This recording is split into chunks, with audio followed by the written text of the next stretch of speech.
ao papel desempenhado pela sociedade civil, representada em todos os setores, nos fazendo fortes cobranças para nos lembrar do sentido de urgência nas decisões que aqui tomarmos. Estamos agora em condições de aprovarmos um acordo basilar que dá continuidade aos compromissos que assumimos no âmbito do Acordo de Paris. O compromisso que estamos assumindo aqui redireciona nossas ambições, mas também nossas responsabilidades. O nosso comprometimento em todas as suas dimensões: mitigação, adaptação e meios de implementação. Alinhados a 1,5 são agora incontornáveis. Nós estamos felizes da decisão do estabelecimento de uma troika Emiratos Árabes Unidos, Azerbaijão e Brasil para fazermos, nestes 2 anos,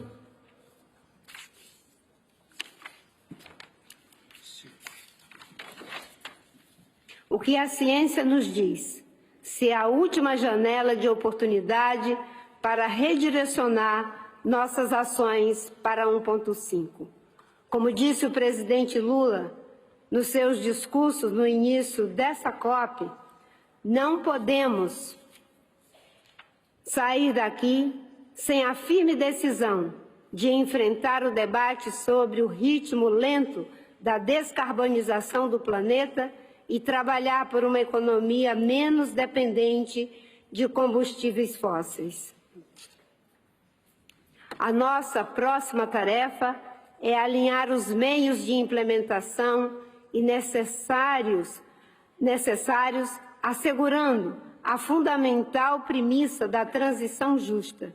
É fundamental que os países desenvolvidos tomem a dianteira na transição rumo ao fim dos combustíveis fósseis e assegure os meios necessários para os países em desenvolvimento poderem implementar suas ações de mitigação e adaptação.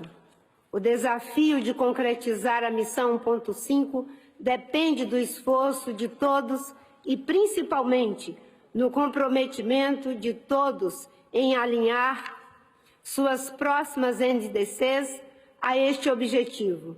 E o Brasil se sente feliz e honrado em ajudar nesta tarefa em que quem sabe, podermos celebrar juntos na COP30 na Amazônia, em Belém do Pará. Muito obrigada.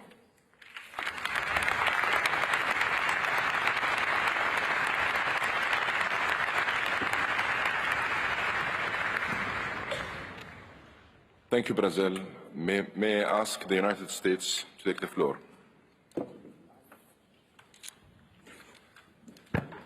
Thank you, Mr. President. That's on.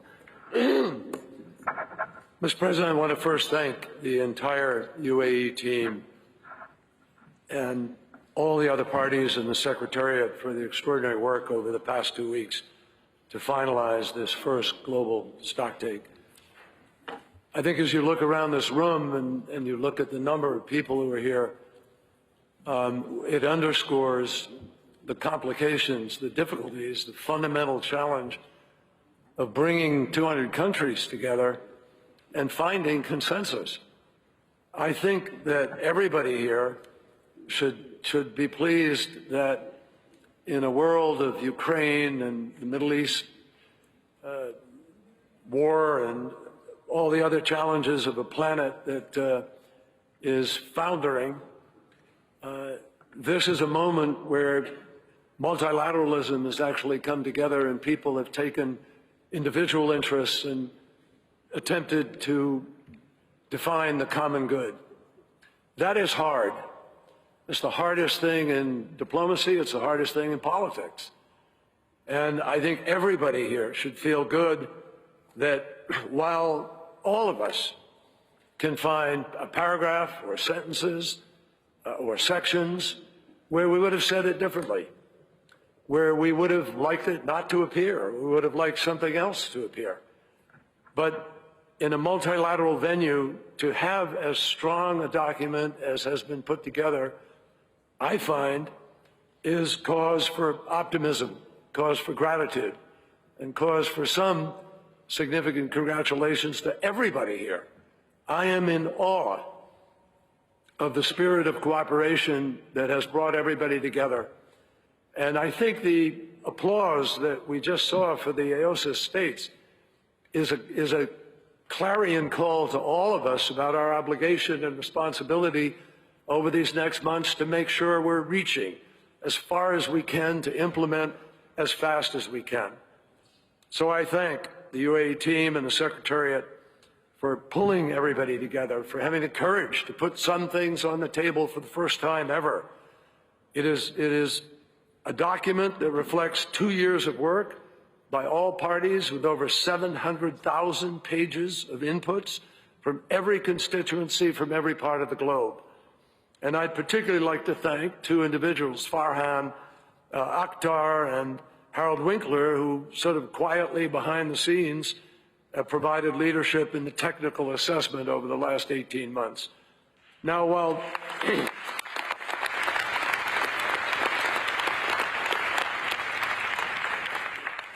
while nobody here will see their views completely reflected in a consensus document of so many nations, the fact is that this document sends very strong messages to the world.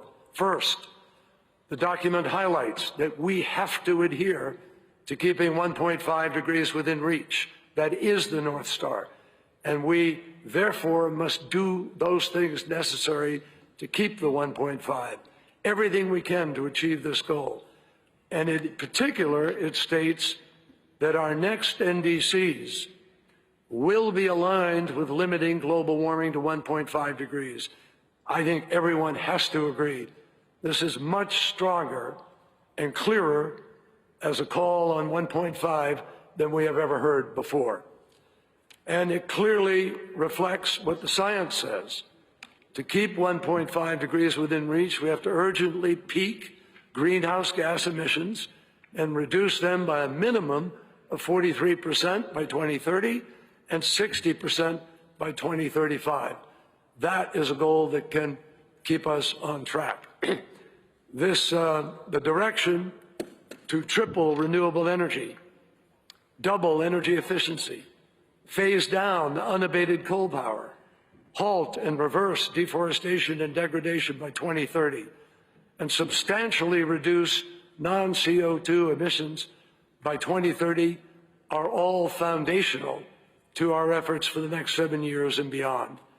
And for the first time in the history of our regime, the decision, supported by all nations of the world, calls for transitioning away from fossil fuels in energy systems so as to achieve net zero by 2050. That is clear. And we would have liked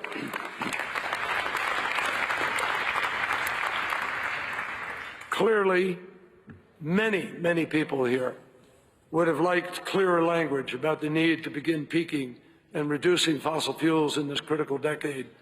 But we know this was a compromise between many parties. In particular, we would highlight that the use of any transitional fuels needed to be aligned with 1.5 degrees, which means if people adhere to that, that they will play a limited and temporary role in facilitating the effort to largely phase out fossil fuels in our energy systems by 2050, with abatement technologies focusing on hard-to-abate sectors. On adaptation, COP28 has successfully delivered a framework for the global goal on adaptation that will provide critical momentum to accelerate actions and increase resilience. It sets out in much greater detail how we will pursue and achieve the global goal on adaptation and how those efforts will be supported in coming years. On finance, this outcome makes abundantly clear that we must transform the international financial system to pursue and achieve our climate goals. The global stocktake underscores that we must continue to drive investments in climate action at all levels, put policies in place to incentivize change, and shift finance away from the things that put our shared prosperity at risk. And it makes clear that we will stand by and support our partners in developing countries every step of the way as they take ambitious steps to build clean energy systems and resilient futures for everyone. Mr. President, both the Paris Agreement and the global stocktake decision that we just adopted emphasize the importance of preparing and updating long-term strategies to reduce emissions and enhance resilience. 2 years ago, the United States and China committed in our Shanghai joint statement to update our long-term strategies by the Glasgow COP, which we both did. Most recently, we both issued the Sunnyland Statement, which we hope made a positive contribution to this COP. And today, I would join with Xi Jinping and Chinese delegation in announcing that the United States and China both intend, based on the many initiatives set out in the global stocktake decisions, we will again update our long-term strategies, and we invite other parties to join us in doing so. This decision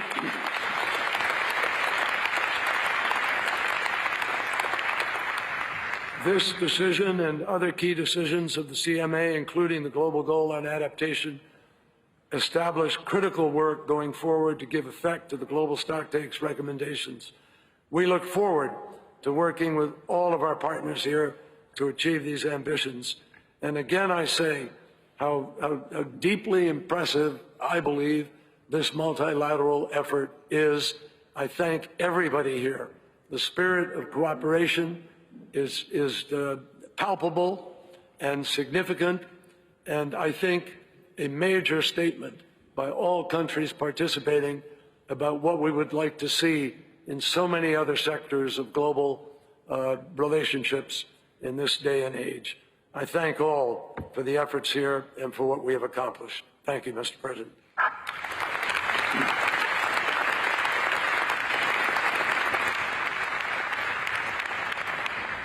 Thank you, U.S. May I invite Bangladesh. Bangladesh, you have the floor.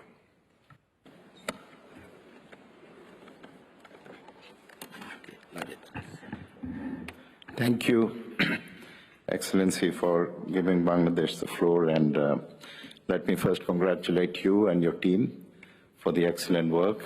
If you recall, if I may share a personal conversation that I had with you when you visited Bangladesh towards the beginning of the year, I had said that this COP was going to be a litmus test for multilateralism.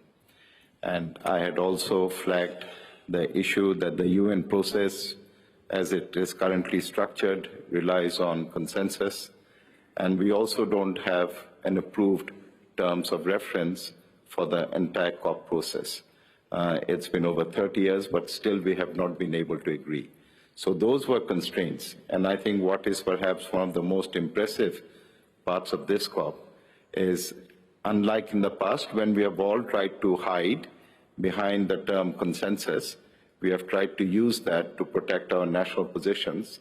This is the first time that we have perhaps come out of our respective comfort zones and tried to look at the bigger picture. And we have all along said that consensus has to be on the basis of science. When the first draft was presented, we expressed, and we didn't mince words, that we were extremely disappointed because it didn't capture the ambition, and the North Star that you had talked about, I said, was now hiding behind dark clouds. I think over the last 2 days, thanks to the work and your initiative and that of your team, and our collective will, because at the end of the day, this is a member-driven process, and we have to really decide what we want to achieve. We have been able to remove those clouds. And what I see as significant is that this is the 28th COP. Between COP1 and COP27, we basically moved from one COP to the other. And here I think we have not just transitioned, there is a potential of a game-changing outlook in terms of how we look at the COP processes, and we thank you, your leadership and the team in that regard. The 1.5 degrees Celsius goal, and we have made it abundantly clear, this is not a political ask. This is not countries such as Bangladesh, LDCs, and climate vulnerable countries are asking for. It's not a political statement. It is the absolute upper limit that science tells us we can go to. And we feel that this then shapes the entire discourse in terms of mitigation, adaptation, funding, loss and damage, the entire chain. And let us not forget that the better we are at keeping temperature increase to within 1.5, the lesser will be the resources needed for adaptation. The lighter will be the burden on loss and damage. So this is critical. And as we unpack the text of the GST, I'm sure there will be issues which will require further clarification, which will require further discussion. And that the fundamental principle that we are going to have is the 1.5. So this is the spirit that we take out from here. When you convened the Majlis, Your Excellency, I think you used the words to the effect that we come in here with problems, with solutions, with fears, with apprehensions, and we want to go out of the Majlis with a solution. I think we are on the path to a solution through COP28, and again, we thank you for your initiative. Trust, solidarity is going to be absolutely imperative.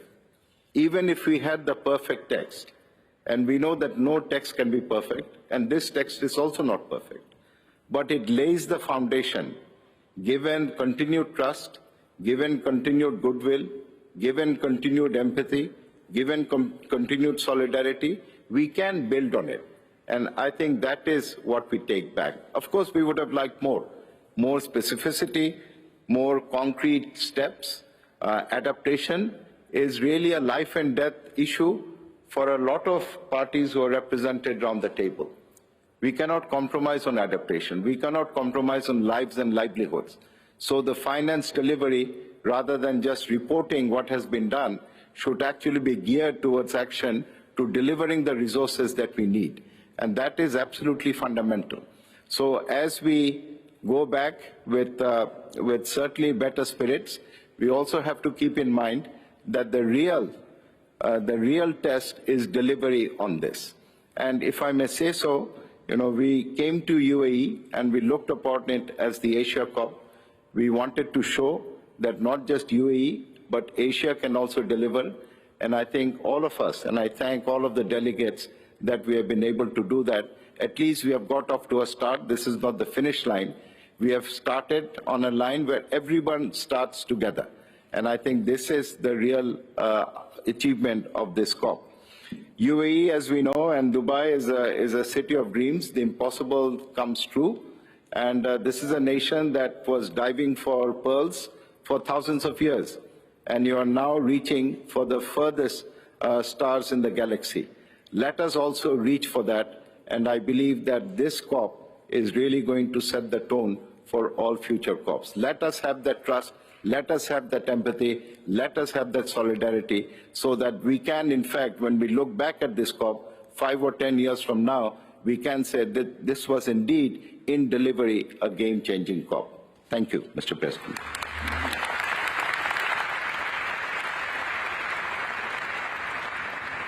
Thank you, Bangladesh. I'd like to invite Bolivia to take the floor. Bolivia, you have the floor. Muchas gracias, presidente. Bolivia habla en su posición nacional. Hemos cumplido 8 años desde la adopción del Acuerdo de París.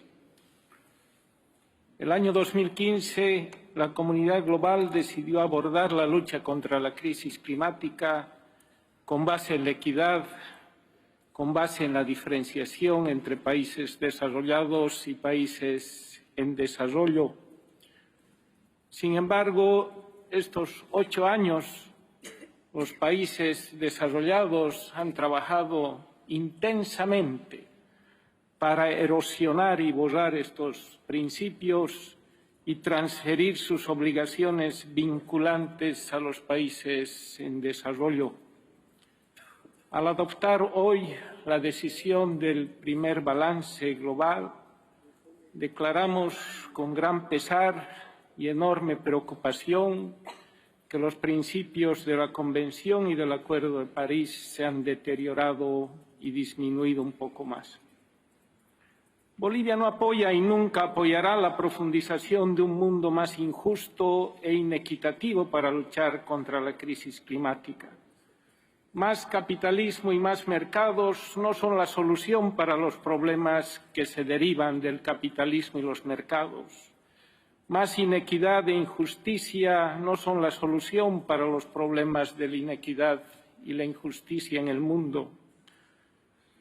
No podemos apoyar resultados que lleven al mundo hacia una nueva era de implementación de la Convención y el Acuerdo de París sin equidad, sin responsabilidades comunes pero diferenciadas, sin diferenciación entre países desarrollados y países en desarrollo y sin medios de implementación y financiamiento concretos para los países en desarrollo.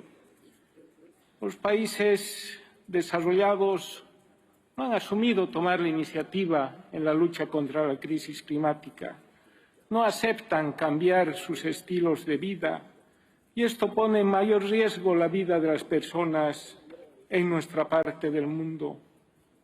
Hablamos mucho de 1.5 grados, hablamos mucho de ciencia, pero los países desarrollados que tienen planes de expansión de los combustibles fósiles hacia el 2050 van en contra de la ciencia misma, de la que están hablando. En el mundo real, señor presidente, la estrella polar está cada vez más fuera de nuestro alcance.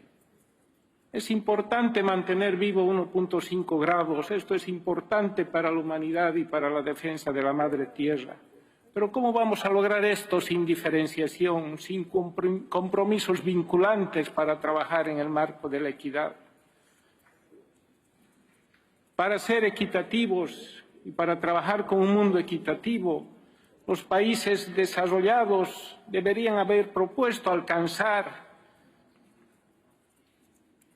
0 combustibles fósiles ahora, en esta plenaria, pero posponen sus compromisos para el año 2050.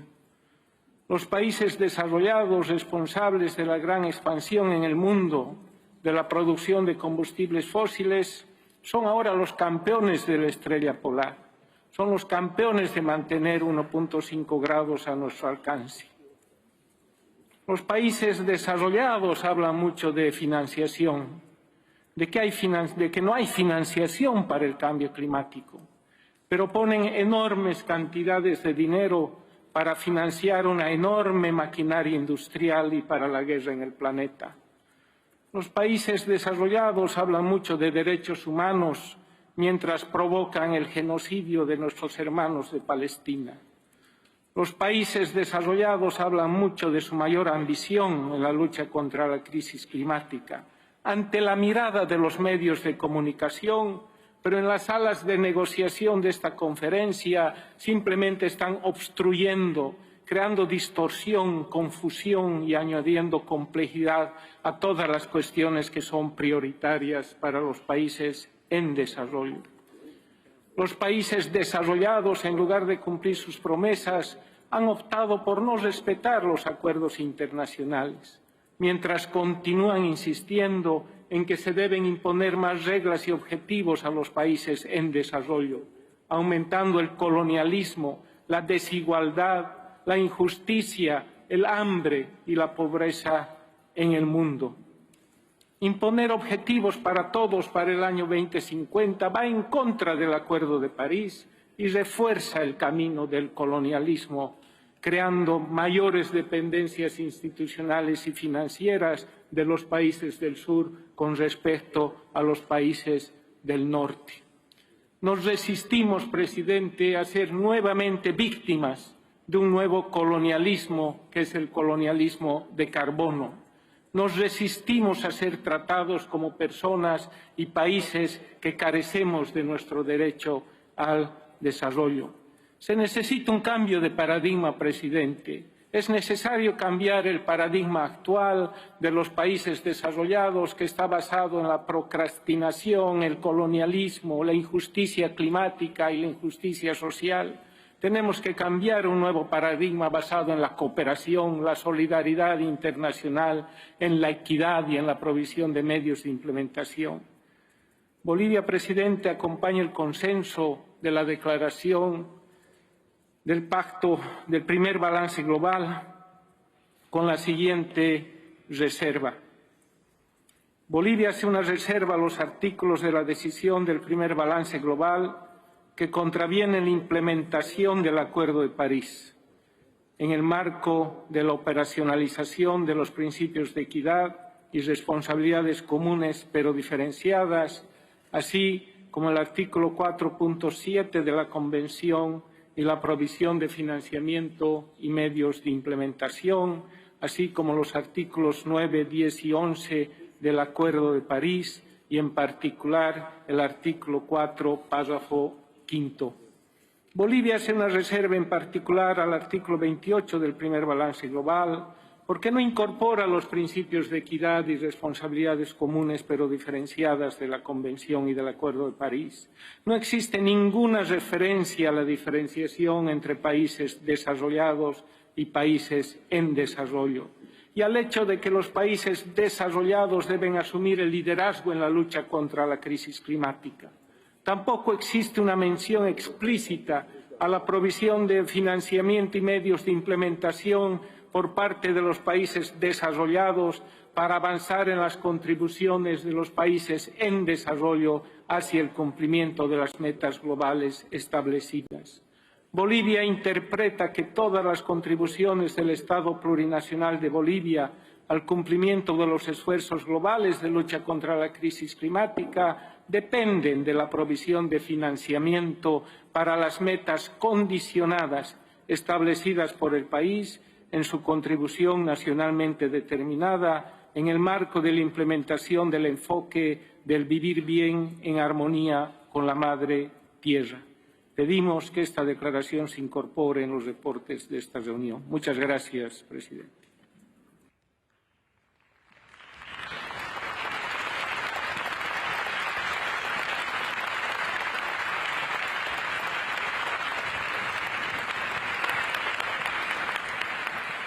Thank you, Bolivia.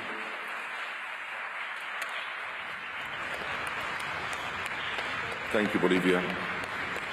Colleagues, dear parties, may I ask you to keep your statements short, please.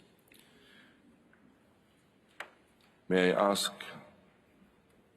that you maintain a cap of 3 minutes, please. 3 minutes maximum.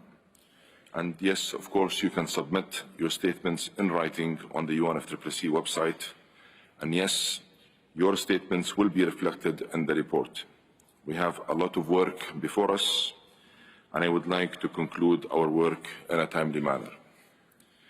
Allow me now to ask the EU. EU, you have the floor.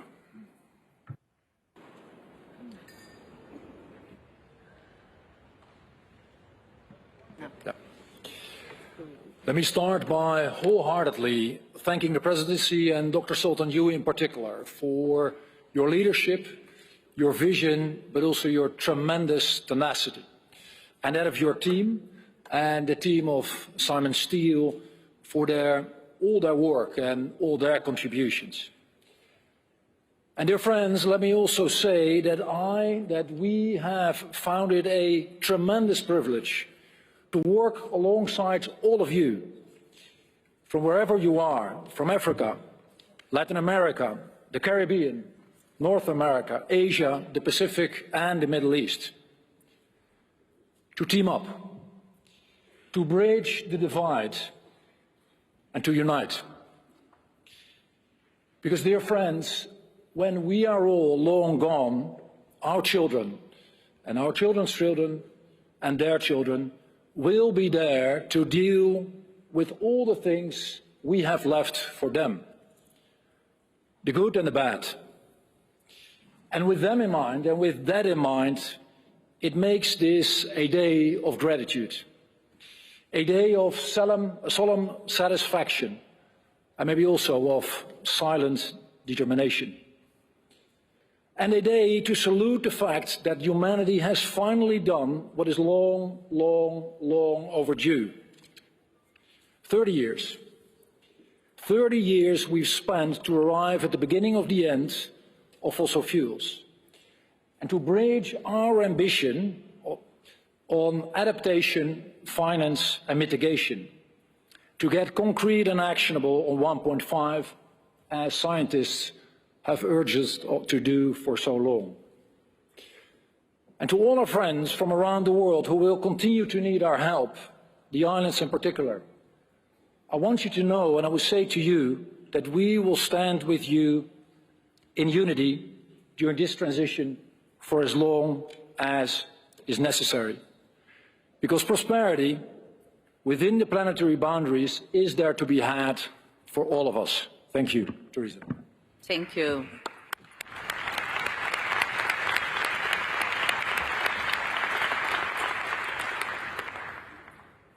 Colleagues, friends, dear President, we came here to assess and take stock. We knew that the Paris Agreement first cycle needed to deliver, but what we did was not enough. We wanted to draw lessons that could facilitate the way forward to ensure that we keep the 1.5 within reach. To enable a more effective response to the climate challenges, working together in building climate justice and easing the way for a much more secure future for all. Not everything is done, but we have taken a very important step forward. As the Commissioner has said, it has taken more than 30 years since Rio to focus on how to go beyond a fossil-fueled world, to start a new discussion on finance being all climate-proof, to raise the bar on adaptation on a cooperative basis, to respond to the very legitimate demands of the most vulnerable countries to count on mechanisms to address losses and damages caused by climate impacts. We align our goals and aspirations to those in the High Ambition Coalition, and very much in particular to the most vulnerable parties. We pay attention to what Samoa has said, to what Bangladesh has said. Climate justice still needs our engagement, our work. We enter into a new phase, but it would be very important to engage more, to do more. That this step forward and our commitment, our joint commitment, delivers much more in this very critical decade. To work in a united manner, to act, to deliver. We welcome and thank the strong work and leadership shown by the COP presidency and his team, by the Secretariat, but also by all delegates. Climate science, activists, this is something where we can recognize a little bit or much coming from all of us. We welcome the committed dedication of all. We think that the most relevant thing here is that science and the 1.5 goal are at the center of the whole package. It needs to drive our action on climate, all to contribute, all committed. Friends, colleagues, it's time to do much more. We take a step forward, ensuring a sharp decline on emissions in line with the 1.5, peaking by 2025. 43 decline on emissions by 2030 and 60% by 2030 is demanded by the IPCC, is reflected in this test. This means building on climate justice. We need to provide a strong and clear message on the need to work on many different fields, but in particular, to accelerate action in energy transition and access to energy for all, to halt and reverse deforestation, to take into consideration biodiversity, as the most relevant issues where people, where humankind can build and keep on building prosperity. Adaptation is at the forefront and takes on the relevance it needs. Still, much needs to be done, but we understand that we need to work much more to ensure common goods such as fresh water, health, biodiversity or food security. Early warning systems are very important. Delivering on loss and damage, changing the way we address climate in the international financial institutions, doubling adaptation funding are only the first step forwards. Back home, we Europeans are committed. Current action, current legislation ensures we will be doing more than 57% reduction by 2030. And we are committed in our legislation to achieve net zero by 2050 at the latest. We think that we need to provide public assistance, but it is also a task to go beyond that, to keep on doing things to ensure that climate-proof is the new reality when talking about prosperity. We are committed not to leave anyone behind. There are many things that we miss in this text, but we sincerely think that this is a very relevant and positive step forward, and we are very happy to take this step forward with you all. Thanks a lot.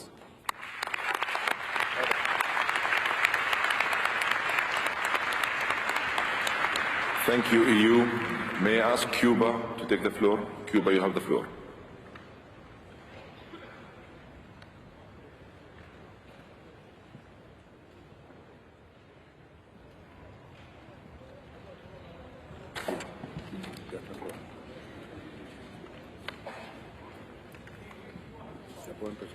Buenas tardes, señor presidente.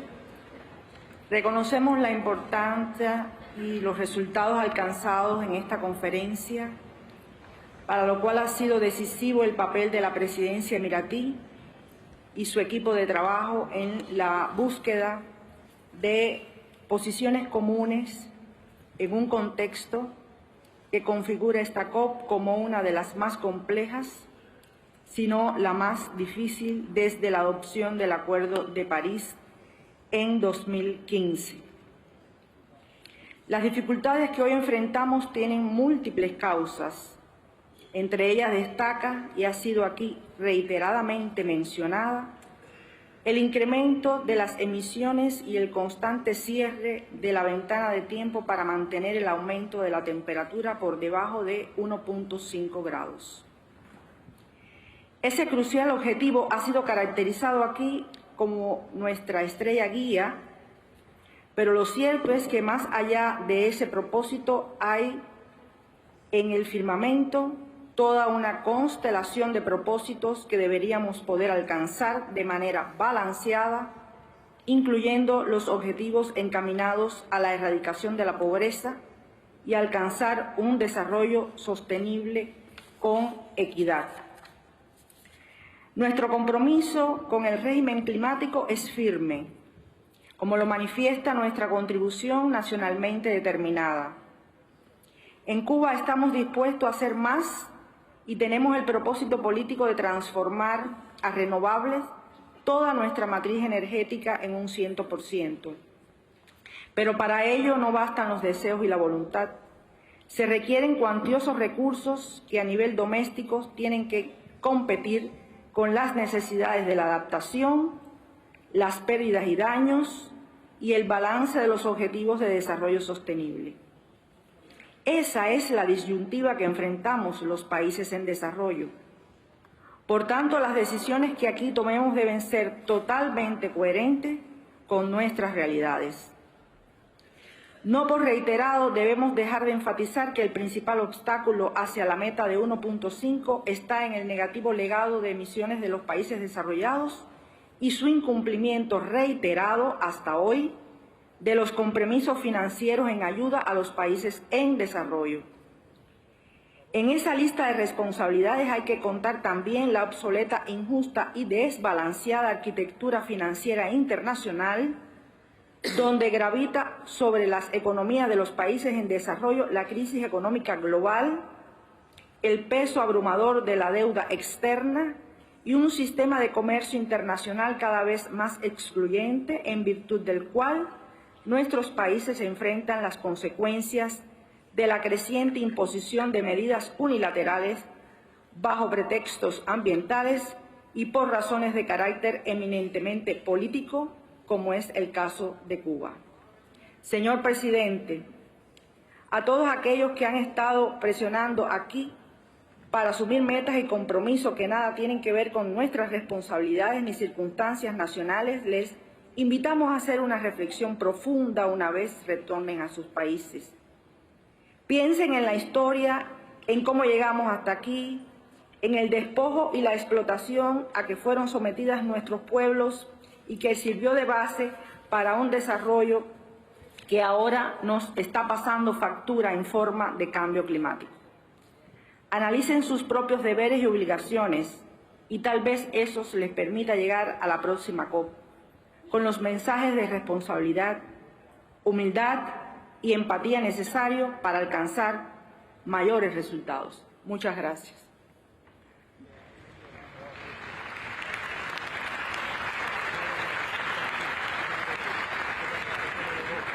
Thank you very much, Cuba.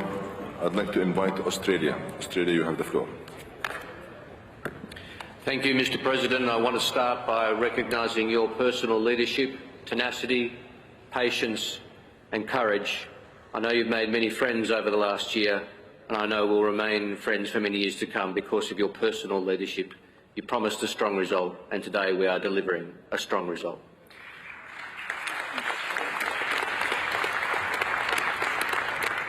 Mr. President, I speak on behalf of the umbrella group of countries. The discussion at Dubai over the last 2 weeks has led to important milestones in our work to combat the climate crisis. We came together in solidarity at the beginning of this conference to agree to groundbreaking work on loss and damage. The new fund shows what we can do when we come together with an intent to deliver real outcomes. We've agreed to an ambitious new framework on the global goal on adaptation, which is very important. It elevates the role of adaptation within globally applicable targets that lay out a direction of travel and galvanise action and support. But undeniably, Mr. President, the central part of our discussions at COP28 has been the future of fossil fuels in our energy systems. Earlier this week, we called for more than a step forward, and today the world has stepped up. The outcome does not go as far as many of us asked for, starting with some of the most vulnerable countries, but the message it sends is clear, that all nations of the world have acknowledged the reality that our future is in clean energy and the age of fossil fuels will end. The global stocktake also shows that nations of the world have come a long way under the Paris Agreement. 87% of the global economy is now covered by a climate neutrality target, and almost all countries have commitments to cut emissions. But the stocktake also shows us we have a long way to go, that we need a step change to keep 1.5 degrees within reach. The stocktake affirms the latest science that we will need to cut global emissions by 43% by 2030 and 60% by 2035. We stand behind its call for future NDCs to be aligned with 1.5 degrees. This is the guiding North Star as countries prepare more ambitious NDCs. We stand behind its calls for NDCs to have economy-wide emissions reduction targets covering all sectors, gases and categories. We stand behind its call for a tripling of renewable energy, doubling of energy efficiency and substantially reducing non-CO2 emissions. We must take every opportunity. Global dialogues under the Mitigation Work Programme has provided rich examples of such opportunities in the energy and in the transport sector. It's disappointing that the decision this year does not reflect on these discussions and that a few countries have withheld progress on this important issue and a chance to elevate investment and opportunities for all countries. This delay cannot continue. We welcome the strengthened Sharm el-Sheikh dialogue on aligning finance flows with low emissions and climate-resilient development. This is an important area of work to reach the scale of global investment needed to reach 1.5 degrees. The new collective qualified finance goal due to be agreed next year is a pivotal moment to deliver urgent and necessary support for developing countries. We're pleased to see this acknowledgement and that the new goal must draw on the widest range of sources, including both public and private finance flows, domestic and international, both provided and mobilised.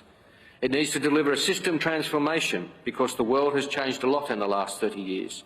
Countries' capacities and circumstances have evolved dramatically since 1992, and so must their responsibilities. It's time, Mr. President, to have that discussion, because we need to pull every lever to achieve the scale of climate finance the world needs to keep 1.5 degrees within reach.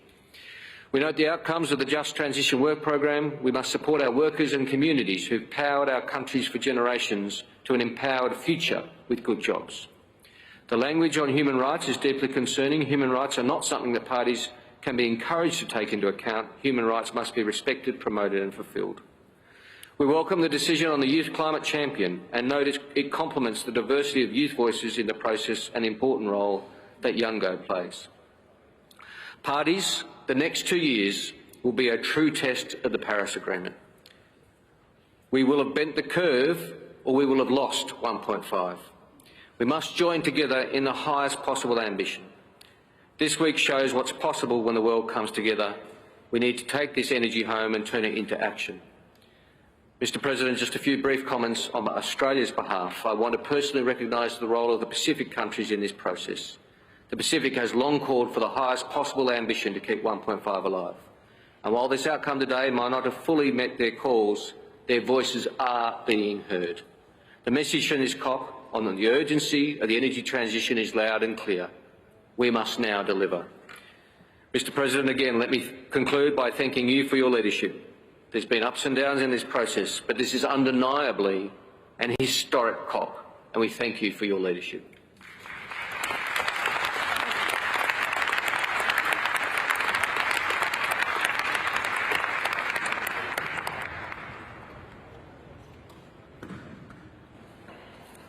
Thank you, Australia.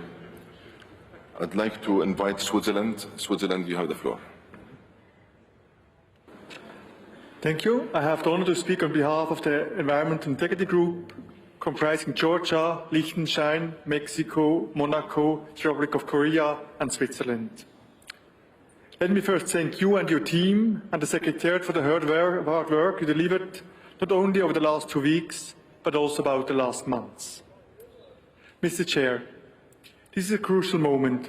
For the first time, humanity is coming together in its diversity to agree on a managed transition away from the one resource which has enabled so much development. And for the first time, we decide that we want this transition to be just, to benefit all, and to respond to the urgency according to science. We stand by a clear message. The future is not fossil fuels, because there is no world where we can keep 1.5 alive if we continue investing in fossil fuels. And there is no equity in a world above 1.5. The energy package is a start, but it's not enough. The signal we give to decision makers and investors are absolutely critical. We need the energy package to be more precise and quantified and to deliver a sense of urgency. We need to define this further as we move to Belém in 2025.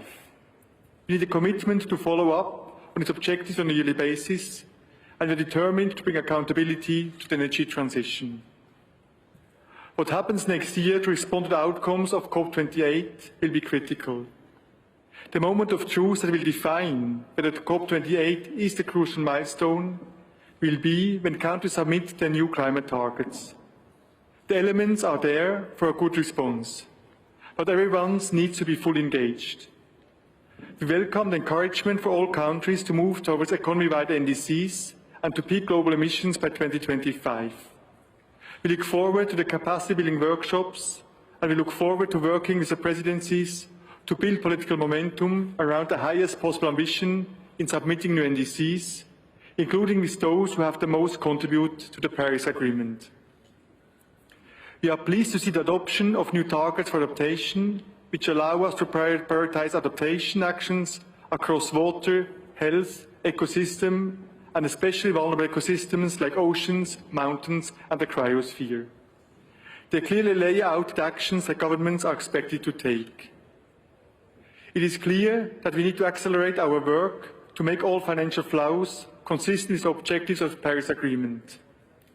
We would have liked to see a much stronger signal in this regard, but appreciate that we can at least strengthen our dialogue on 21C and look forward to working with parties to unlock and shift global capital towards our common objectives. We further welcome the new dialogue on implementation, which will give us the opportunity to ensure that our collective actions, support and broader financial flows will allow us to meet objectives set out in this global stocktake and take us to a low emission and climate resilient future. We regret losing references to conflict sensitivity, gender responsiveness and respect for human rights on loss and damage. Those are crucial elements to make our support effective and to address them to the ones most in need. Excellencies, colleagues, let us keep continuing working together, striving for the highest ambition, listen to science, and build on this momentum to keep our guiding star in reach. Thank you.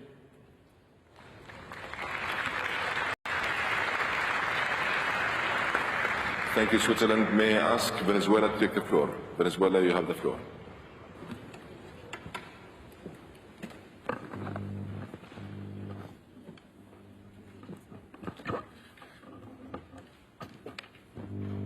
Saludos, señor presidente.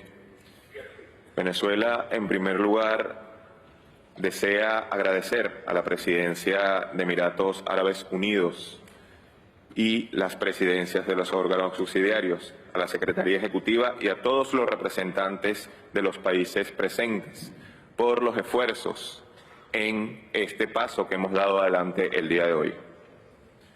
La labor que han llevado en estas últimas semanas a fin de apoyar en la búsqueda de consensos definitivamente no ha sido tarea fácil, pero con esfuerzo y voluntad política se abren los caminos para continuar trabajando por la implementación de la Convención y del Acuerdo de París.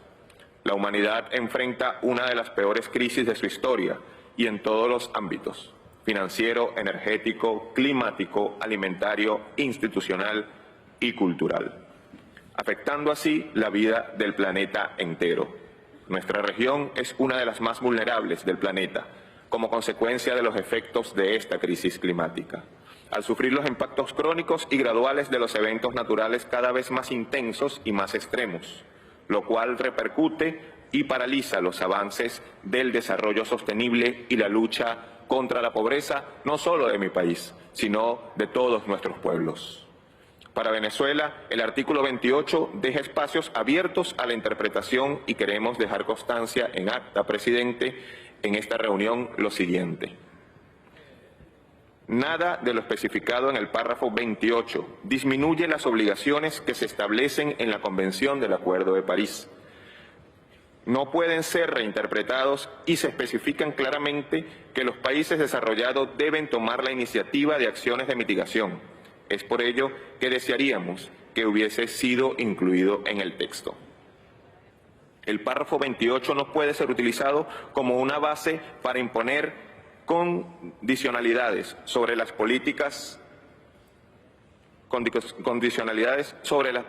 de los países en desarrollo, sobre todo en lo que concierne al acceso a financiamiento, transferencias de tecnología o apoyo en la creación de capacidades. Tampoco puede ser la base para la imposición de medidas coercitivas unilaterales, como sobre la cual nuestro país se ve afectado, o medidas comerciales sobre la base de criterios climáticos que tengan efectos adversos en los países en desarrollo.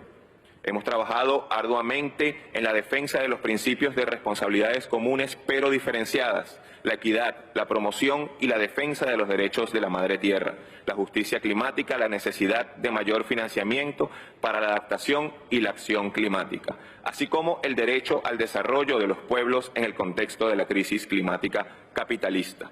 Esto sigue siendo la ruta que en adelante los países y los pueblos del mundo debemos seguir.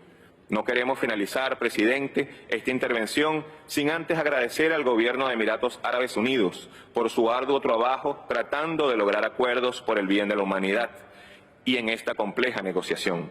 Y recordar las palabras de nuestro padre Simón Bolívar: mucho hemos hecho, pero más nos queda por hacer, como una invitación a seguir construyendo juntos un camino para la salvación del único planeta que tenemos. Muchas gracias.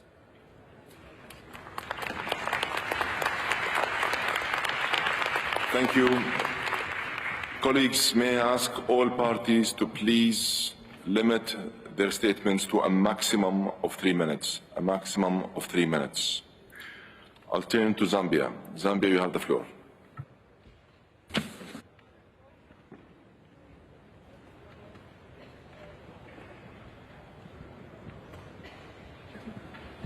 Thank you very much, Mr. President. Africa is very, very excited at the state of the decisions made so far. Mr. President, coming to Dubai a few days ago, we found an atmosphere of love, one where people wanted to discuss honestly, with respect. Consultation were deep. Indeed, everybody wanted to succeed. Mr. President, your office welcomed everybody from Africa, from Asia, from the Americans. Indeed, talking to everybody around the rooms, there was climate love. I knew that we were at the verge of making history here in Dubai. Coming to Dubai, Mr. President,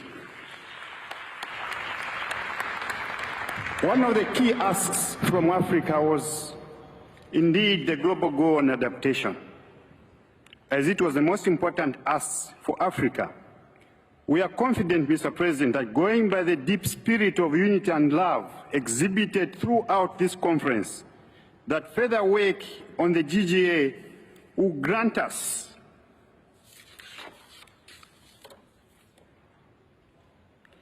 thematic, dimensional, and measurable targets that we aim for.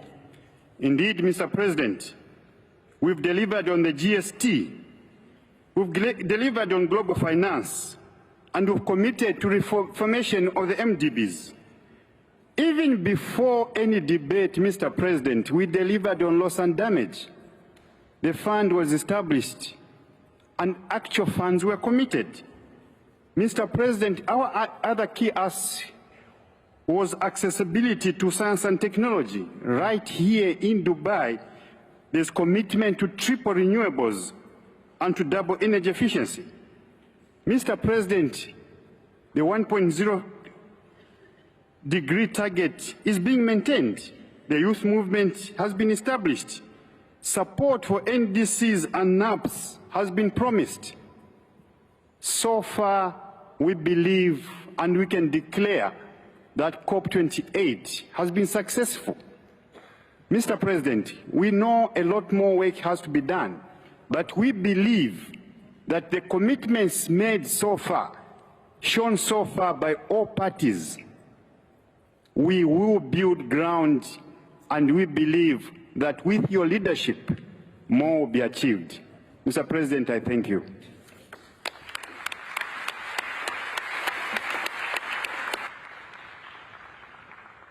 Thank you, Zambia. I'd like to invite Germany, please. Germany, you have the floor. Oh my God, you know.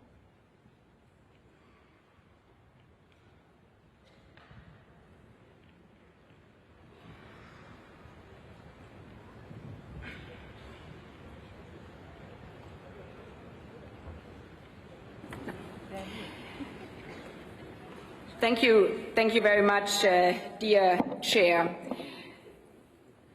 I would like to start with thanking also dear COP President for this great ending of this conference, and underlining what the European Commission and the European Union just has said as a German Foreign Minister. However, starting with half a sentence you just mentioned. You started by saying, I would like to thank my family. And I think this was actually in the end the most important here, that in the critical moments, all of us, no matter if we come from Germany, from Samoa, from the Marshall Islands, from Colombia, from Taiwan, we thought at one moment of our family. What would they ask us when we come home? And I think this was a moment when we joined forces, when we united in diversity, as Brazil has said it yesterday night. And by this, we were capable of delivering on the motto you gave us before we came here, that we cannot just continue what we did in the past, but that this is now the moment for moving forward. And we have decided here today by this COP all together that we can save the future for our children only together. And by all the tears of joy we just had in our eyes, we saw also that there were some tears from some of us in the rooms who might be not only tears of joy. And we heard it from Samoa, and I'm looking back to the Marshall Islands. We feel you, we see you, and we feel and see that for your children, this might not be enough. And therefore, this text is for us as the European Union, as Germany, just the starting point. We have decided now on a transition to phase out fossil fuels. We have decided now that this way can be walked only together. If we are supporting the most vulnerable here in the world, if we are providing the technologies that everybody is capable of bringing together the fight against the climate crisis and justice. So this COP is not only about deciding that we are going to gather renewable. This COP is also about deciding that we are walking the path of climate justice together. And we would like to thank everybody who made this possible because we united in diversity, especially in those times where some people, and especially children, might question if multilateralism still works. We have showed that we can work together if we unite. Thank you very much.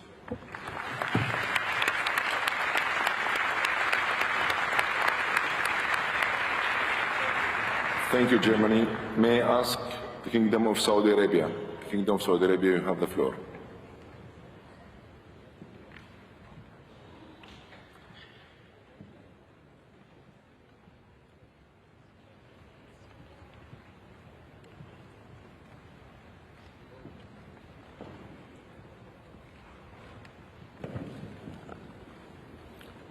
بسم الله الرحمن الرحيم. معالي الدكتور سلطان الجابر رئيس الدورة 28 لمؤتمر تغير المناخ. أصحاب السمو، أصحاب المعالي، الزميلات والزملاء، يتحدث وفد بلادي باسم 22 دولة عضو في جامعة الدول العربية. بداية تود المجموعة العربية على التعبير عن شكرها للجهود العظيمة التي قمتم بها والفريق الرئاسي من الإمارات العربية المتحدة. كما تقدم لكم باسم المجموعة العربية بالشكر والتقدير على جهودكم مع جميع الدول الأطراف في سبيل نجاح نتائج أعمال الجرد العالمي الأول ونجاح مخرجاته التي تؤكد تعدد المسارات والنهج التي تحقق هدف تحديد درجة الحرارة 1.5 بما يتماشى مع ظروف وأولويات كل دولة في سبيل تحقيق أهداف التنمية المستدامة. السيد الرئيس، تؤكد المجموعة العربية على ضرورة البرنامج التقنيات التي تدعم أعمال التخفيف وأهمها تقنيات حجز وإزالة الكربون خاصة بما يتعلق بتحقيق الحياد الصفري. السيد الرئيس، تؤكد المجموعة العربية أن توفر وسائل التمويل ونقل التقنيات وبناء القدرات والتي التزمت بها الدول المتقدمة من الأسباب الرئيسية لتمكين الدول النامية من تنفيذ مساهماتها الوطنية، والتي هي بالأساس مشروطة بتوفر الدعم المالي والتقني وبناء القدرات. لذا فإن عدم توفير هذا الدعم سوف يؤثر سلباً على قدرات الدول النامية للتعامل مع قضايا تغير المناخ وكذلك على التنمية المستدامة ومحاربة الفقر. في الختام، السيد الرئيس، تود المجموعة العربية أن تعبر عن فخرها واعتزازها بجهودكم القيمة ونهنئكم على تحقيق أعلى مستويات النجاح لمؤتمر الأطراف في دبي في الإمارات العربية المتحدة، شاكرا للجميع جهودهم البناء.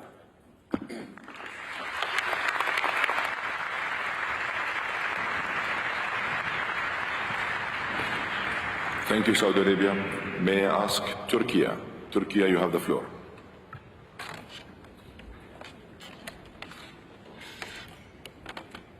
Sayın Başkan, kıymetli temsilciler, öncelikle teşekkür ediyorum söz verdiğiniz için. Kapsamlı ve zorlu bir müzakere sürecinin sonunda COP28'i başarıyla sonuçlandırıyoruz.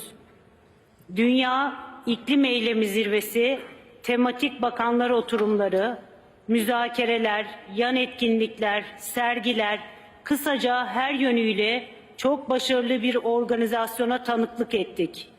Bu süreçte BA Başkanlığı'nın sergilediği liderlik ile kapsayıcı, şeffaf, çözüm odaklı ve kimseyi geride bırakmayan yaklaşımı sayesinde COP28 iklim değişikliği ile mücadelede hafızalarda yer edecek bir başarı göstermiştir.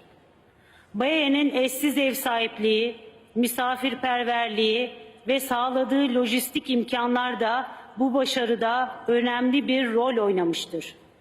COP28'in sonuçları tüm ülkeler için politika rehberi olacak ve Paris Anlaşması'nın 1,5 santigrat derece hedefine ulaşılması için azmin ve çabaların arttırılmasını sağlayacaktır. COP29'un gelecek yıl dost ve kardeş ülke Azerbaycan'da düzenlenecek olmasından büyük bir memnuniyet duyuyor ve başarılar diliyoruz. IPCC'nin yeni bilimsel döngüsünün ilk toplantısının Ocak ayında İstanbul'da gerçekleştirilecek olması ülke olarak Türkiye'nin küresel iklim eylemine verdiğimiz önemini göstermektedir. Türkiye, gelişmekte olan bir ülke olarak küresel iklim eylemine elinden gelen katkıyı yapmaya devam edecektir. Sayın Cumhurbaşkanımızın zirvede ifade ettikleri üzere COP31'e ev sahipliği hususundaki güçlü irademiz sürmektedir. COP28'in başarıyla sonuçlanmasında katkı sunan herkese şükranlarımızı sunuyor, BAE'nin halkı ve hükümetine sıcak misafirperverlikleri için teşekkür ediyoruz. Umarım bundan sonraki COP'lar kadınların, çocukların, masum sivillerin bombalanmadığı bir dünyada gerçekleştirebiliriz. Hepinizi sevgi ve saygıyla selamlıyorum.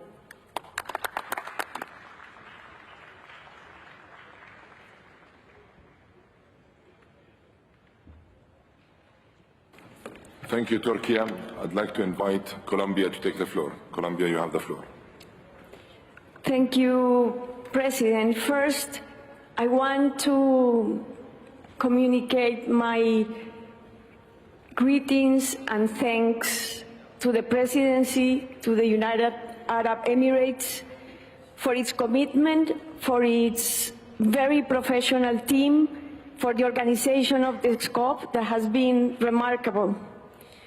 I can say today that you acted on good faith and that the process intended to bring the parties together. The agreement that we have on the table, the text that we have on the table, what reflects is the political reality of this plenary. It is not on the process led by the Presidency, but it actually genuinely reflects the political reality of this plenary. President Petro defines the struggle of this century as a struggle between fossil capital and life. How was that struggle lived here at COP28? We were able to live intense discussions that I can say have helped us to move a step forward. But there are also loopholes which can create difficulties in the path ahead towards reaching the 1.5. We have to recognize that for the first time in such a deep way, science influenced the political decisions of the COP. And this is something remarkable. The IPCC reports were not reports on the shelves that we recognize and acknowledge but didn't use for political decision-making. And I invite scientists all around the world to continue their hard work and continuing with their influence because it's opening doors. The most important decision is the commitment to transition away from fossil fuels. The loophole in terms of the definition of energy systems is not minor. But we have to recognize that we keep the commitment to reduce emissions in 43% towards 2030. And we commit also that the NDCs will be aligned with that. And there are a series of measures that we all know that are written in the text which complement this achievement. However, the loopholes also have risks, and the risks can undermine the political will. The transition fuels could end up colonizing the space of the decarbonization. Because right now, in the financial segment of the text, we don't have still the economic structure required for this deep transition, which is not only energy transition, but is fundamentally a whole society economic transition. The inequalities of the current economic system, if prevail, will generate that, for example, a mayor in any city of the South, when faced with the option of electrifying its transport system or getting in one of the transition fuels, if it has not the support right now to move to where the technology is available and it could be possible, will end up in the transition fuel linked to fossil fuels for other 15 years. We didn't acknowledge also, although it is implicit in the paragraph, that the production of fossil fuels need to start being reduced. The frontier of extraction needs to stop, and we need to start reducing it to be able to have a transition. Otherwise, any new investment in oil and gas will be there for other 30 years and will not allow the goals of the Paris Agreement to be achieved. We only have 6 years to show that we can materialize in reality what we have just put in text. And I want to thank especially the young people that were present at this COP, the activists, the indigenous people, the more than 90,000 people that mobilized from all around the world, the representatives of all different faiths that came here looking for an answer. Adaptation was also critical.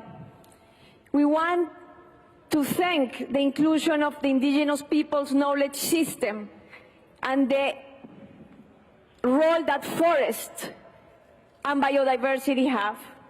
We have to be clear that this energy transition cannot be at the cost of indigenous peoples, local communities, and biodiversity. Forests are critical for the transition as well. And we want also to celebrate the early warning systems for all as a right, as a universal purpose that now requires to be matched with the finance. So in this balance between opportunities and risk lie our responsibility. And I would want to call everybody to keep being mobilized, because intergenerational justice with this text is still at stake. The struggle goes on. And I cannot leave, Mr. President, this region and your country without expressing my deep solidarity, sorrow, and prayers for the Palestinian people. Thank you very much.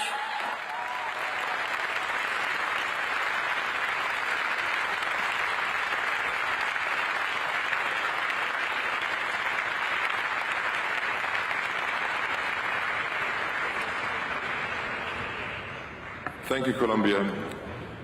Please allow me to remind everyone of the time limit, please try to cap your statements to a maximum of 3 minutes. We still have a long agenda ahead of us. Allow me to invite the United Kingdom, please. United Kingdom, you have the floor. May I begin, Mr. President, by thanking you, the UAE team and the Secretariat for their tireless work over the last year and particularly in the last 2 weeks. I also say I'm proud of the UK team, and I want to thank Alison Campbell in particular, along with her co-chair, Joseph Teo, in supporting you on the GST text.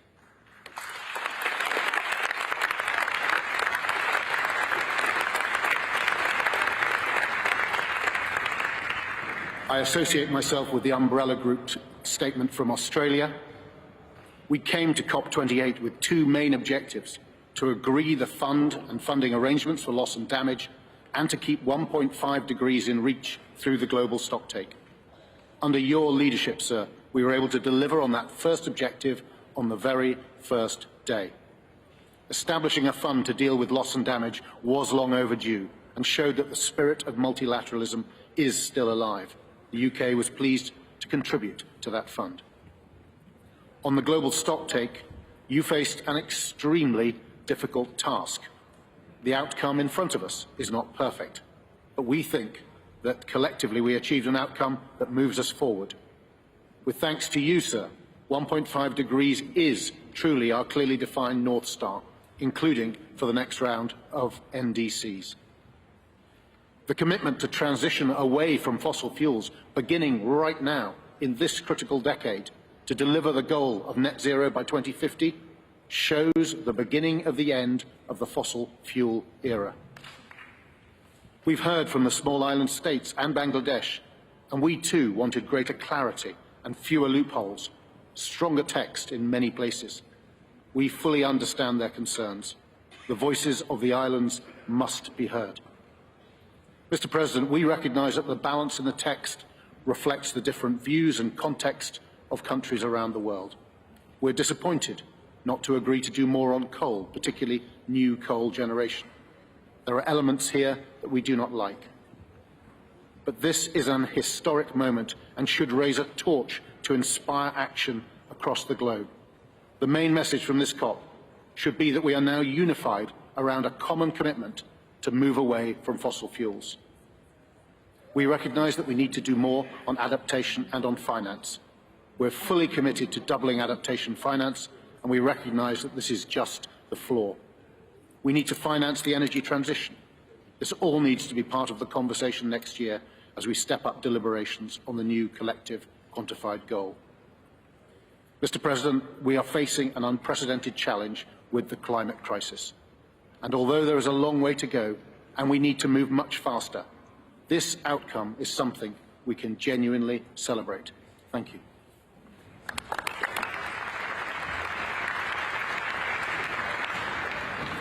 Thank you, UK. I'd like to invite India. India, you have the floor.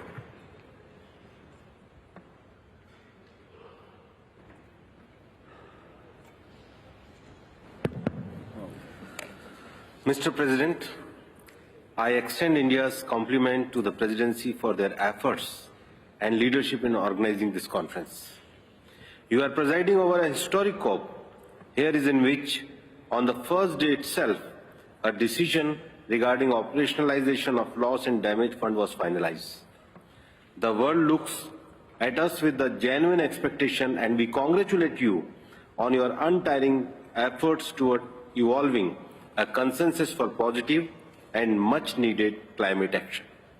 Mr. President, our collective efforts during this COP have sent positive signals to the world, reinforcing our commitment to maintaining the temperature goals set in Paris. We have concluded decision on important items like the global stake talk and the global goal on adaptation. While this COP is outlining ambitious actions, India urged that such determination is also substantiated with the means to bring it on the ground. Mr. President, the way ahead must be based on equity and climate justice. Let us implement Paris Agreement in letter and spirit through the GST process. Let us carry this spirit of cooperation determination, and shared responsibility toward building a sustainable planet, as we have one Earth, we are one family, and we sharing one future. Thank you very much.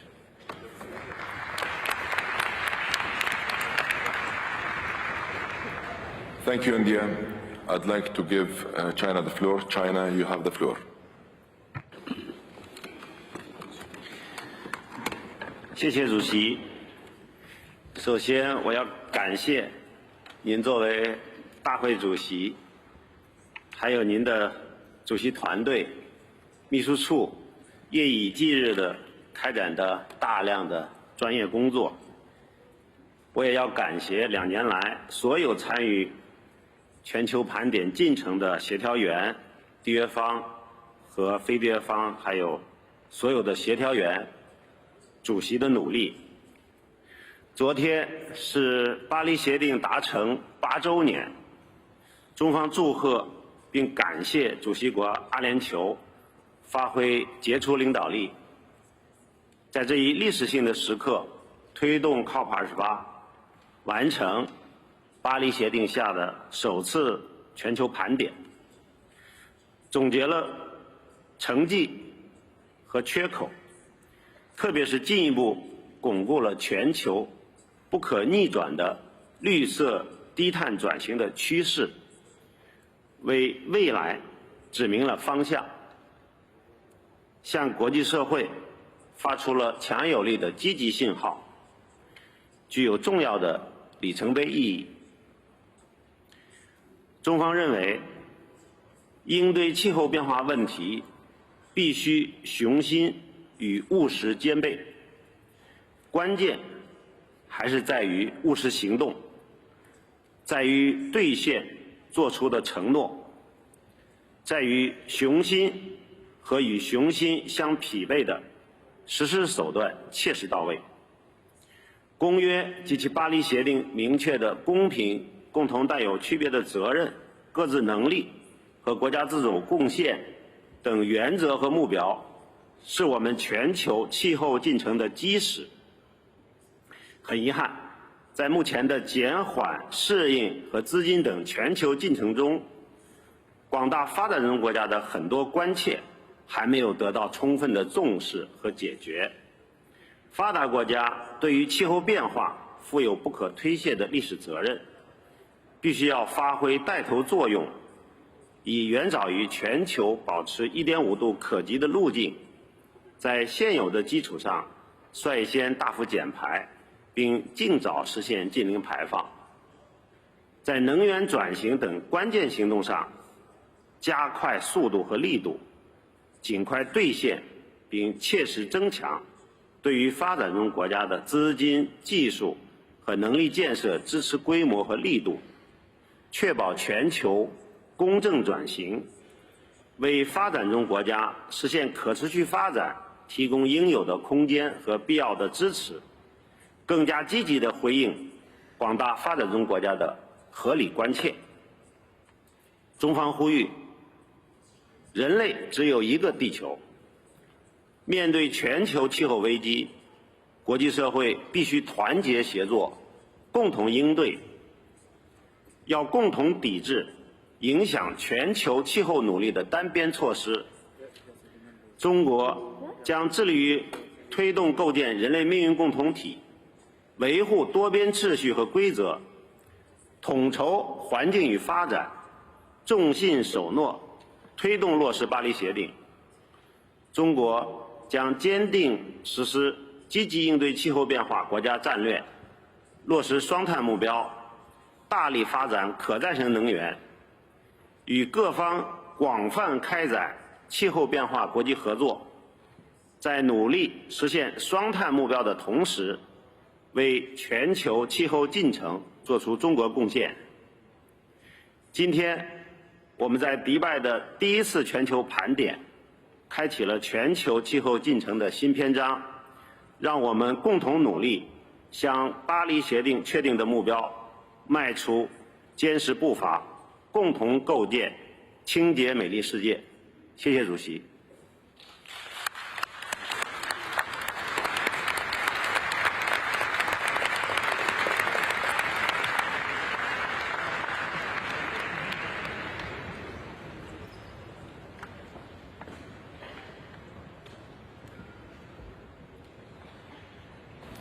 Thank you, China. May I now give Egypt the floor? Egypt, you have the floor. Thank you, Mr. President. Let me at the outset extend our heartfelt congratulations to you, Mr. President, Dr. Sultan Al-Jaber, and to the government of the UAE on the success of COP28 and achieving significant steps forward in the global climate effort. Your leadership and commitment were integral in bringing all the divergent views together and ultimately managing to guide our work in order to reach consensus today. So thank you.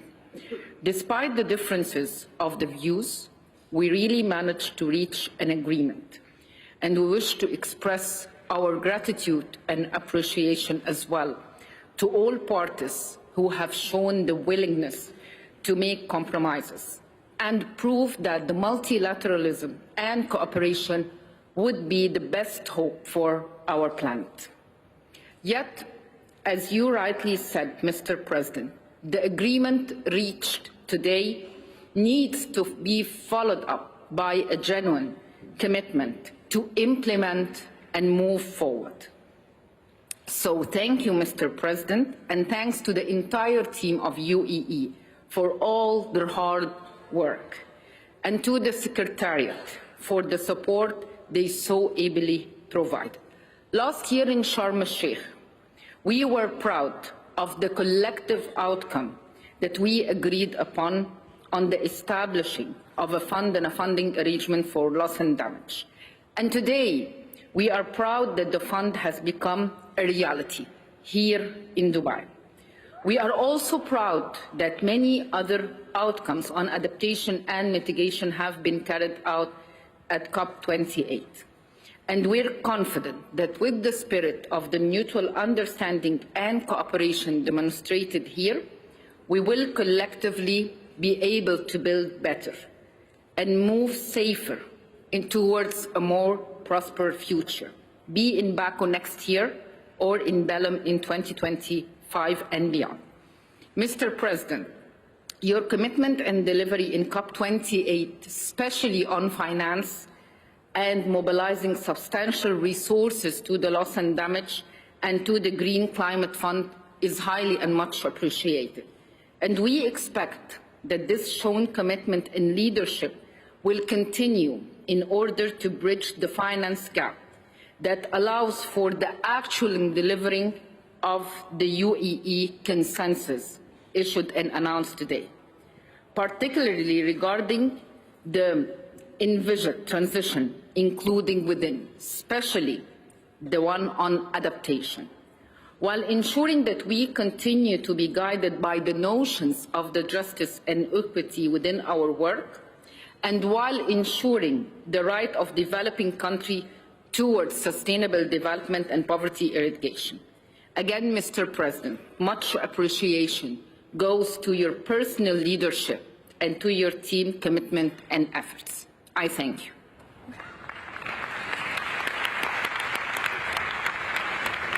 Thank you very much, Egypt. I'd like to ask Marshall Island to take the floor. Marshall Island, you have the floor.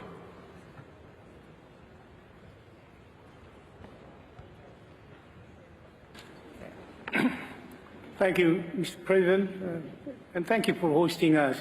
Please extend our thanks to the President and government and people of UAE for their kind hospitality. Mr. President, Excellencies, I came from my home island to work with you all to solve the greatest challenge of our generation. I came here to build a canoe together for my country. Instead, we had built a canoe with a weak and leaky hull, full of holes. Yet we have to put it into the water because we have no other option. As we have said, king tides are eating away at our shores. Our wells are filling with salt water. Our families are at risk. And so we must sail this canoe. It has a strong sail, the intent to transition away from fossil fuel is progress that we have fought hard for, not just this year, but for years. In the year of the global stock take, we must be honest. I appreciate the effort that has gone into this outcome, but it has not been inclusive. The fact that the decision was cabled without a major group in the room, which represents one of the most vulnerable groups in the world, is unacceptable. AOSs in the I Envision coalition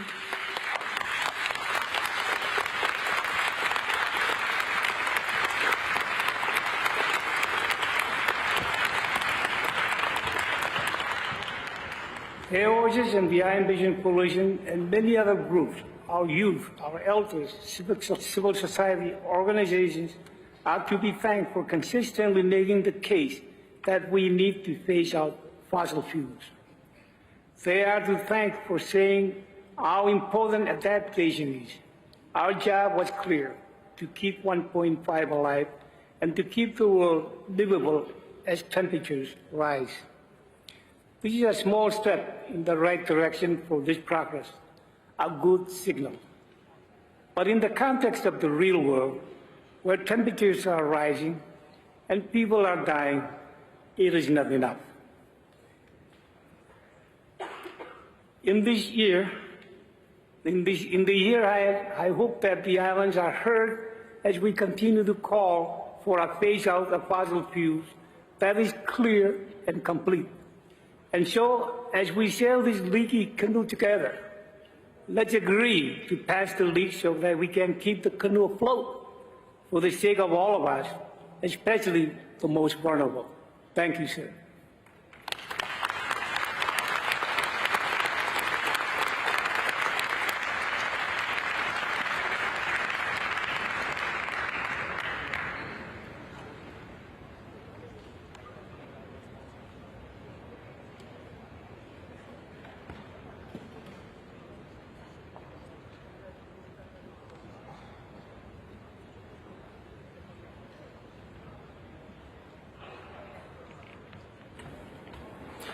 I now give the floor to Antigua and Barbuda.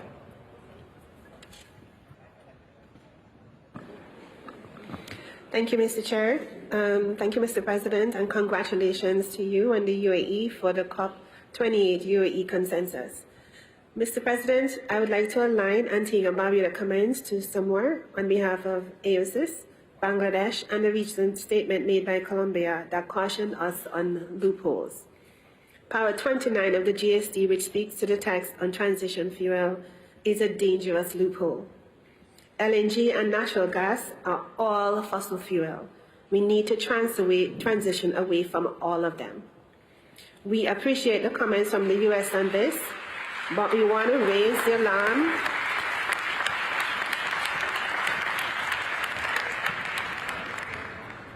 Mr. President, we want to raise the alarm that transition fuel will become permanent, especially in developing countries, and will take away and even block investments into renewables, as well as leaving poor developing countries with high energy costs and stranded assets. Mr. President, thank you for making 1.5 yours and our North Star, finally, and for mentioning fossil fuel transition in the text for the first time. This is a great feat, and Antigua and Barbuda commend your courage, because this is what it will take. Since the Paris Agreement, emissions have increased and is still increasing today. The real reason for this, though, is that in all of our countries, access to funding for fossil fuel investment and technology is far greater in scale and easier to access than that available for the implementation of the decisions that we are taking today. With all things being equal, it is easier today to get funding for a $100 million LNG plant than for a $20 million solar investment, even though solar is far cheaper and less polluting. Mr. President, we need to address the ease of access of financing for fossil fuel investments compared to that of renewables, for adaptation, and for loss and damage. Our finance sector is not aligned to implement the UAE consensus, much less to get us to 1.5 degrees. Mr. President, I therefore challenge you in the next year to work with all parties to fully operationalize Article 2.1c of the Convention. This article is designed to change this inequity in accessing financing for renewables, for adaptation, and for loss and damage.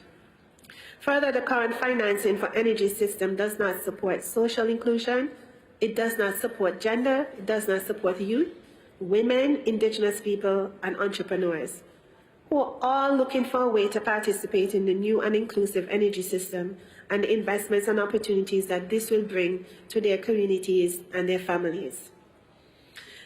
In our global and national financial sector, our global and financial sector is actively aligned against our words. We will continue, therefore, to be known for what we say and not for what we do. Thank you, Mr. President.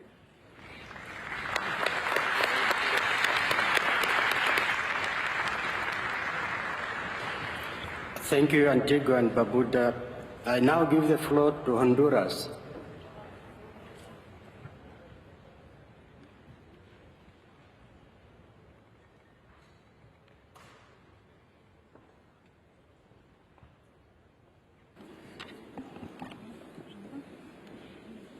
Estimado presidente, excelencias, estimados delegados.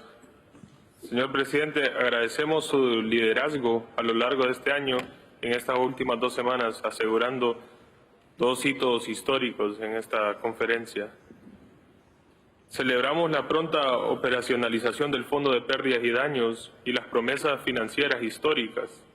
El fondo será trascendental para países como Honduras, que constantemente sufrimos los efectos adversos del cambio climático. El resultado del primer balance mundial es indicativo y propositivo.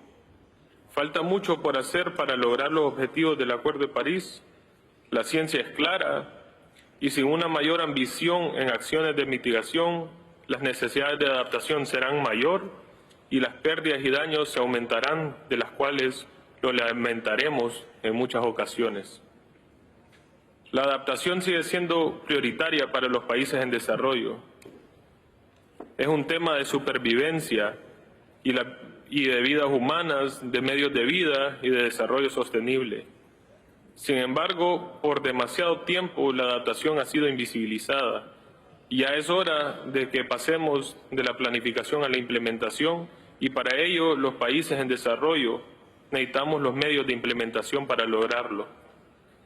Señor presidente, la brecha de financiamiento para la adaptación es cada vez más grande y urgimos que los países desarrollados cumplan con ese compromiso financiero que está en el marco del Acuerdo de París. Los países en desarrollo no podemos seguir cayendo en esa deuda climática inducida. Se nos sigue empujando a caer en una trampa cíclica, un ciclo perverso que nos impide alcanzar nuestro desarrollo sostenible y erradicar la pobreza. Esto no era ni es el espíritu del Acuerdo de París. Honduras es un país muy pequeño cuyas emisiones representan el 0.06% del total global, y aún así somos un país con metas ambiciosas para reducir nuestras emisiones en el sector energético y especialmente en el sector forestal.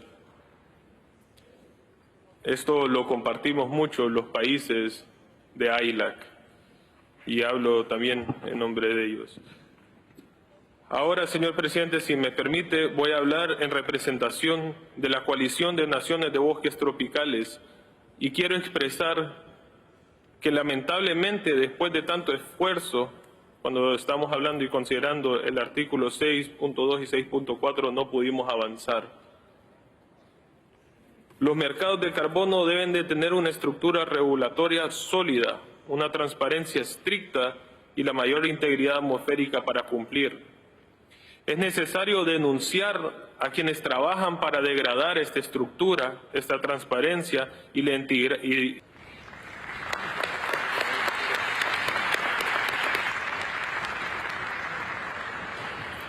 Thank you, Antigua and Barbuda. I now give the floor to Honduras.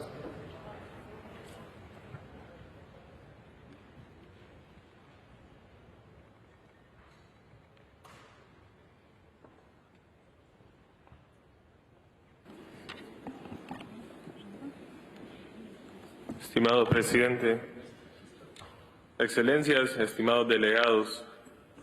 Señor presidente, agradecemos su liderazgo a lo largo de este año, en estas últimas 2 semanas, asegurando 2 hitos históricos en esta conferencia. Celebramos la pronta operacionalización del Fondo de Pérdidas y Daños y las promesas financieras históricas. El fondo será trascendental para países como Honduras, que constantemente sufrimos los efectos adversos del cambio climático. El resultado del primer balance mundial es indicativo y propositivo. Falta mucho por hacer para lograr los objetivos del Acuerdo de París. La ciencia es clara y sin una mayor ambición en acciones de mitigación, las necesidades de adaptación serán mayor y las pérdidas y daños se aumentarán, de las cuales lo lamentaremos en muchas ocasiones. La adaptación sigue siendo prioritaria para los países en desarrollo. Es un tema de supervivencia y de vidas humanas, de medios de vida y de desarrollo sostenible. Sin embargo, por demasiado tiempo la adaptación ha sido invisibilizada y ya es hora de que pasemos de la planificación a la implementación, y para ello los países en desarrollo necesitamos los medios de implementación para lograrlo. Señor presidente, la brecha de financiamiento para la adaptación es cada vez más grande y urgimos que los países desarrollados cumplan con ese compromiso financiero que está en el marco del Acuerdo de París. Los países en desarrollo no podemos seguir cayendo en esa deuda climática inducida. Se nos sigue empujando a caer en una trampa cíclica, un ciclo perverso que nos impide alcanzar nuestro desarrollo sostenible y erradicar la pobreza. Permite tener flujos financieros para estos países en desarrollo que tenemos bosques tropicales. Debemos asegurar de que sea adecuado para el propósito y de la mejor manera. Presidente, nuevamente, muchas gracias.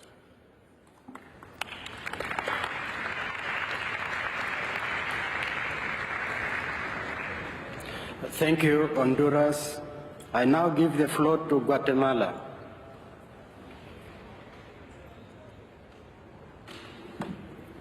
Gracias, señor presidente. Guatemala tiene el honor de hacer esta intervención en nombre del Grupo de Países AILAC. Nos adherimos a la intervención realizada por la República de Cuba en nombre del Grupo G77 y China. Agradecemos a la Presidencia y a su equipo por el arduo trabajo demostrado en esta COP y el apoyo del Secretariado de la Convención Marco de Naciones Unidas sobre Cambio Climático. Aplaudimos el inicio de esta COP por el establecimiento de un hito histórico con la aprobación del instrumento de gobierno y las reglas básicas para el funcionamiento del Fondo de Pérdidas y Daños desde la misma sesión de apertura, así como los anuncios de financiamiento al fondo que siguieron a esta aprobación. Y damos la bienvenida a esta nueva entidad operativa del mecanismo financiero, esperando que este nuevo mecanismo cumpla las expectativas y necesidades para el cual fue creado, brindando apoyo a todos los países en desarrollo sin dejar a nadie atrás. Señor presidente, llegamos a esta COP con una gran expectativa acerca del resultado del balance mundial y después de los últimos 5 días de negociación, muchas de las delegaciones hicimos énfasis en la imperante crisis que enfrenta el planeta ante el calentamiento global. Muestra de ello los récords de temperatura marcados en este año, el cual es marcado como el más caliente de toda la historia reciente, por lo que consideramos que el lenguaje del texto podría haber sido más contundente para asegurar la implementación de los elementos críticos como una llamada a tomar las acciones inmediatas necesarias de acuerdo a los mandatos de la ciencia, definiendo metas cuantitativas como la reducción de emisiones en un 43% al 2030. Esta reducción de emisiones no pasa sin dejar atrás el consumo y producción de combustibles fósiles, acción misma que requiere una transformación de todas las economías. Señor presidente, sin duda, el multilateralismo es la estrella del norte, misma que debe ser la respuesta para problemas globales donde todas las voces sean escuchadas. Distinguidas delegaciones, reclamamos la importancia del apoyo para los países en desarrollo premiando y no penalizando la ambición, ya que el Global Stock Take comienza a dar algunas señales cruciales en esta dirección que debemos continuar fortaleciendo. Resaltamos el rol crítico que tiene el financiamiento público altamente concesional, la necesidad de dar una solución a los altos niveles de endeudamiento, elevados costos de capital y limitado espacio fiscal, que pone a algunos de nuestros países en una disyuntiva entre la acción climática y el desarrollo sostenible, cuando el espíritu del Acuerdo de París nos invita a que vayan de la mano y avanzar en la reforma del sistema financiero internacional que incluye, pero no se limita a la banca multilateral de desarrollo. Después de 3 décadas de defensa, se logró una respuesta internacional basada en la justicia, la responsabilidad y el hecho de que la mitigación y la adaptación no pueden evitar las pérdidas y los daños actuales y futuros generados por los impactos climáticos. AILAC desea subrayar que mejorar la acción de mitigación y abordar las pérdidas y daños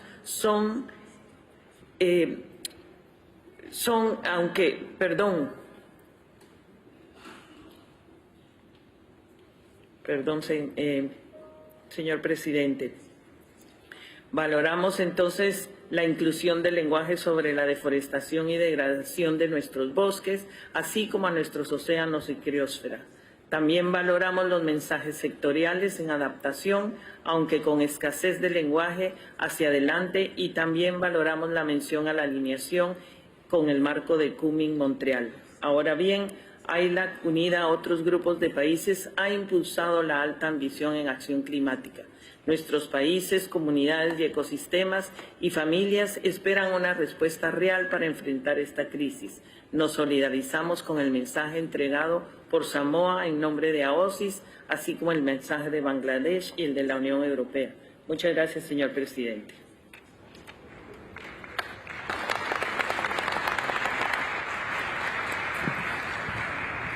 Thank you, Guatemala. The Russian Federation, you have the floor.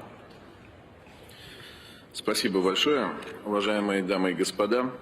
28-я сессия конференции сторон РКИК-ООН ознаменовалась принятием решений по всей повестке дня. Коллективно мы начали наполнение фонда по потерям и ущербу. Существенно продвинулись в разработке новых глобальных целей по адаптации и климатическому финансированию. Но самое главное, первое глобальное подведение итогов стало той самой путеводной звездой, которая осветила путь на ближайшие десятилетия. Нам необходимо сделать выводы из опыта реализации Парижского соглашения, принятого 8 лет назад. За это время мы смогли значительно продвинуться в борьбе с изменением климата, но многое нам еще предстоит сделать. Главное – преодолеть распри и разделительные линии и работать сообща над выполнением Парижского соглашения. Климатическая проблематика продолжает оставаться одной из немногих повесток, объединяющей весь мир во имя нашего будущего. В результате глобального подведения итогов мы пришли к сбалансированному набору рекомендаций, которые представляют достижимые, доступные и эффективные меры. При этом каждая страна может выбрать для себя наиболее оптимальный рецепт декарбонизации, от ядерной генерации до возобновляемых источников энергии. Это отражает подход снизу вверх и принципы Парижского соглашения. Сегодня, подведя глобальные итоги Парижского соглашения, мы поставили перед собой амбициозные задачи. Эти задачи могут быть выполнены только при условиях международного сотрудничества, сохранения свободы торговли и финансовых потоков, трансфера технологий. В этой связи мы поддерживаем позицию Кубы, Венесуэлы и Китая. Мы возражаем против зеленого протекционизма, введения односторонних мер и барьеров под видом прогрессивной климатической политики. Эти меры имеют негативное воздействие на устойчивое развитие других стран, подрывают их право на свободу выбора собственных мер климатической политики. Решить проблему изменения климата невозможно в одиночку. Мы должны отдавать приоритет скоординированным на международном уровне действиям. Благодарим Эмиратское председательство и лично доктора Султана Аль-Джабера за критически важную роль в нахождении консенсуса, за заложенный надежный фундамент для дальнейшего прогресса на КС-29 в Азербайджане. Благодарю за внимание.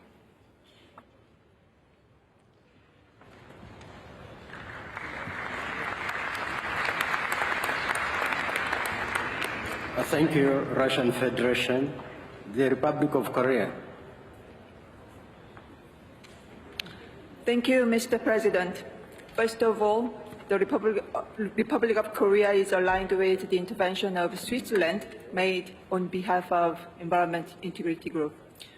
Let me begin by expressing strong gratitude to the UAE Presidency for its hard work and warm hospitality to make this historic COP28 a great success.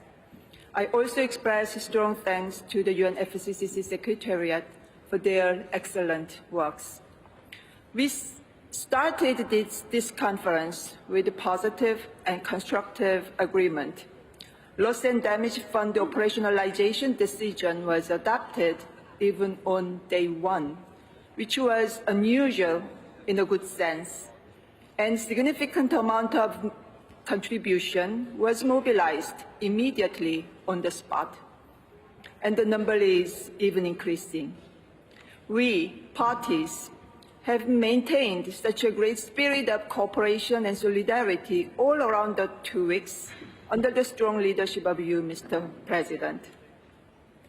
We do appreciate inclusive, transparent, constructive, and innovative leadership of the Presidency. The very frank and heart-to-heart gathering called Majlis was a new and pleasant experience for all of us. We have rebuilt our trust and deepened mutual understanding through that face-to-face gathering. Global stocktake decision we just adopted is a collective commitment to accelerate our action to keep 1.5-degree ambition within reach. In every area, mitigation, adaptation, means of implementation, and particularly new and innovative technology development and cooperation, we have to work together. We have to accelerate our action. This consensus is the outcome of compromise, flexibility, and balance-meeting efforts. It is action-oriented, pragmatic, and realistic. Therefore, what is needed from now on is our accelerated and strengthened action and implementation. We have no excuse to delay. This COP28 will be remembered as a historic milestone in climate regime.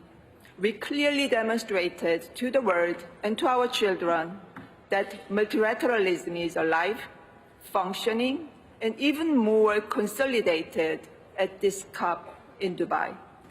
No matter what challenges we have in front of us, climate action to keep 1.5 ambition within reach is clearly our common agenda, and our solidarity will not be weakened. Once again, I express congratulations for delivering great outcome at this COP, and big thanks to the Presidency for its tireless efforts to make our slogan called Unite, Act, and Deliver come true. We all made it happen here, and will continue to unite, act, and deliver. Thank you.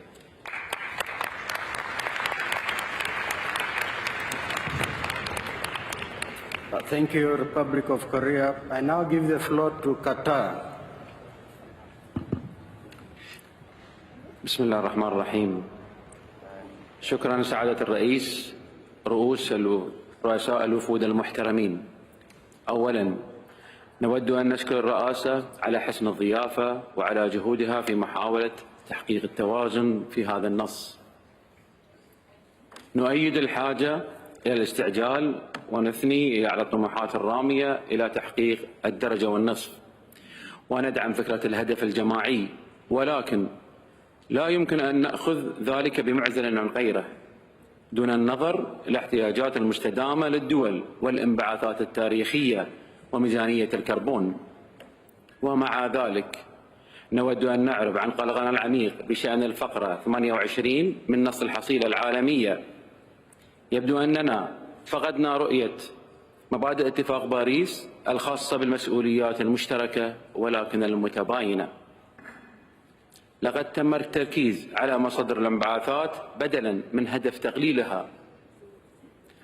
لقد حدد النص أهدافاً بحدود زمنية بدلاً من السماح للأطراف بتحديد مساهماتها على المستوى الوطني بناءً على احتياجاتها وظروفها الوطنية المستدامة.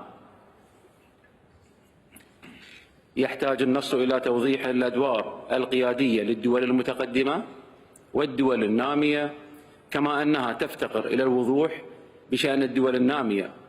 لقد انضممنا إلى اتفاق باريس بحسن النية لأنه تم تحديده في الجهود على المستوى الوطني. لقد تأكدنا من احتياجاتنا للتنمية المستدامة التي تتماشى مع العمل المناخي والذي تم تحديده على المستوى الوطني. لدينا تحفظات على صياغة الفقرة 28 بسبب غياب متطلبات العدالة والمسؤولية المشتركة وفرض الأهداف والتوقيت واستهداف مصادر الانبعاثات، ولذلك لا يمكننا أن نقبل مثل هذه الصيغة التي تبعد إلى الإنصاف والمبادئ التعاونية والتنمية ومبادئ اتفاق باريس، والتي يجب أن تكون هذه المبادئ التي تبني عليها كل الأعمال المستقبلية. شكرا سعادة الرئيس.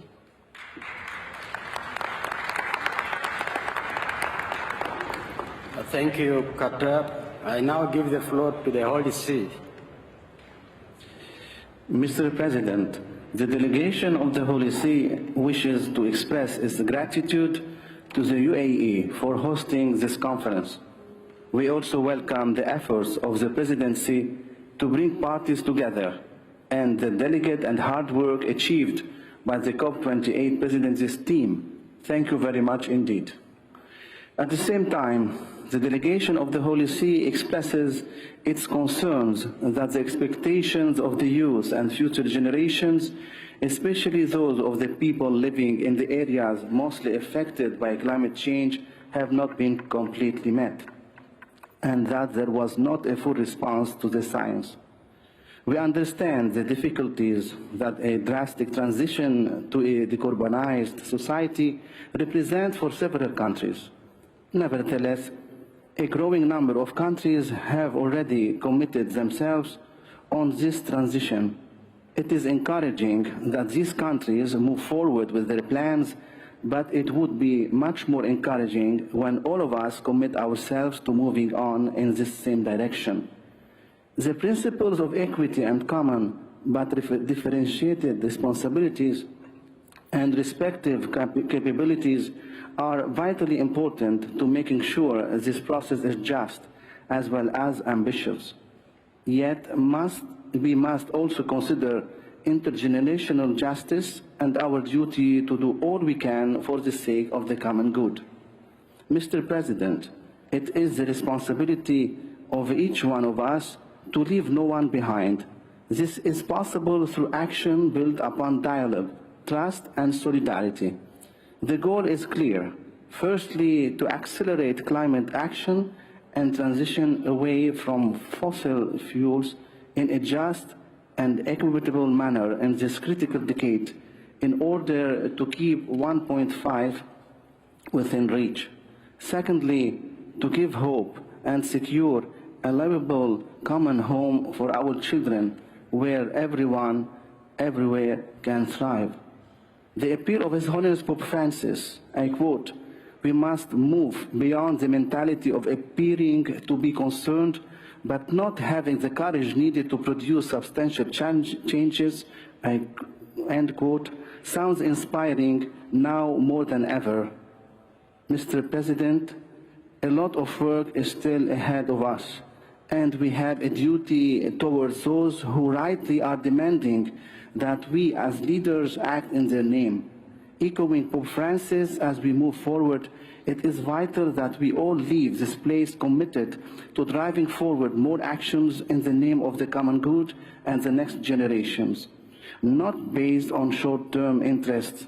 In this way, I quote His Holiness, "May we demonstrate the mobility of politics and not its shame with this question in mind.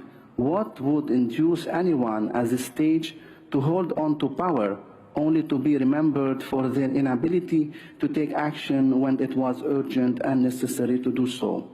Thank you, Mr. President.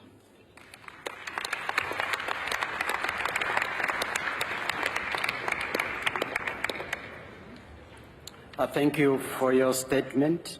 I now give the floor to Sierra Leone. Thank you, Mr. President. Sierra Leone wishes to thank the UAE, the COP presidency, and the UNFCCC Secretariat for their tireless efforts to achieve consensus.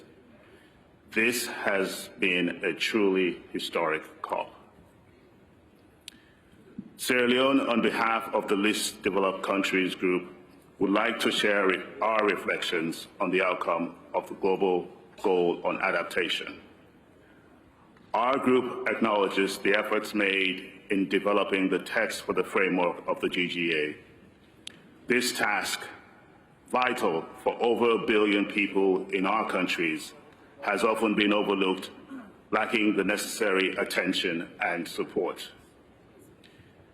Since the establishment of the Glasgow Sharm el-Sheikh program in 2021, our group has been actively participating in workshops and advocating for substantial outcome in the form of a framework with clear targets and solid provisions for means of implementation. Our message has been consistent and clear. Without a means of implementation, the framework remains purely aspirational. The current GGA, devoid of actionable commitments, is not the ambition we expected and advocated for in adaptation. Mr. President, our countries are amongst the most vulnerable to the impacts of climate change, despite minimal contribution. Our peoples will consider it a glaring injustice if after decades of advocating for the GGA and 2 years of working on creating a robust framework, we do not see concrete outcomes that will truly enhance our abilities to adapt to climate change on the ground. Adaptation needs more than just good intentions. It needs a robust framework that protects the lives, property, and livelihoods of our people and our ecosystems. Our communities deserve more than aspirational goals. They need real, immediate, and impactful support to adapt to the realities of climate change. Mr. President, this is just the start of a conversation on the GGA framework. Now we must ensure that quality indicators are developed by all relevant experts and that means of implementation is embedded so our countries don't get left out. We need more on adaptation. Let us not forget that. I thank you, Mr. President.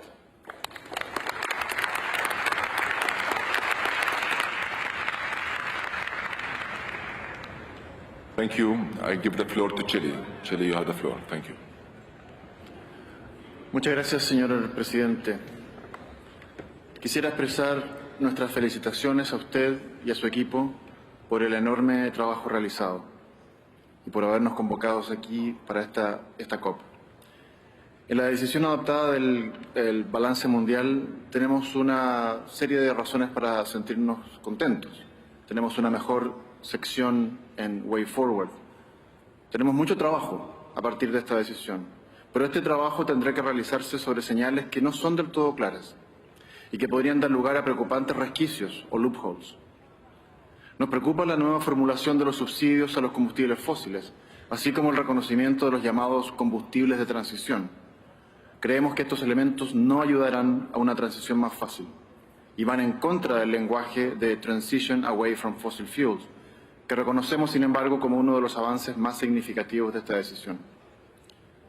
Al mismo tiempo, vemos con satisfacción que algunas de nuestras propuestas y las de nuestro grupo han sido adoptadas en este texto. Esto incluye un diálogo de expertos sobre el impacto del cambio climático en los niños Igualmente nos congratulamos por la inclusión de un programa de implementación tecnológica que puede estar también entre los legados más relevantes de esta COP. También damos la bienvenida al reconocimiento de la importancia de los ecosistemas, incluyendo los océanos. Tenemos mucho trabajo y esperamos que en los próximos meses podamos construir mucho más sobre la ambición que nos une. En el caso de la meta global de adaptación, estamos muy complacidos por haber contribuido al resultado de este ítem con un trabajo cercano e incansable de las ministras de Australia y de Chile. Sin perjuicio de ello, queremos hacer presente que no entendemos la inclusión de la expresión where possible en el párrafo 13 de la decisión, que no reconocemos como aplicable en esta parte del texto. Agradecemos también su iniciativa para promover un Youth Climate Champion. Chile ha incluido a los jóvenes en su delegación junto a programas de entrenamiento y creación de capacidades para ellos. Instamos, en este sentido, a todas las delegaciones aquí presentes para que incluyan a jóvenes en sus delegaciones, con responsabilidades concretas y con capacidad de influencia en la definición y en la promoción de decisiones.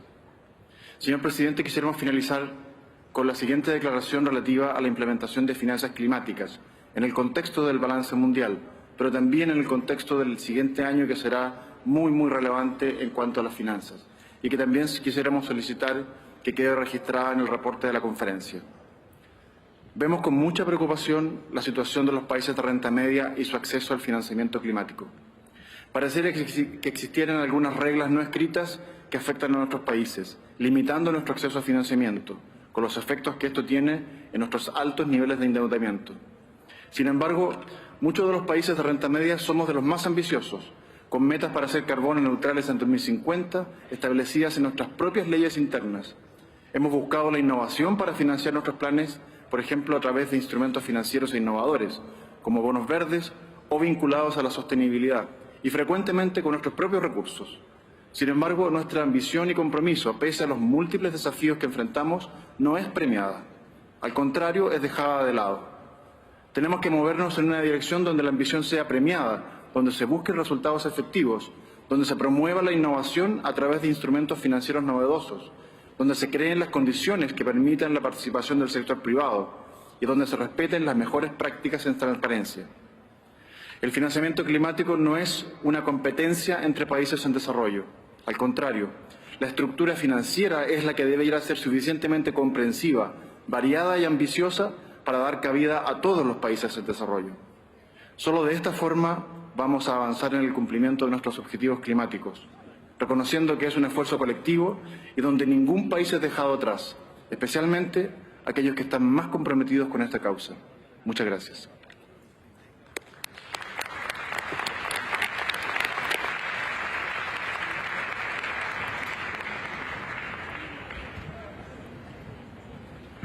Thank you. Colleagues, dear friends, I'm very grateful for all your statements. We have many important decisions to adopt today. I ask your indulgence that we return now to our business, quickly adopt the remaining decisions, and we will return to the statements once we are done. I thank you for your understanding. I invite the CMA to consider Agenda Item 8, Matters Relating to Adaptation, Sub-Item 8A, Glasgow Sharm el-Sheikh Work Programme on the Global Goal on Adaptation referred to in Decision 7/CMA.3. At their plenary meetings on 6 December, the subsidiary bodies forwarded this matter for further guidance. I requested the chairs of the subsidiary bodies to conduct consultations on my behalf on specific issues within the Global Goal on Adaptation. In addition, ministerial consultations on issues related to adaptation were conducted by Her Excellency Minister Maysa Rojas and Her Excellency Minister Jennifer McAllister. I invite the CMA to adopt draft decision entitled Glasgow Sharm el-Sheikh Work Programme on the Global Goal on Adaptation referred to in Decision 7/CMA.3 contained in document FCCC/PA/CMA/2023/L.18. I propose that the framework for the global goal on adaptation referred to in this decision be referred to as the UAE Framework for Global Climate Resilience. I further propose that the work programme referred referred to in this decision be named the UAE Belém Work Programme.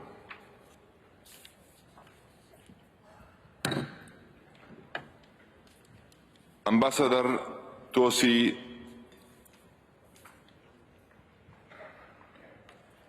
on the 7th review of the financial mechanism, Ambassador Tosi Mpano conducted consultations on my behalf on the way forward regarding the proposal from the United States on the 7th review of the financial mechanism.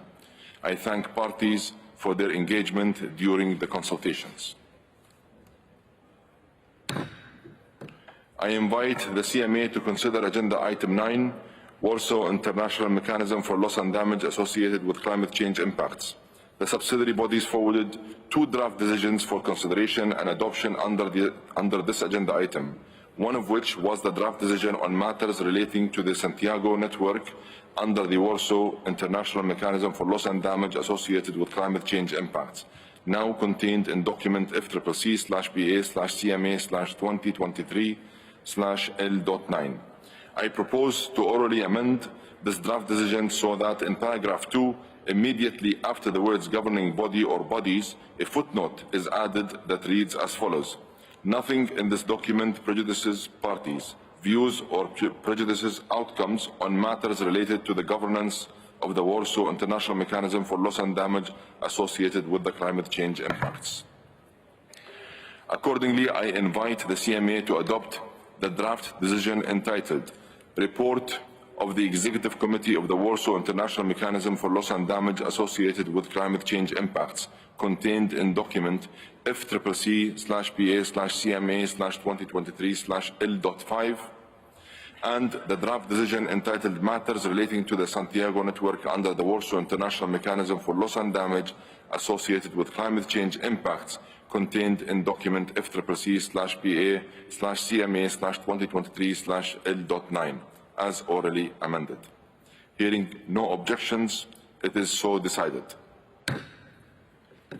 I invite a representative of the United Nations Office for Disaster Risk Reduction, Animish Kumar, to address the plenary. Mr. Kumar, you have the floor.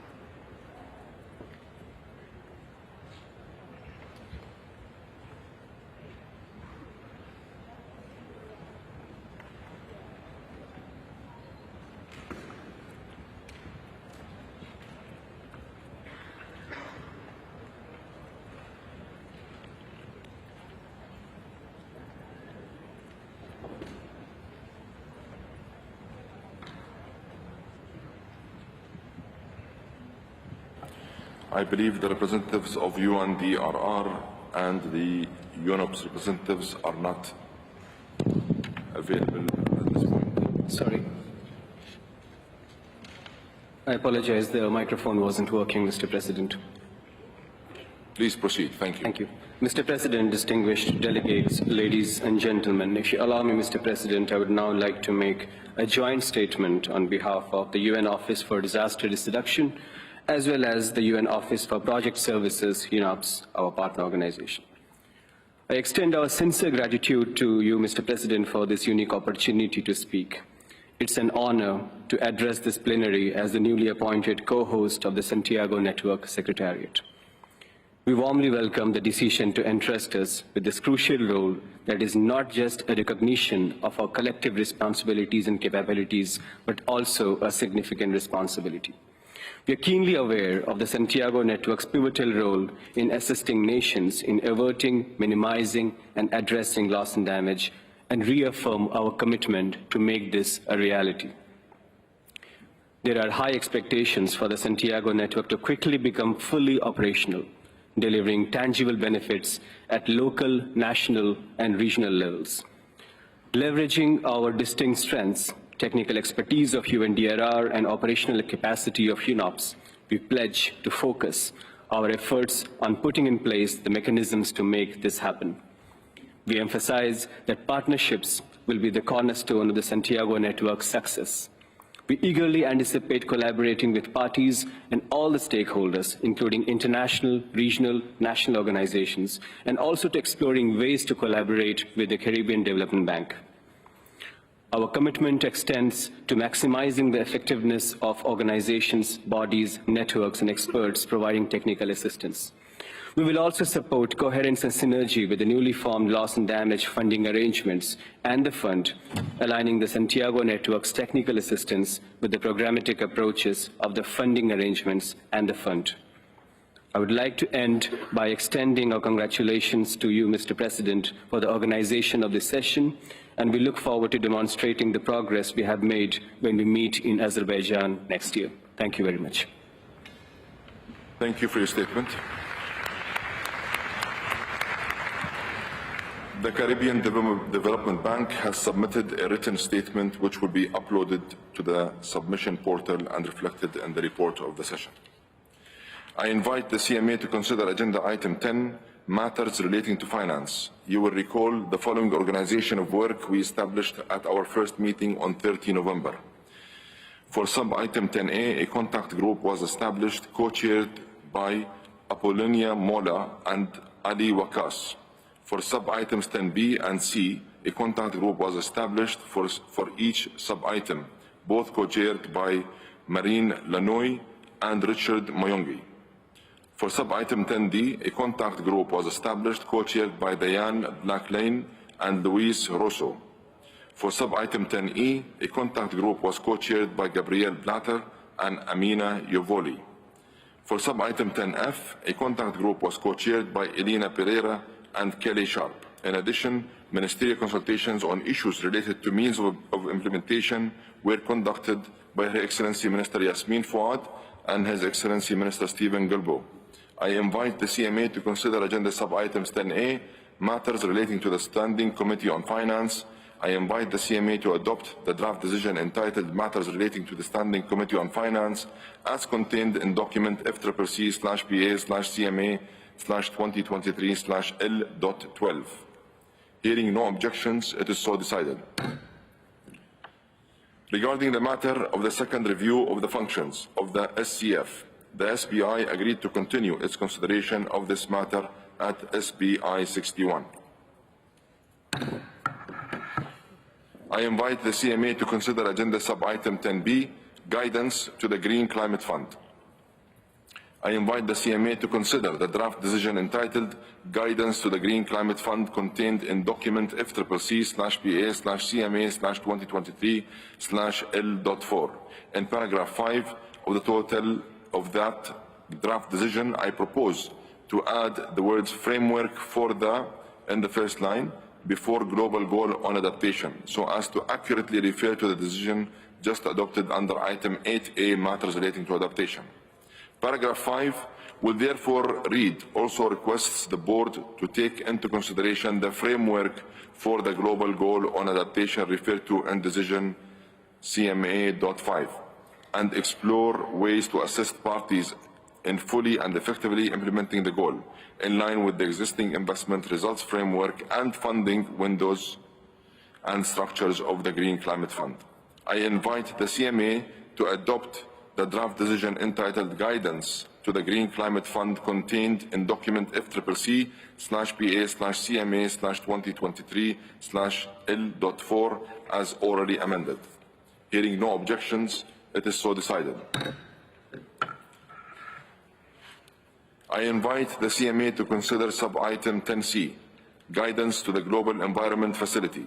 I invite the CMA to adopt the draft decision entitled Guidance to the Global Environment Facility contained in document FCCA/PA/CMA/2023/L.6. Hearing no objections, it is so decided. I invite the CMA to consider sub-item 10E, New Collective Quantified Goal on Climate Finance. I invite the CMA to adopt the draft decision entitled New Collective Quantified Goal on Climate Finance contained in document FCCA/PA/CMA/2023/L.10. Hearing no objections, it is so decided. I invite the CMA to consider sub-item 10F, compilation and synthesis of and summary or report on the in-session workshop on biennial communications of information related to Article 9, Paragraph 5 of the Paris Agreement. I invite the CMA to adopt the draft decision entitled Compilation and Synthesis of and Summary Report on the in-session workshop on biennial communications of information related to Article 9, Paragraph 5 of the Paris Agreement, contained in document FCCMA/PA/CMA/2023/L.11. Hearing no objections, it is so decided. I invite the CMA to consider Agenda Item 13, Report of the Forum on the Impact of the Implementation of Response Measures. At their plenary meetings on 6 December, the subsidiary bodies forwarded this matter for further guidance, and I requested Andrea Marco and George Bosting to undertake consultations on my behalf to conclude the work. I invite the CMA to adopt draft decision entitled Review of the Functions, Work Program and Modalities of the Forum on the Impact of the Implementation of Response Measures, Mid-Term Review of the Work Plan and Report of the Forum, contained in document FCCC/CP/2023/L.14, FCCC/KP/CMP/L.6, FCCC/PA/CMA/2023/L.19. Hearing no objections, it is so decided. I invite the CMA to consider Agenda Item 14, matters relating to Article 6 of the Paris Agreement. At its plenary meeting on 6 December, the SBSTA forwarded these matters for further guidance. I requested the same pairs of co-chairs to conduct consultations on outstanding technical work.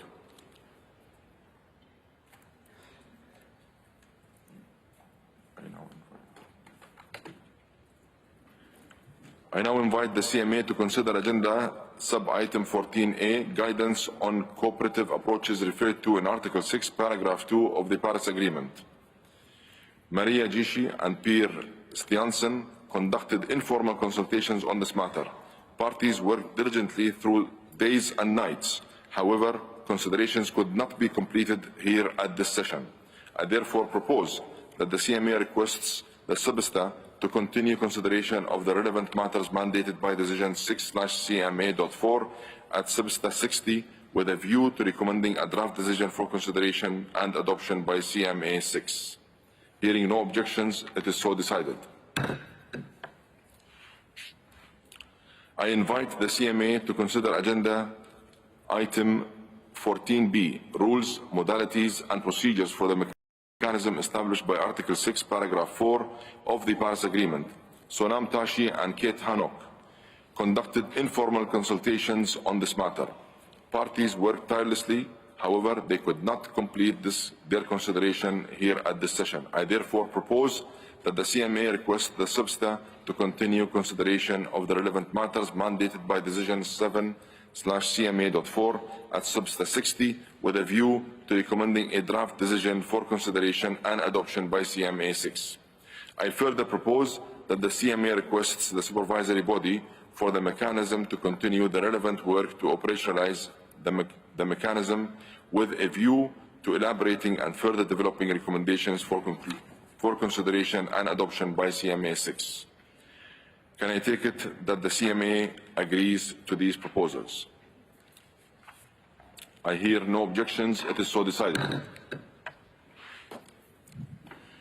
I now invite the CMA to consider Agenda Item 14C, Work Program under the Framework for Non-Market Approaches referred to in Article 6, Paragraph 8 of the Paris Agreement. Kristen Q and Jackie Roeska conducted informal consultations on this matter. I invite the CMA to adopt the draft decision entitled Work Program under the Framework for Non-Market Approaches referred to in Article 6, Paragraph 8 of the Paris Agreement in Decision 4/CMA.3, contained in document FCCC/PA/CMA/2023/L.13. Hearing no objections, it is so decided.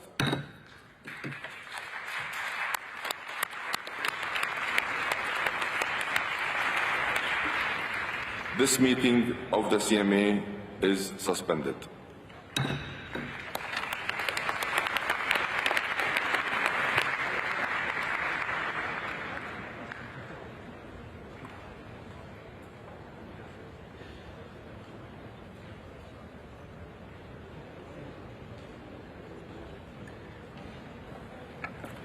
I declare open the 6th meeting of the CMP.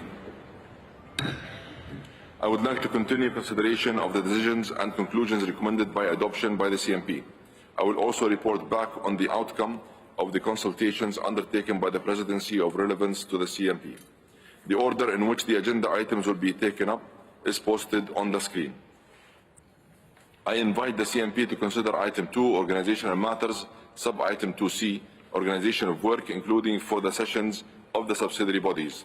You may recall that at our first meeting, I proposed to undertake consultations on the way forward regarding the proposal from Brazil on Article 3, Paragraph 9, and Article 21 of the Kyoto Protocol.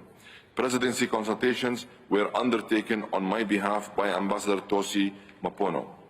Parties engaged in constructive dialogues, allowing for a comprehensive understanding of the positions held. However, no consensus among parties on the way forward under the CMP could be reached. I invite the CMP to consider Agenda Item 4, reporting from and review of parties included in Annex 1, Sub-Item A, National Communications. This matter was considered by the SBI. Consideration of this matter could not be completed by the SBI at this session. The matter will therefore be included in the provisional agendas for SBI 60 in accordance with Rules 10C and 16 of the draft Rules of Procedures being applied. I invite the CMP to consider Agenda Item 6, Matters relating to joint implementation. I invite the CMP to adopt the draft decision entitled Matters relating to joint implementation as contained in document FCCMP/KP/CMP/2023/L.4. Hearing no objections, it is so decided. I invite parties to consider Agenda Item 7, Matters relating to the Adaptation Fund. The CMP considered this matter in a contact group co-chaired by Diane Blacklane and Louise Rosso. I invite the CMP to adopt the draft decision entitled Matters relating to the Adaptation Fund, contained in document FCCC/KP/CMP/2023/L.5. Hearing no objections, it is so decided. I invite the CMP to consider Agenda Item 9, Report of the Forum on the Impact of the Implementation of Response Measures. I invite the CMP to adopt the draft decision entitled Review of the Functions Work Programme and Modalities of the Forum on the Impact of the Implementation of Response Measures, Midterm Review of the Work Plan and Report of the Forum, contained in document FCCC/CP/2023/L.14, FCCC/KP/CMP/L.6, FCCC/PA/CMA/2023/L.19. Hearing no objections, it is so decided. I invite parties to turn to Agenda Item 11, Report of the High-Level Ministerial Roundtable on Increased Ambition of Kyoto Protocol Commitments. At the first meeting, I proposed that informal consultations be conducted on my behalf by Iman Ostadi, a senior member of my delegation. I have to report that there is still no consensus on the way forward on this issue. Pursuant to Rules 10C and 16 of the draft Rules of Procedure being applied, this item will be included on the provisional agenda for CMP 18.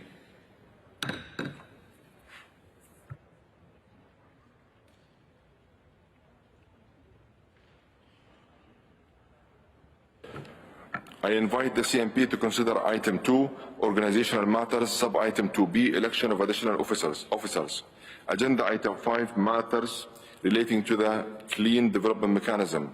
Agenda Item 7, Matters relating to the Adaptation Fund. And Agenda Item 10, Report of the Compliance Committee. The list of nominations received by the Secretariat is available on the UNFCCC website. There will be no election of an additional member of the Bureau, as all nominees for the Bureau of the COP, whose election will be taken up later today, are also from parties to the Kyoto Protocol. I invite the CMP to elect the members and alternate members of the following bodies as contained in the list of nominations: the Clean Development Mechanism Executive Board, the Kyoto Protocol Compliance Committee, and the Adaptation Fund Board. Hearing no objections, it is so decided. I congratulate the members and alternate members of these bodies on their election.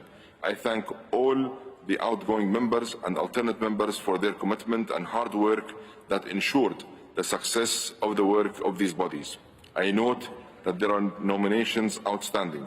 I invite groups and constituencies to continue consultations and submit the outstanding nominations to the Secretariat as soon as possible, and in any case by 29 February 2024 at the latest. Once received by the Secretariat, the nominees will be deemed elected at CMP 18 in accordance with established practice. Hearing no objections, it is so decided.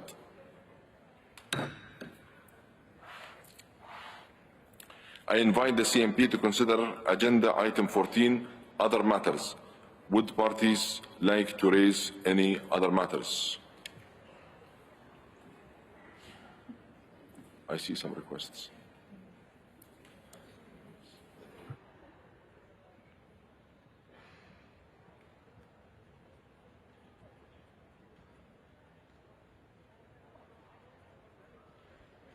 I invite parties to turn to Agenda 15, conclusion of the session. Turning to Agenda Sub-Item 15A, adoption of the draft report on the session. The preliminary assessment of the resource implications of decisions adopted by the governing bodies at this session will be provided at the end of the COP meeting. The draft report is contained in document FCCP/KP/CMP/2023/L.1. I invite the CMP to adopt the draft report on the understanding that the rapporteur, with the assistance of the Secretariat, will complete the report and make it available to all parties. Hearing no objections,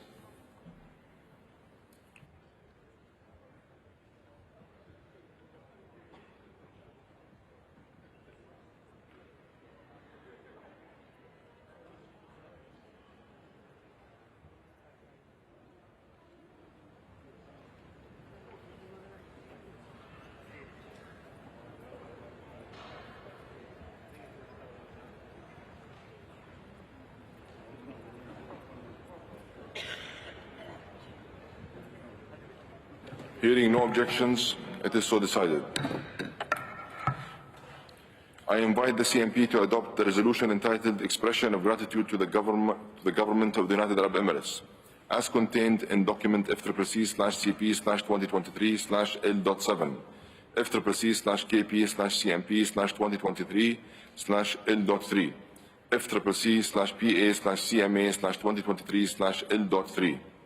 Hearing no objections, it is so decided. I hereby adjourn the 6th meeting of the CMP.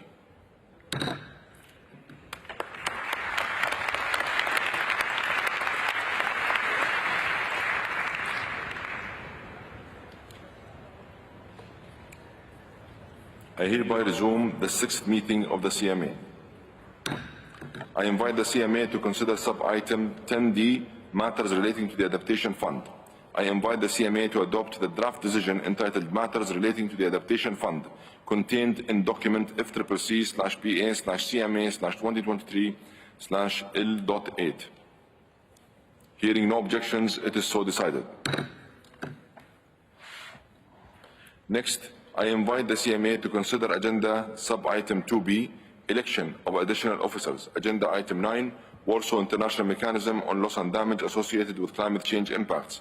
Agenda Item 14, Matters Relating to Article 6 of the Paris Agreement. Agenda Item 15, Report of the Committee to Facilitate Implementation and Promote Compliance referred to in Article 15, Paragraph 2 of the Paris Agreement. I would again like to thank Ambassador Mohammed Nasr for his hard work in leading these consultations. The list of nominations received by the Secretariat is available on the UNFCCC website. There will be no election of an additional member of the COP Bureau, as all nominees for the Bureau of the COP, whose election will be taken up later today, are also from the parties to the Paris Agreement. I invite the CMA to elect the members and alternate members of the following bodies as contained in the list of nominations: The Executive Committee of the Warsaw International Mechanism on Loss and Damage, the advisory body of the Santiago Network, Article 6.4 Supervisory Body, and Paris Agreement Implementation and Compliance Committee. Hearing no objections, it is so decided.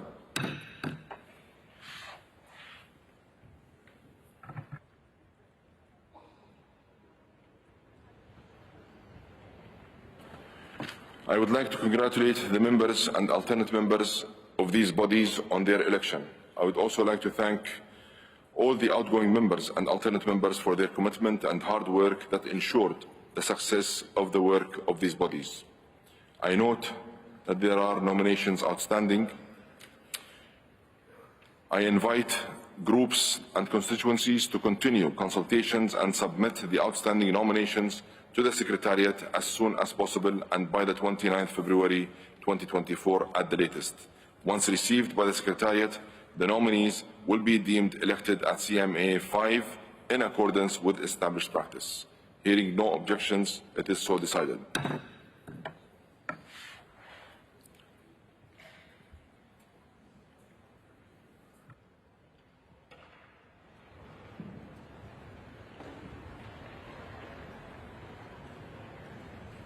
I invite the CMA to consider Agenda Item 18, Other Matters. You may recall that at our first meeting, I proposed to undertake consultations on the way forward regarding the proposal from Zambia on behalf of the African Group on the issues of special needs and special circumstances of Africa, and stated that I would report on this and any other issues raised in the consultations under Agenda Item 18, Other Matters. I appointed Federica Fricano to conduct these consultations on my behalf. An inclusive consultative process was held on Tuesday 5th and Sunday 10th of December. During the constructive exchanges, parties acknowledged that the Convention of the Paris Agreement already provides recognition of the urgent and immediate needs of particularly vulnerable developing countries to the adverse effects of climate change, including Africa. There were suggestions to use existing spaces to discuss wider regional needs and general matters related to special circumstances of developing countries at a regional level.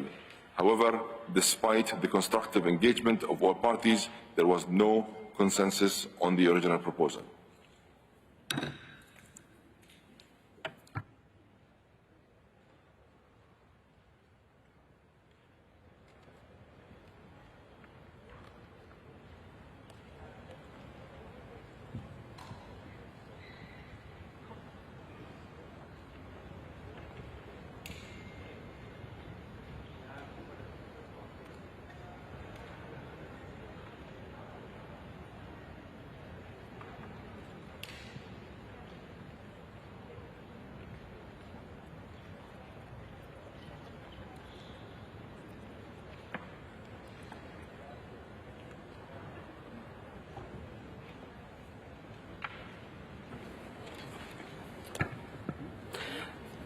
I invite the CMA to consider Agenda Item 19, conclusion of the session.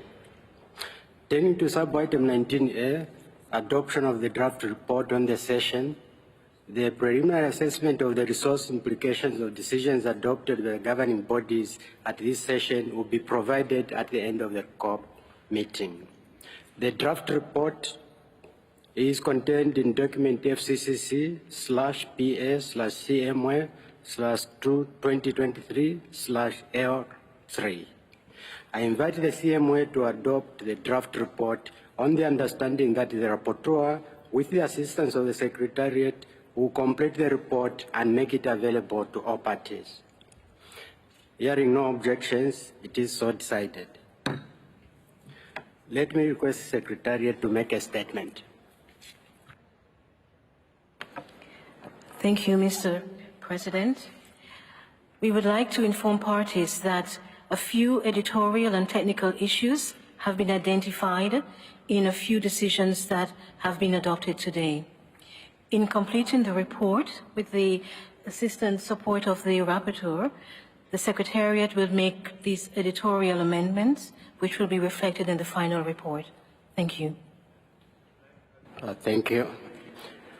I now invite the CMA to adopt the resolution entitled expression of gratitude to the government of the United Arab Emirates as contained in document FCCC/CP/2023/L7 FCCC KP/2023/L3 and FCCC/PA/CMA/2023/L7.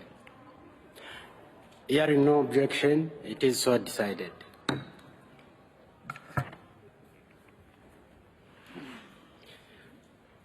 I would like to continue consideration of the remaining decisions and conclusions recommended for adoption by the COP. I will also report back on the outcome of the consultations undertaken by the Presidency on building opportunities for youth to engage in the UNFCCC process. The order in which the agenda items will be taken up is posted on the screen. I invite parties to turn to sub-agenda item 2F, organization of work, including for the sessions of subsidiary bodies. Ms. Widad Al-Hassan and Ms. Fatima Al-Halami conducted consultations on a way forward to build opportunities for stronger inclusion and engagement of youth in climate action and UNFCCC processes. I invite the COP to adopt the draft decision entitled Presidency Youth Climate Champion as contained in FCCC/CP/2023/L113, FCCC/PA/CMA/2023/1.15, L115. Hearing no objection, it is so decided.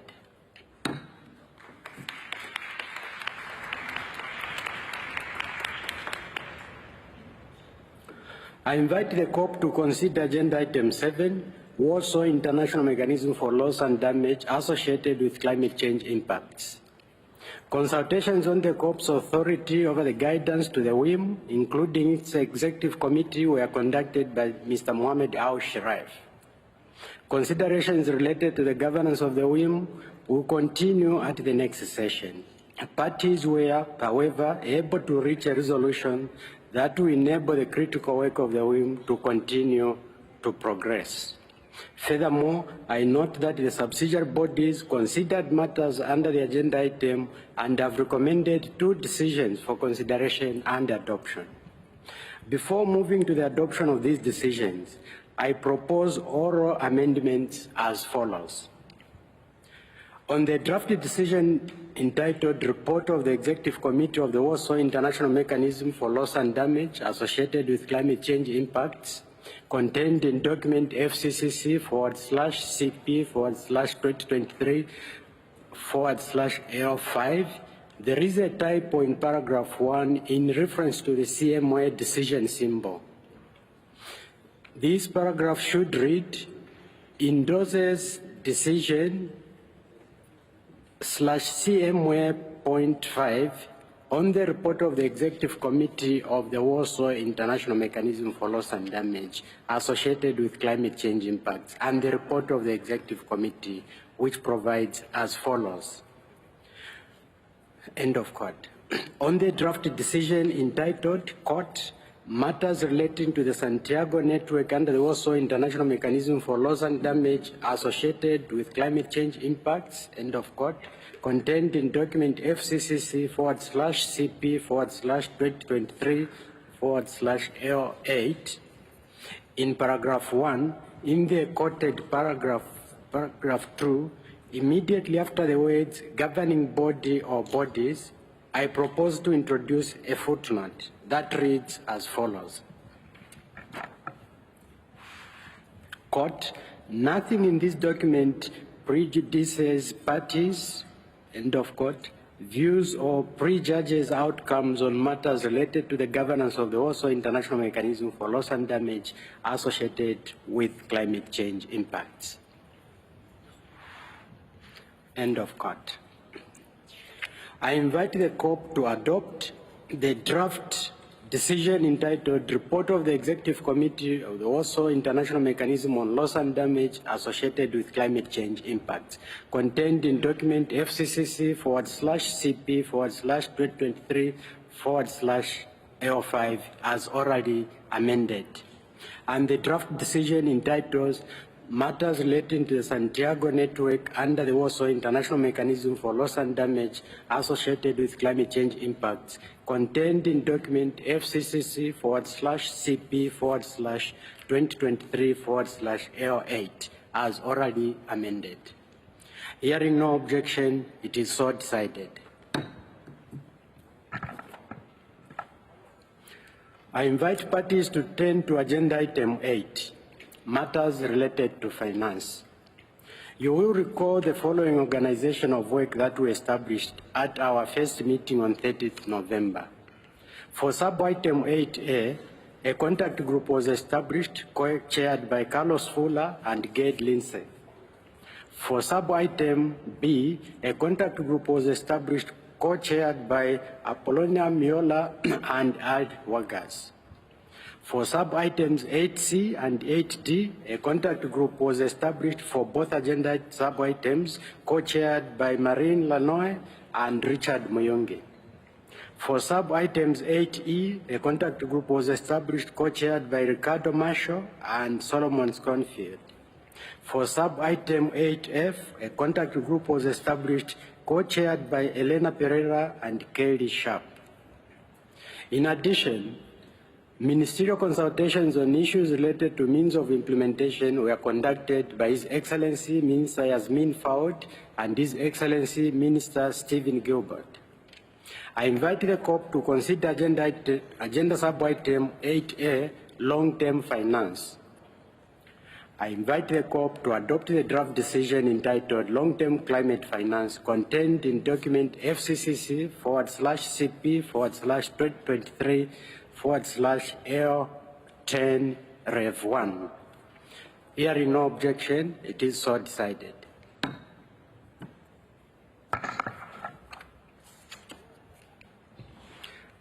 I invite the COP to consider agenda item 8B, matters relating to the Standing Committee on Finance. I invite the COP to adopt the draft decision entitled Matters Relating to the Standing Committee on Finance, contained in document FCCC/CP/2023/L9. Hearing no objection, it is so decided. Regarding the matter of the second review of the functions of the Standing Committee on Finance, the SBI agreed to continue its consideration of this matter at SBI 61.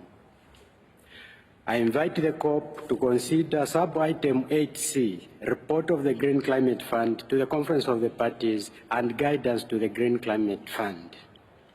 I invite the COP to adopt the draft decision entitled Report of the Green Climate Fund to the Conference of the Parties and Guidance to the Green Climate Fund, contained in document FCCC/CP/2023/L3. Hearing no objection, it is so decided.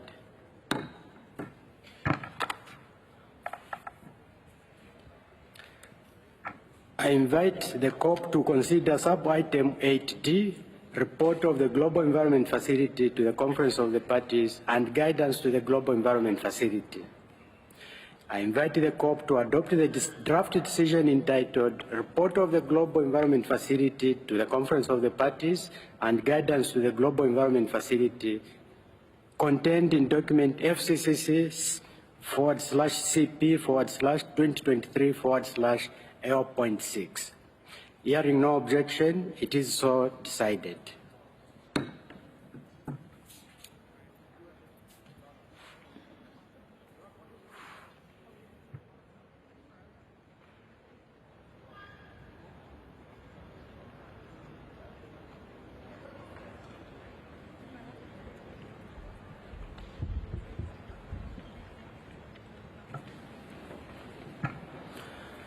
I invite the COP to consider sub-item 8E, the 7th review of the financial mechanism. I invite the COP to adopt the drafted decision entitled Seventh Review of the Financial Mechanism contained in document FCCC/CP/2023/L12.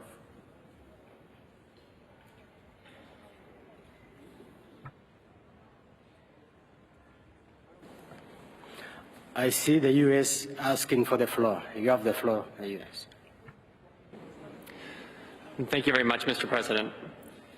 We object to the proposed decision under COP Agenda Item 8E on the 7th review of the financial mechanism. The proposed decision does not address the key issue the United States has raised consistently in discussions under this agenda item, namely that the CMA must also review the financial mechanism with respect to how the financial mechanism serves the agreement. This is an issue of critical institutional importance and proper governance. The Paris Agreement is not subsidiary to the Convention, and Article 9.8 of the Paris Agreement unequivocally states that the financial mechanism shall serve the Paris Agreement. The CMA must be allowed to review the financial mechanism with respect to how it serves the Paris Agreement in accordance with the agreement. As we have made clear, we cannot accept a review of the financial mechanism by the COP only. We reiterate our position that the 7th review must also be a CMA agenda item. Thank you.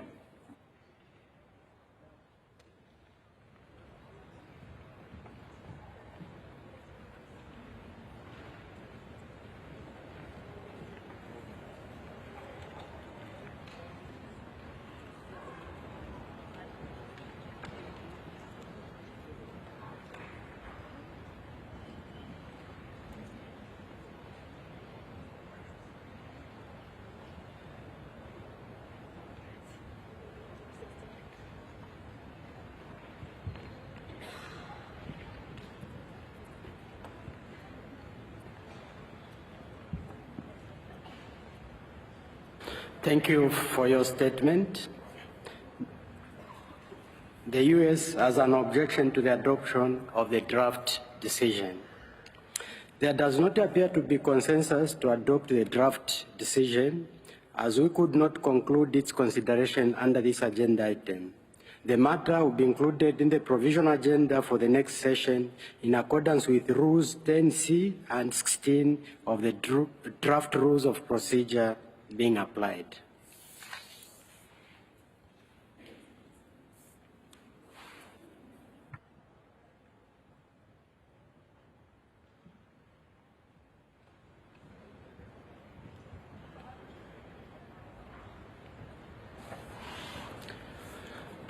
I invite the COP to consider sub-item 8F, compilation and synthesis of, and summary report on the in-session workshop on biannual communication of information related to Article 9, Paragraph 5 of the Paris Agreement. I invite the COP to adopt the draft decision entitled Compilation and Synthesis of, and Summary Report on the in-session workshop on biannual communication of information related to Article 9, Paragraphs 5 of the Paris Agreement, contained in document FCCC/CP/2023/L11.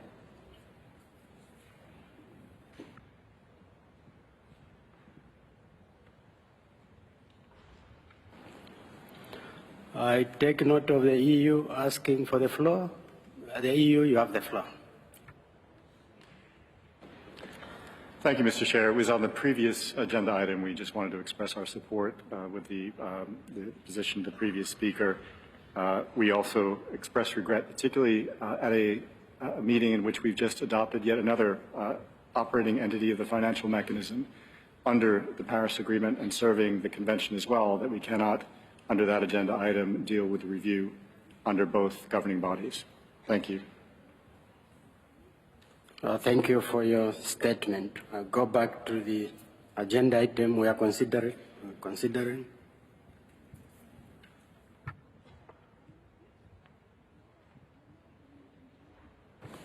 Australia.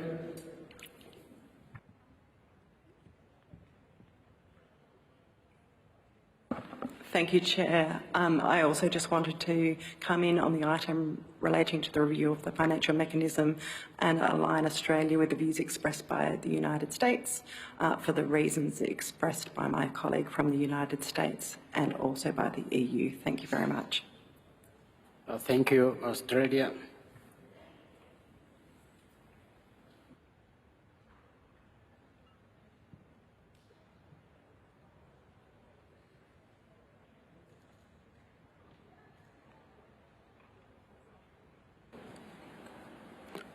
I go back to agenda sub-item 8F. I invite the COP to adopt the draft decision entitled Compilation and Synthesis of and Summary Report on the in-session workshop on biannual communication of information related to Article 9.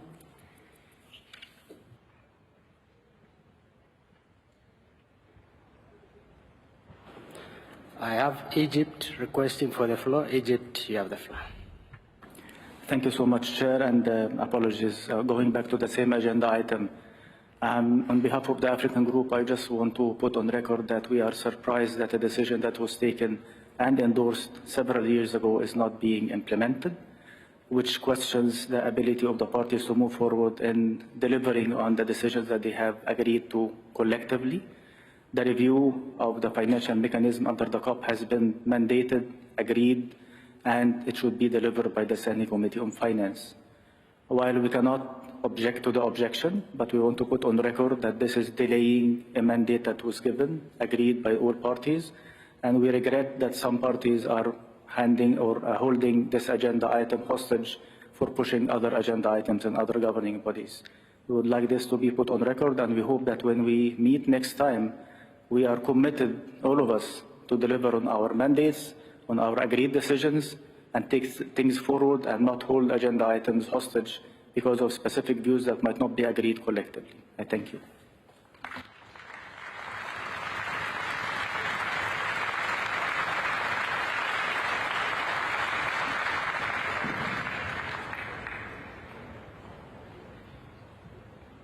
Thank you for all these statements.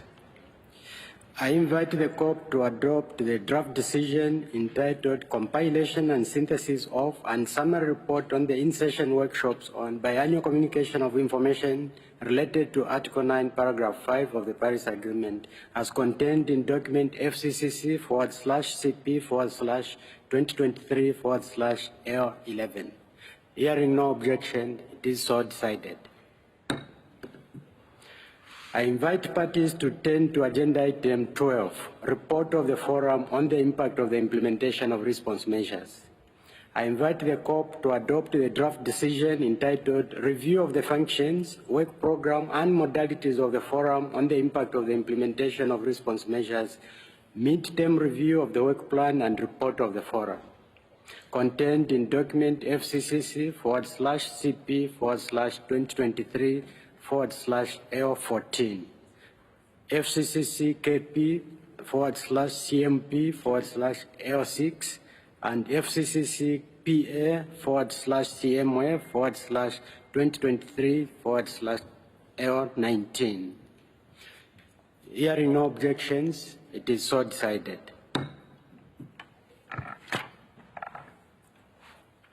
I invite parties to turn to sub-item 2D, election of officers other than the President. Item 6, report of the Adaptation Committee and review of the progress, effectiveness and performance of the Adaptation Committee. Item 8B, matters related to the Standing Committee on Finance.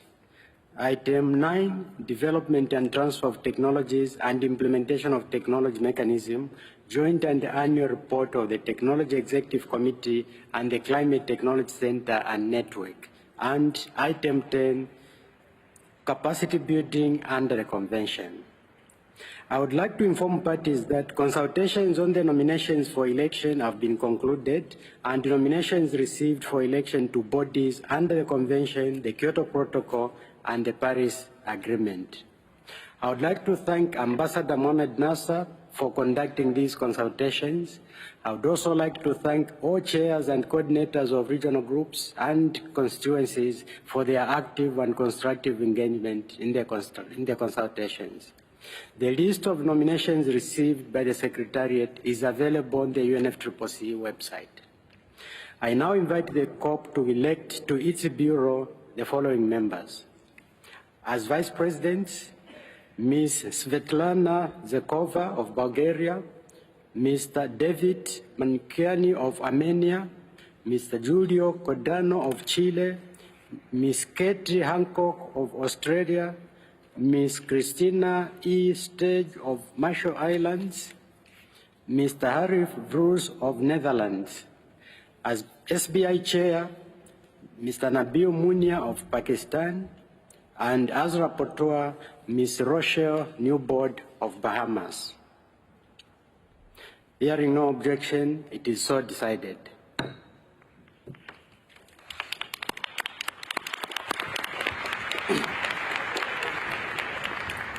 I would like to congratulate the members of the Bureau on their election. I would also like to express appreciation to the various Bureau members under whose guidance and leadership we have made tremendous progress, especially their guidance for the organization and the work of the conference. I note that nominations are outstanding from African states. I invite the African states to continue consultations and submit the outstanding nominations to the Secretariat as soon as possible and by 29 February 2024 at the latest. Once received by the Secretariat, the nominees will be deemed elected at COP28 in accordance with the established practice. Hearing no objection, it is so decided.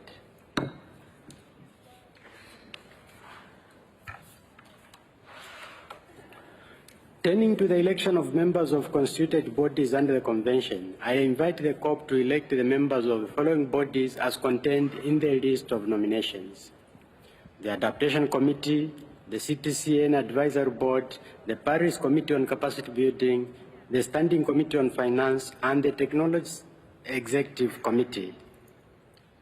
Hearing no objections, it is so decided.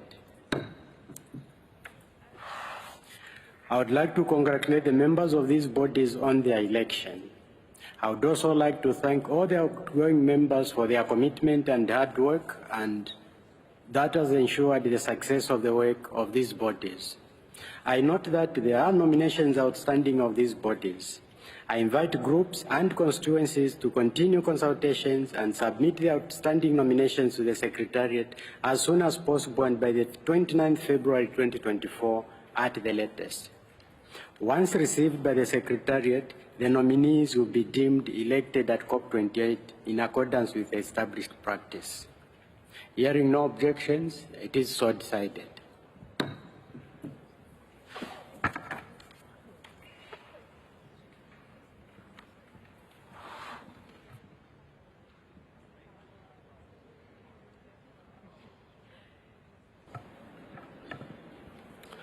I see no request for the floor.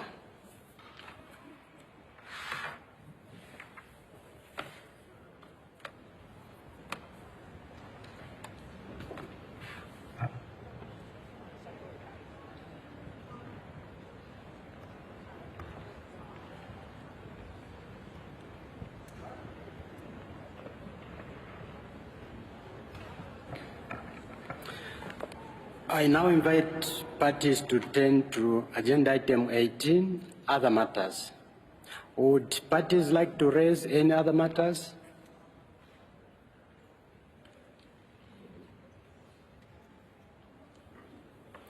I see no request for the floor.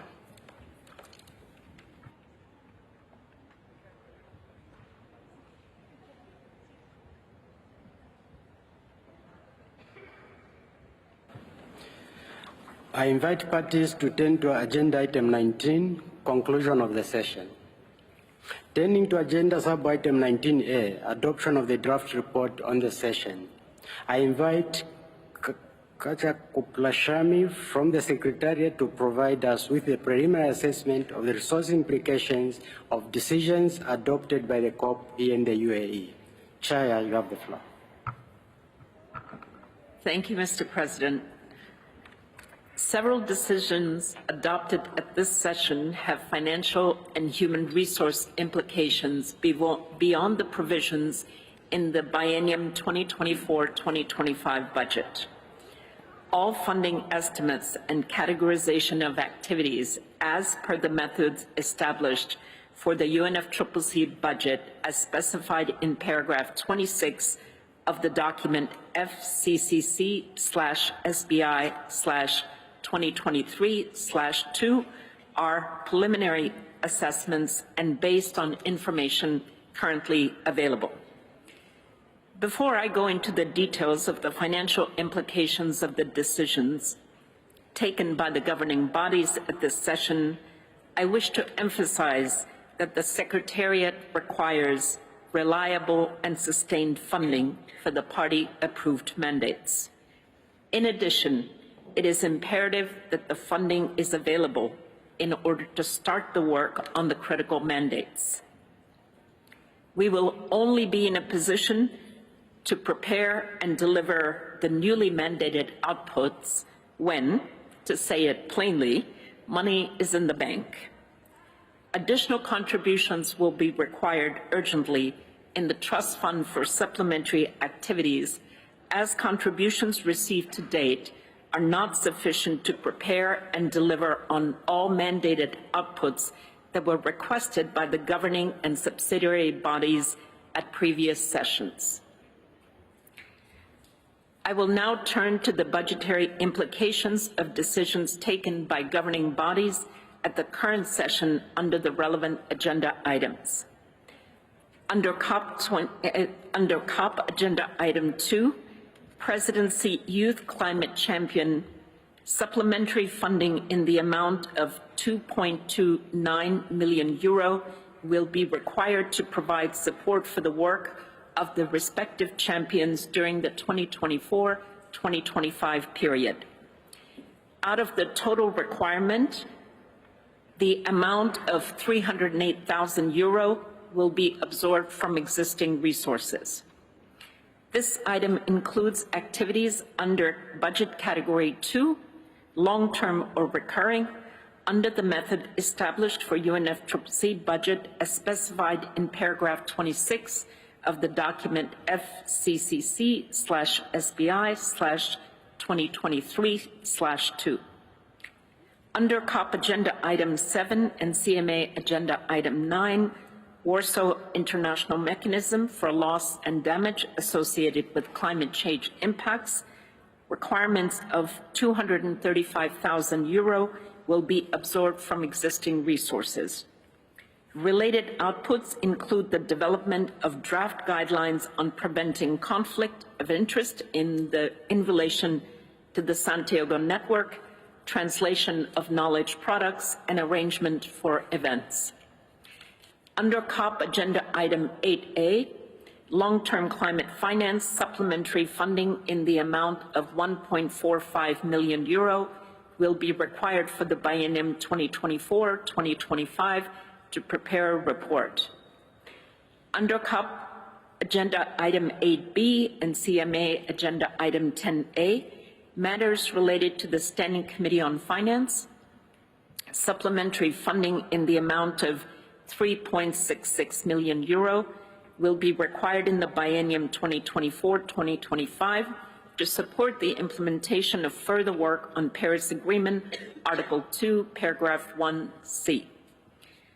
Under COP Agenda Item 8G and CMA Agenda Item 10G, operationalization of the funding arrangements for responding to loss and damage referred to in Paragraph 2, including the fund referred to in Paragraph 3 of Decisions 2/CP27 and 2/CMA4, requirements for the interim secretariat consisting of the UNFCCC Secretariat, the United Nations Development Programme, and the Secretariat of the Green Climate Fund amount to €3.15 million in 2024 to make arrangements for convening meetings of the board of the fund and support the development and implementation of the work plan of the board until the Secretariat of the Fund is fully operational.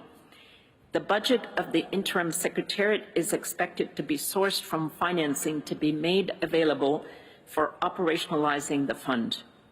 Additional contributions outside the fund will not be required.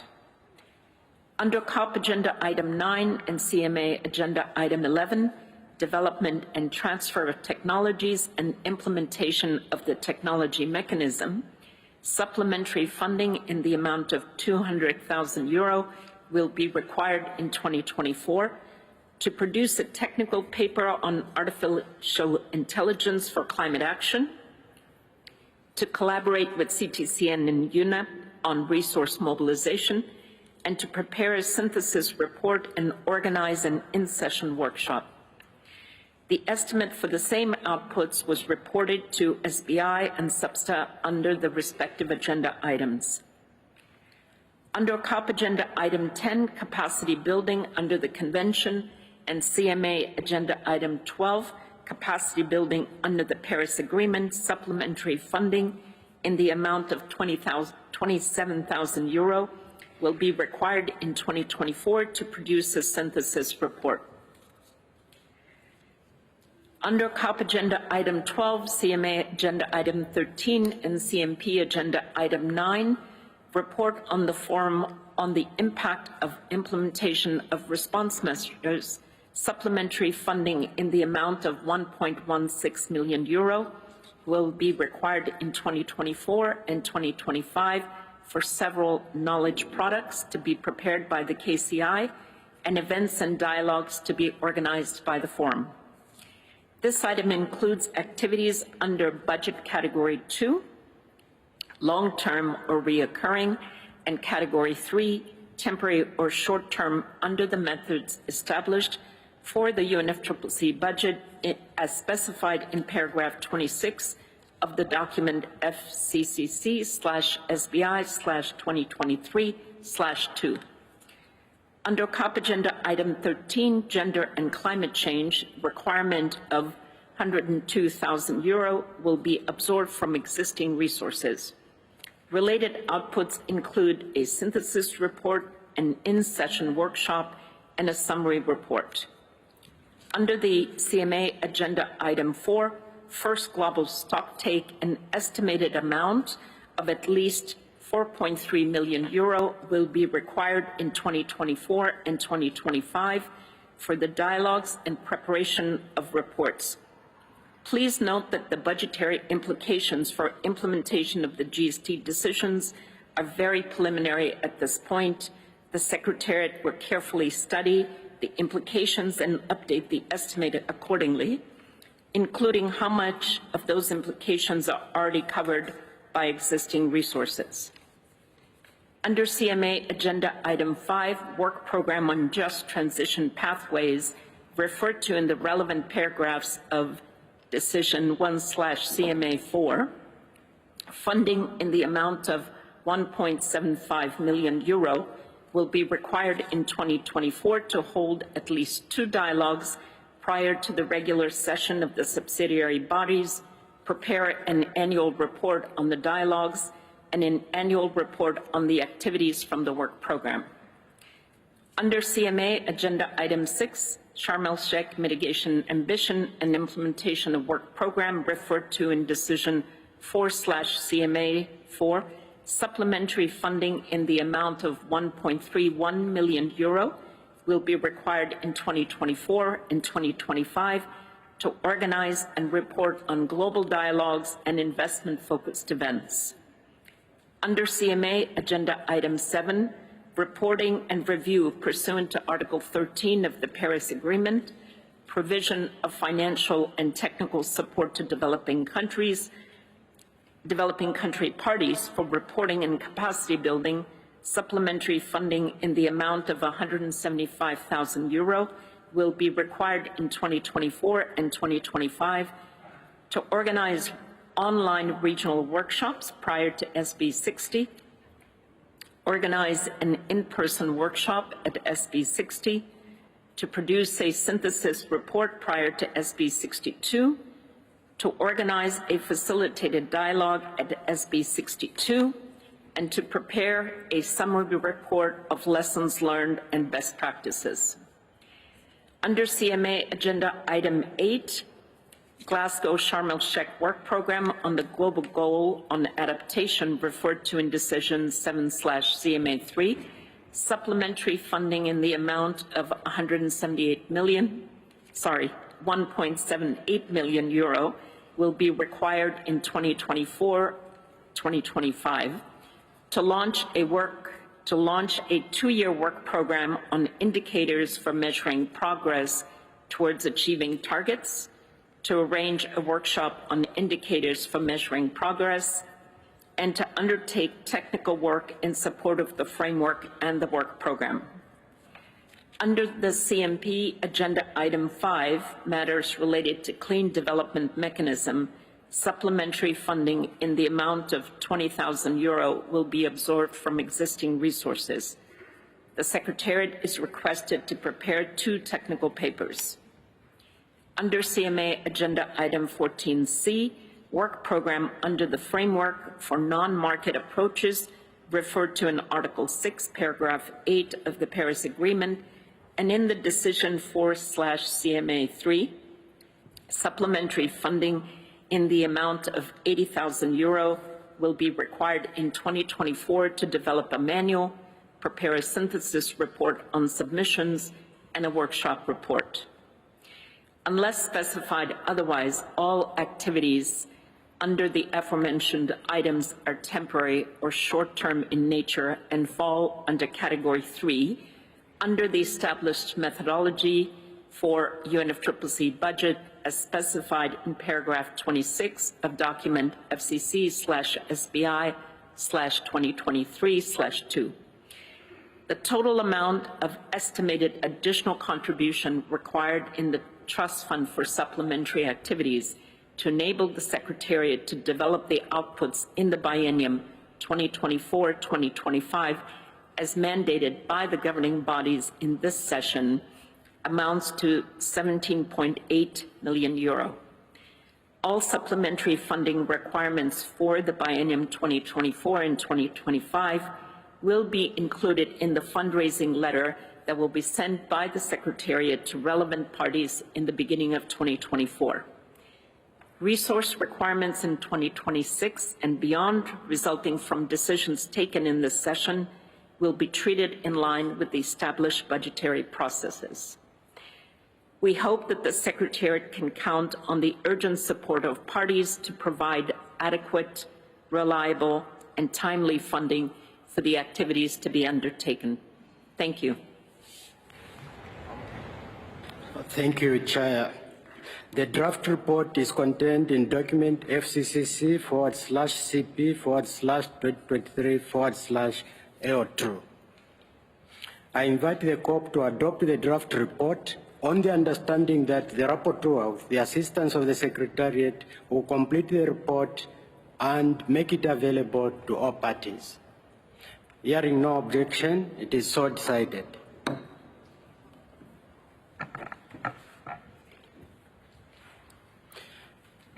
I invite the COP to adopt the resolution entitled Expression of Gratitude to the Government of the United Arab Emirates as contained in document FCCC/CP/2023/L7 and FCCC/KP/2023/L3 and FCCC/PA/CMA/2023/L7.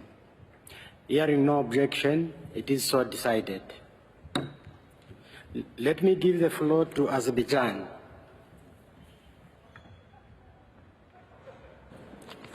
Thank you, Mr. Chair.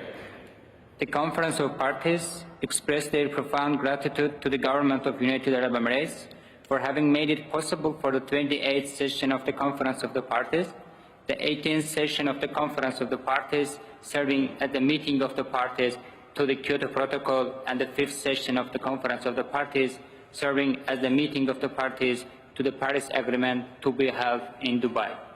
The Conference of Parties requests the Government of the United Arab Emirates to convey the city and people of the Dubai the gratitude of the Conference of the Parties, the Conference of the Parties serving as the meeting of the parties to the Kyoto Protocol, and the Conference of Parties serving as the meeting of the parties to the Paris Agreement for the hospitality and warmth extended to the participant. I thank you.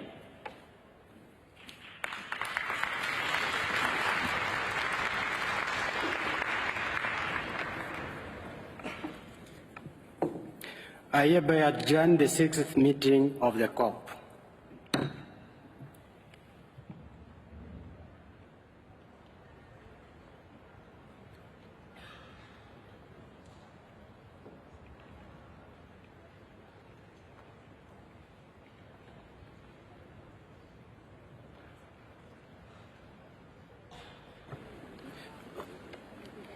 Dear delegates, I now open a joint 7th meeting of the Conference of the Parties. The 7th meeting of the Conference of the Parties serving as the meeting of the parties to the Kyoto Protocol. 7th meeting of the Conference of the Parties serving as the meeting of the parties to the Paris Agreement. I will invite parties to make their statements. I will continue from the list of speakers earlier today. I urge parties to keep within the time limit of 3 minutes. I invite parties to upload your full statements on the UNFCCC website.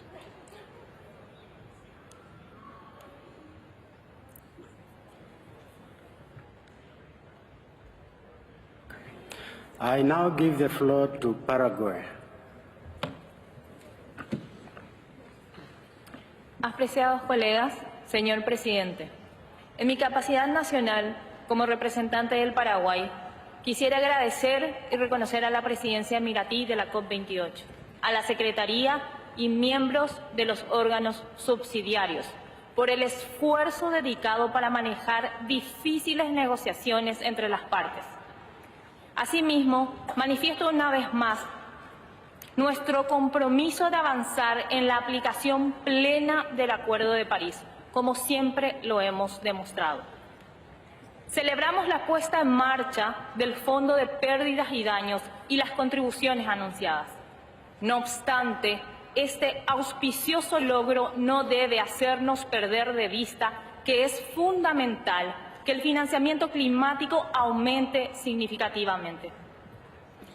El Paraguay registra bajas emisiones de gases de efecto invernadero y su principal sector económico, la agricultura, depende del clima. Sin embargo, afrontamos los daños como nosotros como país no hemos provocado. Por eso vemos con preocupación algunos puntos referentes a la meta global de adaptación y consideramos imperativo tener en cuenta en todo momento el principio de responsabilidad común pero diferenciada. La adaptación no solo es una prioridad nacional, sino que es un tema de suma urgencia. Esta COP inició con esperanzas acerca del resultado del primer balance mundial para definir en conjunto cómo abordaríamos un desafío común respecto a la urgencia de la crisis climática, que apuntan al objetivo de los 1.5 grados. Con relación al llamado a los esfuerzos globales para la reducción de gases de efecto invernadero diferentes al CO2, en particular del metano, mencionado en el párrafo 28, inciso F del documento sobre balance global, el Paraguay observa la redacción con disconformidad y la rechaza, dado que un gran porcentaje de las actividades económicas nacionales se relacionan con el sector productivo, las que desarrollamos de manera sostenible y armónica con el ambiente. Por este motivo, creemos firmemente que se debe diferenciar entre países desarrollados y no desarrollados y solicitamos se deje constancia de esta manifestación. En materia de los esfuerzos para detener o revertir la deforestación mencionada en el párrafo 33, el Paraguay expresa su disconformidad con la redacción, la rechaza y reafirma que debe referirse específicamente a la deforestación ilegal.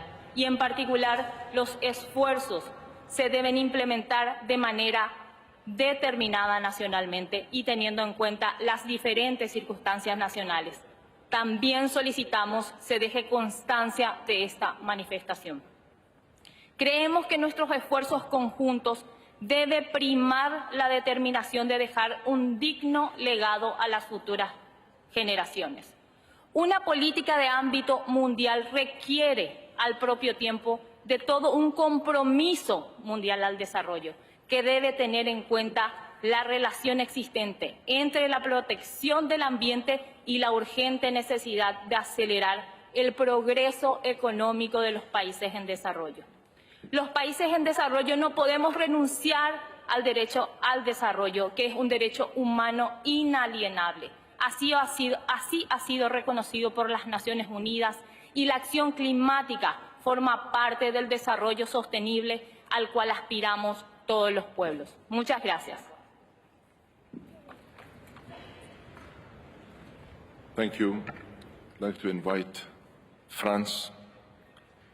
France, you have the floor.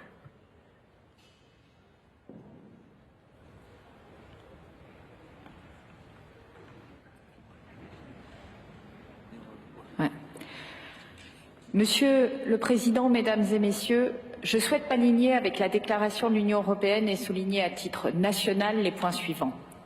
L'accord de la COP28 qui vient d'être adopté est une victoire du multilatéralisme. Notre accord est aussi une victoire pour le climat. 8 ans après l'accord de Paris, nous avons franchi une étape très importante pour limiter le dérèglement climatique. Le texte contient du langage fort sur les énergies fossiles, en appelant pour la première fois à leur sortie progressive, en cohérence avec l'objectif des 1,5 degrés. C'est la première fois que tous les pays convergent sur ce point et je souhaite remercier toutes les parties car je sais combien certaines sont sorties de leur zone de confort comme nous y invitait la présidence de la COP28. L'accord nous fixe une grande ambition pour les renouvelables et l'efficacité énergétique et mentionne pour la première fois le nucléaire tout en faisant une place à la sobriété énergétique. C'est un résultat sans précédent qui envoie un signal fort à l'ensemble des acteurs et au marché.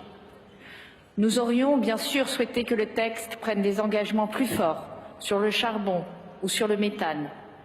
Le texte reprend les messages les plus importants des scientifiques du GIEC pour tenir la trajectoire d'1,5 degré, pic de nos émissions d'ici 2025, baisse de nos émissions de 43% d'ici 2030 et de 60% d'ici 2035. Cet engagement, la France et l'Union européenne le relèvent en ayant inscrit dans le marbre de la loi la baisse de nos émissions d'ici 2030 à 55%. L'année dernière, nous les avons baissées de 2,7%. Ici, à Dubaï, nous avons également adopté le fonds pertes et dommages. La France a tout fait pour aboutir à ce compromis et remercie la présidence d'avoir mis beaucoup d'énergie à obtenir un accord dès le démarrage de la COP. Enfin, cet accord reprend le travail du président de la République française à la suite du sommet de Paris et la conclusion du pacte de Paris pour les peuples et la planète, notamment sur les financements innovants, y compris les taxations. Monsieur le Président, chers collègues, nous avons tous travaillé très dur pour arriver à ce résultat et je souhaite saluer et remercier du fond du cœur les pays, les ministres et les représentants des pays les moins avancés, le groupe des petits États insulaires en développement, le groupe AILAC et le Brésil et tous les pays qui ont œuvré ensemble pour ce résultat sans précédent. Ensemble et avec l'Union européenne, nous avons travaillé de façon incroyable pour aboutir à ce résultat. Je n'oublierai jamais nos séances de travail et toute la passion que j'ai vue dans l'engagement de chacun des ministres. Nous devons poursuivre ce travail et cette union pour les prochaines COP. Bien sûr, le texte est le fruit d'un compromis et ne peut nous satisfaire totalement. Il ne met pas fin à la crise climatique. Nous sommes toujours sur un sentier d'émissions dramatiques. Nous allons devoir travailler encore très dur, à bas coût, à Belém et au-delà. Il faut aller plus loin sur la solidarité avec les pays du Sud, plus loin sur la justice climatique. Mais je souhaite que nous gardions cet esprit de Dubaï pour les prochaines COP, car il est indispensable pour continuer à avancer. Mes remerciements et mes plus sincères félicitations vont enfin au président de la COP28, Dr Sultan Al-Jaber, et à ses équipes, pour leur engagement de tous les instants pour parvenir à cet accord ambitieux. Monsieur le Président, je sais que vous et vos équipes ont travaillé d'arrache-pied depuis 12 mois. que vous n'avez pas transigé avec la science, je veux vous dire que vous pouvez être collectivement fiers de ce que vous avez accompli. Et je vous remercie pour ce leadership sans qui aucun accord n'aurait été possible.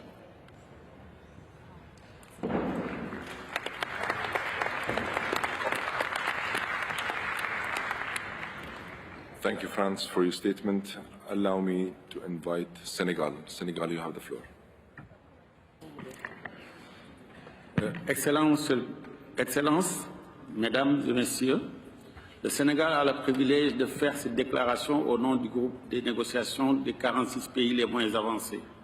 Le groupe s'aligne sur la position du G77 et de la Chine, du groupe africain et du groupe des pays des petits États insulaires en développement. Permettez-moi tout d'abord de remercier chaleureusement les Émirats Arabes Unis pour l'organisation réussie de cette COP28, ainsi que le secrétariat et tous les co-facilitateurs pour le travail acharné et l'engagement dont ils ont fait preuve toutes ces semaines durant. Monsieur le Président, distingués délégués, en tant que pays les moins avancés, nous sommes en première ligne de cette crise climatique à laquelle nous avons le moins contribué. Les conséquences terribles seront désastreuses, accompagnées de leur lot de morts et de larmes, continuent chaque jour d'affecter négativement la vie de plus d'1 milliard de personnes. Nous sommes venus à Dubaï avec la lourde responsabilité de répondre aux aspirations de nos concitoyens. Sur le bilan mondial, nous apprécions les avancées obtenues sur ce point. Cependant, sur de nombreuses questions, notamment le 1,5 degré, l'adaptation et les pertes et préjudices, ce résultat ne répond pas à l'ampleur ou à l'urgence de l'action climatique requise pour combler les lacunes de mise en œuvre identifiées. Maintenir la hausse des températures en dessous de 1,5 est une question essentielle pour nous les PMA. Sur la finance climatique, le bilan mondial met en évidence le vaste écart entre les besoins des pays en développement et les financements disponibles, renforçant la trajectoire d'alourdissement de la dette pour nos pays. L'année prochaine, le NCQJ devra forcément répondre à l'objectif de 1,5 degré Celsius. Monsieur le Président, distingués délégués, sur l'adaptation, nous apprécions tous vos efforts pour nous rapprocher d'un résultat dans le cadre du DDA. Cependant, nous demeurons préoccupés par le fait que le cadre de GCA ne bénéficie pas de moyens de mise en œuvre effectifs. Dans ce sens, des efforts devront être menés. Sur la finance climatique, nous remercions les pays qui se sont engagés à contribuer au Fonds vert climat, au Fonds sur les pertes et préjudices et au Fonds d'adaptation, au Fonds pour les pays les moins avancés et au Fonds spécial pour les changements climatiques. Toutefois, nous sommes préoccupés par la faiblesse des contributions globales à l'adaptation.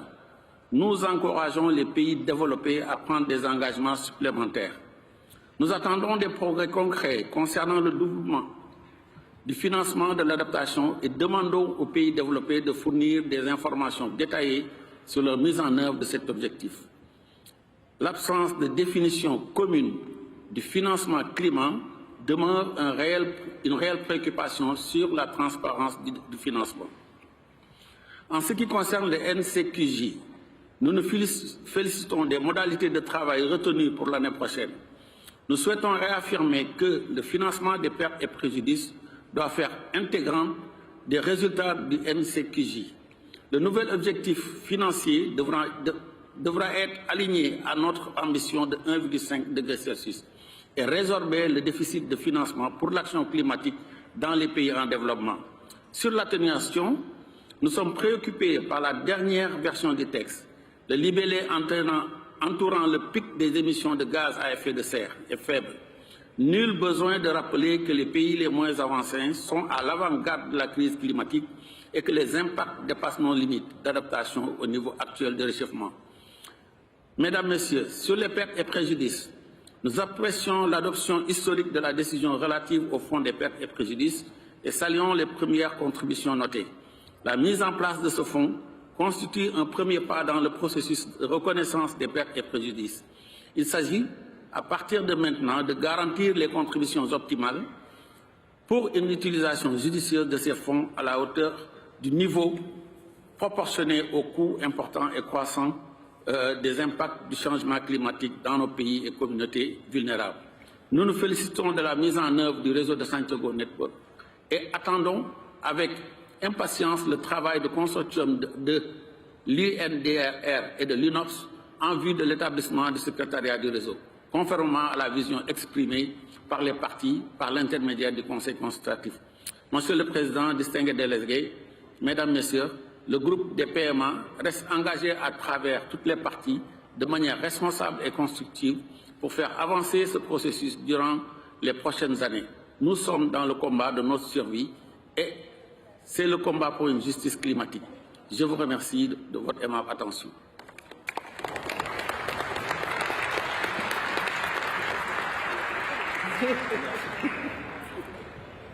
Thank you. I'd like to invite Indonesia to take the floor. Indonesia, you have the floor. Thank you, President. Mr. President, distinguished delegates, let me reiterate our deep gratitude and appreciations to you and the people of the government of UAE for the warm welcome, excellent arrangement made for hosting the COP28. On our first day, we have adopted a long-awaited outcome on the funding arrangement for responding loss and damage, along with the commitments from countries to contribute to the funding, including from the UAE. We managed to get an agreement and balanced text on important agendas. However, understand that some aspects need to be compromised, including on our parts. We would like to congratulate the Presidency for the hard work up to this point of success, and Indonesia accept these outcomes with some crucial notes.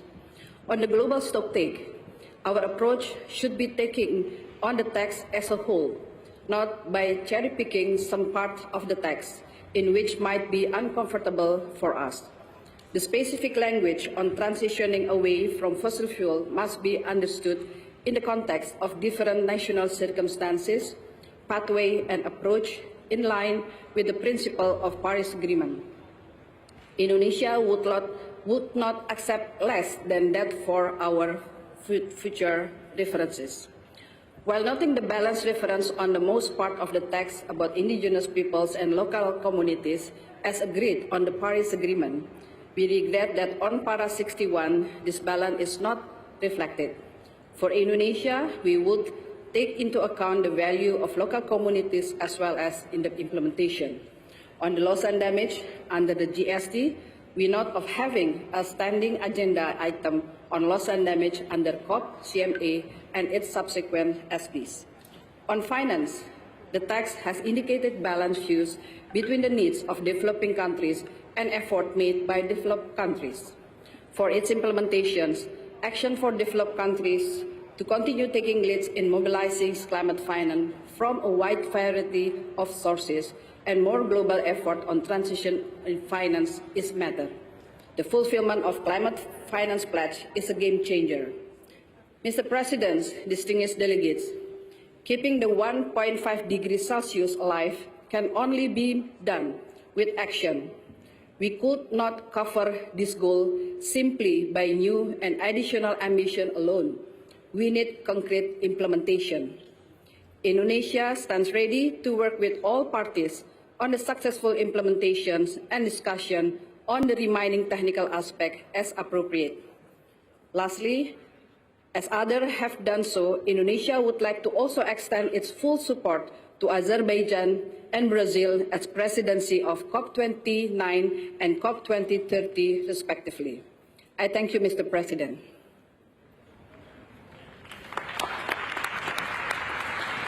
Thank you, Indonesia. I'd like to remind all parties of the time limit. Let's please stick to a maximum of 3 minutes.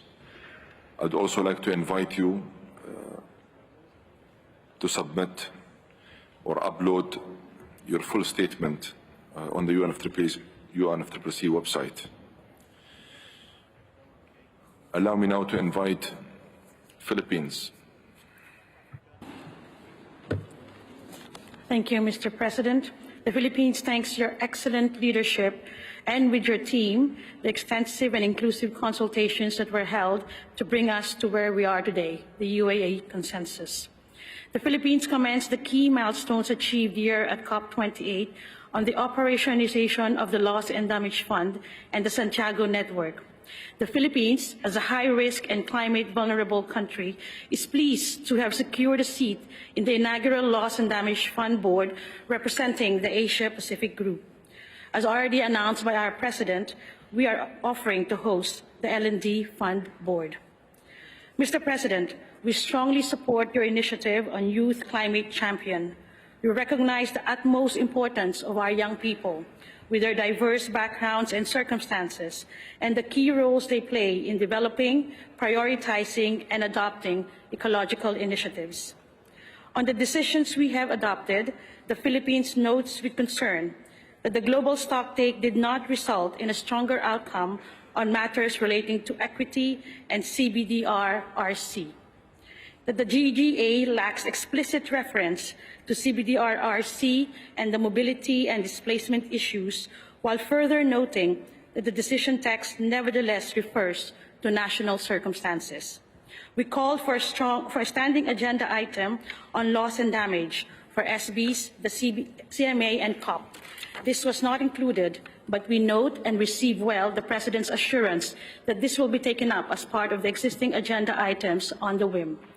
On para 28, we reiterate that nothing in this decision diminishes the existing obligation of developed countries under the Convention and its Paris Agreement, and does not impose conditionalities upon developing countries to access MOIs. On mitigation, the findings of the IPCC AR6 synthesis report has not served as a wake-up call for our current climate actions to be more ambitious to keep 1.5 alive for us to thrive and survive. On the other side of the coin, we are very pleased to see on the GST and the GGA the nexus of biodiversity and climate action. The firm commitment to use best available science, but underscoring that safeguards are in place for the conservation and protection of the environment. The adoption of the Just Transition Work Program, ensuring that transition is equitable and inclusive while minimizing the negative impacts on workers, communities, and vulnerable groups. The transition to a negotiating work modality to set the NCQG and enhance ways forward on scaling up adaptation finance to support the evolving needs of developing countries. And on Article 6, the continued consideration of emissions avoidance as an eligible activity under this article. Congratulations to Azerbaijan and Brazil, our hosts for COP28 and COP29. Thank you again. COP29 and COP30. Thank you again to the President and UAE for the exceptional and generous hosting. The full version of our statement will be submitted. Thank you, Mr. President.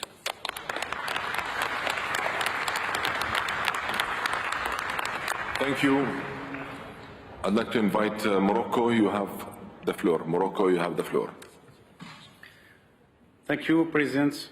Thank you, Excellency Co-Presidents. I'm speaking on behalf of Morocco. The Moroccan delegation wishes to thank our brother country, the UAE, for its efforts during this conference of the parties. The outcome of the world's first global stocktake offers much to inspire, while leaving much to be desired and delivered. We must note with alarm and serious concern the latest science. In Africa, lives are at stake. The emissions of yesterday are driving climate impacts today, resulting in the loss and damage of our communities. We express our solidarity with other countries around the world who are also facing emergency threats to the existence of their communities, especially in Africa and the Arab region. In small island states, least developed countries and other developing countries suffering from crises they did not create. We welcome the UAE consensus on unprecedented new commitments, including tripling renewable energy, doubling energy efficiency, and transitioning away from fossil fuels in a just, orderly, and equitable manner. The global goal on adaptation, with its new and unprecedented collective targets, the operationalization of the loss and damage fund, which must respond to hundreds of billions of dollars being lost by developing countries. However, we join our brother countries from Africa and beyond in nothing regret that these commitments leave uncertain the means of their implementation. These commitments will remain undelivered unless supported by additional finance. We are afraid that we will not achieve these ambitions unless the developed countries meet their financial commitments under the Convention and the Paris Agreement. We would gently remind the developed countries that the Paris Agreement does include differentiation regarding the provision of finance. In the words of the Paris Agreement, developed countries must take the lead. This is based on the principle of equity and common but differentiated responsibilities and respective capabilities in the light of different national circumstances.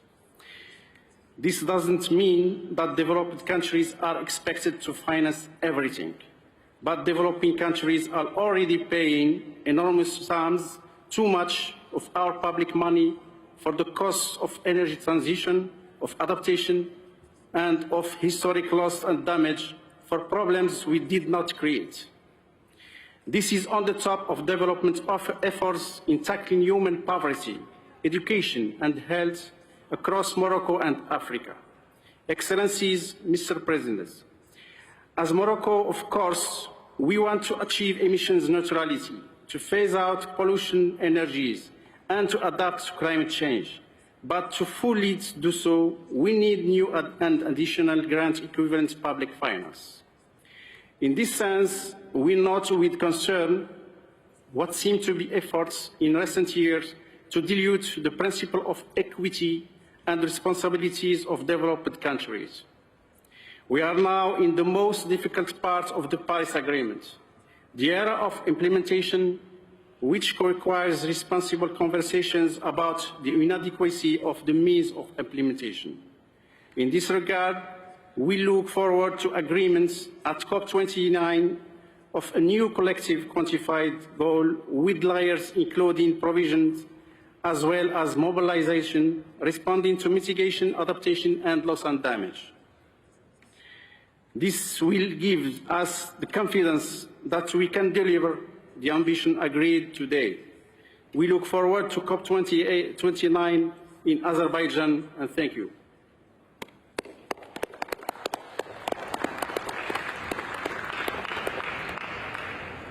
Thank you. May I ask Norway, please? Norway, you have the floor. And I remind all parties of the time limits, please. Maximum of 3 minutes. Thank you. Dear Excellencies, ladies and gentlemen, allow me first to commend the Presidency, the Norwegian delegation and all parties present for the immense job undertaken both before and during this COP. Together, we have taken a decision on the first global stocktake under the Paris Agreement, and that's historic. It shows that the Paris Agreement is working. We are taking big steps in the right direction. At the same time, we recognize that we are not on track. Now we must step up our actions. This decision is a step up, an obligation for all of us. For the first time ever, we have had a real discussion on fossil fuels phase-out.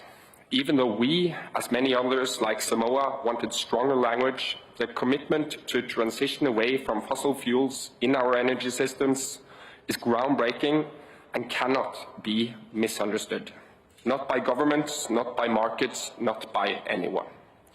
We also agree on other crucial elements, such as the importance of conserving, protecting and restoring nature and ecosystems, and that we must substantially reduce methane.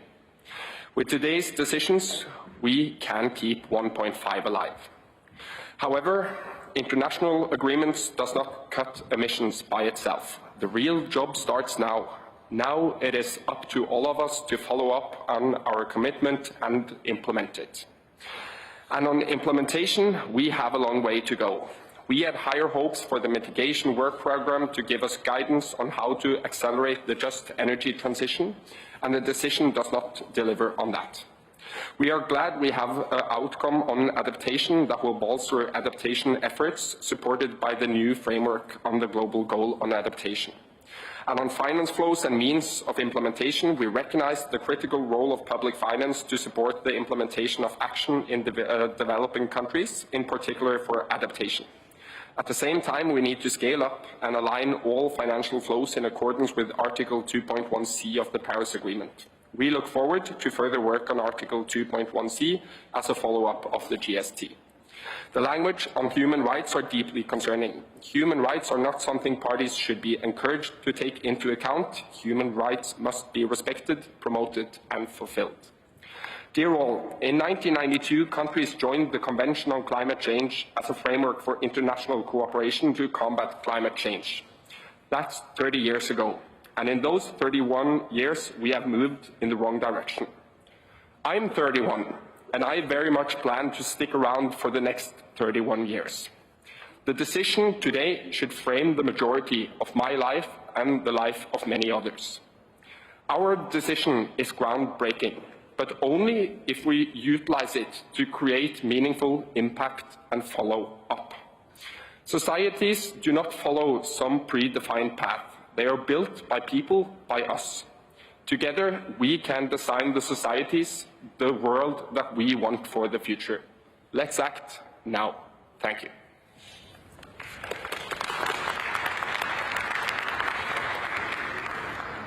Thank you, Norway. I'd like to invite Ghana to take the floor. Ghana, you have the floor. Excellencies, esteemed guests and colleagues, it's a great sense of honor that I speak for Ghana and on behalf of the Climate Vulnerable Forum, representing 58 countries with a population of about 1.4 billion. We thank the COP presidency, COP28 presidency, for the distinguished service so far rendered to this meeting. We thank all staff for their dedication and commitment to duty. Dr. Jabbar, we've seen how you've conducted yourself during this meeting, your inclusiveness and fairness, and your listening ability to everybody. We do know that this COP has generated and delivered things that we've never dreamt that would be done, especially the Loss and Damage Fund. We also do recognize the global stocktake, and that is where we think things could have been done in a fair manner and a more balanced approach. The global stocktake, we had a huge and high impact that it was going to change and is going to deliver things for us. But what we've seen in the letter written needs to be firmed up and be more balanced and fairly written. Yes, we in the developing countries, Africa and the climate vulnerable, at the receiving end of the climate crisis, deserve to be listened to and appreciated in more better ways than paragraph 28 seems to be doing. In one breath, we are giving timelines that we are supposed to all indicate a transition away from fossil fuels. And in another paragraph, a timeline is left vague. We say we should look at these 2050, 2030 timelines if we are going to stick to net zero as a point. You can't say developing countries that have recently found fossil fuels and using it for development should transition away from it by 2050. The emphasis on 2050. And then other greenhouse gas emitting, not CO, like methane, should just reduce in a manner that is appreciated. I don't think there's fairness there. We hope that, yes, a lot has been achieved with the funds and mitigation and adaptation, but going forward, in Baku and Berlin, we'll see to probably be better paragraph 28. Thank you, Excellency, and we would upload our statement. Thank you, Ghana. Iraq, you have the floor. Iraq, you have the floor. السيد الرئيس في اليوم الأخير لمؤتمر الأطراف 22 التغيرات المناخية في دبي، نتقدم بالشكر والتقدير للأشقاء في دولة الإمارات العربية المتحدة على حسن التنظيم والضيافة، ونتقدم بالشكر لرئاسة المؤتمر ولكم شخصيا لما بذلتموه من جهود لإنجاح هذا المؤتمر. إن جمهورية العراق تدعم ما جاء في كلمة الوفد السعودي الشقيق نيابة عن المجموعة العربية، ونؤكد على ضرورة الالتزام بما ورد في مبادئ الاتفاقية الإطارية واتفاق باريس، وبالأخص المسؤولية المشتركة لكن المتباينة والمسؤولية التاريخية في حدود ظاهرة الاحتباس الحراري، والسعي الجاد والحثيث في تحقيق الهدف العالمي في خفض معدل درجة الحرارة العالمية أقل من 2 درجات مئوية، ومواصلة الجهود لعدم وصولها إلى 1.5 درجة مئوية من خلال خفض الانبعاثات الغازات الدفيئة في جميع القطاعات ومن مختلف مصادر الانبعاثات دون تحديد قطاع أو مصدر معين للانبعاثات، مع إلزامية الخفض بالنسبة للدول المتقدمة كونها المسؤولة تاريخيا عن حصول مشكلة التغيرات المناخية، وطواعيته بالنسبة للبلدان النامية باعتبارها بلدانا متأثرة بهذه الظاهرة، وبحسب ما تم تقديمه من وثائق المساهمات الوطنية وفقا للظروف والاحتياجات الوطنية. وبناء على ذلك نود بيان تحفظنا بخصوص ما جاء في المادة 28، إذ يجب أن لا نركز على نوع الوقود المستخدم، وإنما نركز على تحقيق التحول الآمن والعادل والتدريجي وبما يضمن العدالة الاجتماعية ومصالح الشعوب، مع التأكيد على مبادئ العدالة والإنصاف في تطبيق جميع عناصر اتفاق باريس بشفافية، والتي من بينها تعهد الدول المتقدمة بتمويل صندوق المناخ الأخضر ب100 مليار دولار سنوياً اعتبارا من عام 2020، وبما يسهم في دعم البلدان النامية في التكيف مع تأثير تغيرات المناخ في القطاعات الهشة المتأثرة والقابلة للتأثر بهذه التغييرات، لكي لا نترك أحدا خلف الركب. ونؤكد على ضرورة دعم الدول النامية بالموارد المالية اللازمة وبناء القدرات ونقل التكنولوجيا، وبما ينسجم مع تحقيق أهداف التنمية المستدامة ومكافحة الفقر والازدهار الاقتصادي وبناء مستقبل مرن مستدام للأجيال القادمة. يرجو العراق من الرئاسة الكريمة تثبيت ما ورد في أعلاه من ملاحظات كموقف رسمي لجمهورية العراق، شاكرين جهود جميع الجهود المتوافرة والوفود في هذه القاعة لجهودهم في إنجاح المؤتمر. ختاما لا يفوتنا إلا أن نذكر إخواننا في فلسطين، حفظ الله فلسطين وشعبها ورحم شهدائهم وشافى جرحاهم. الهدف كوكب واحد، مستقبل واحد، أجيال واحدة، نعمل سوية على استدامتها. والسلام عليكم ورحمة الله وبركاته.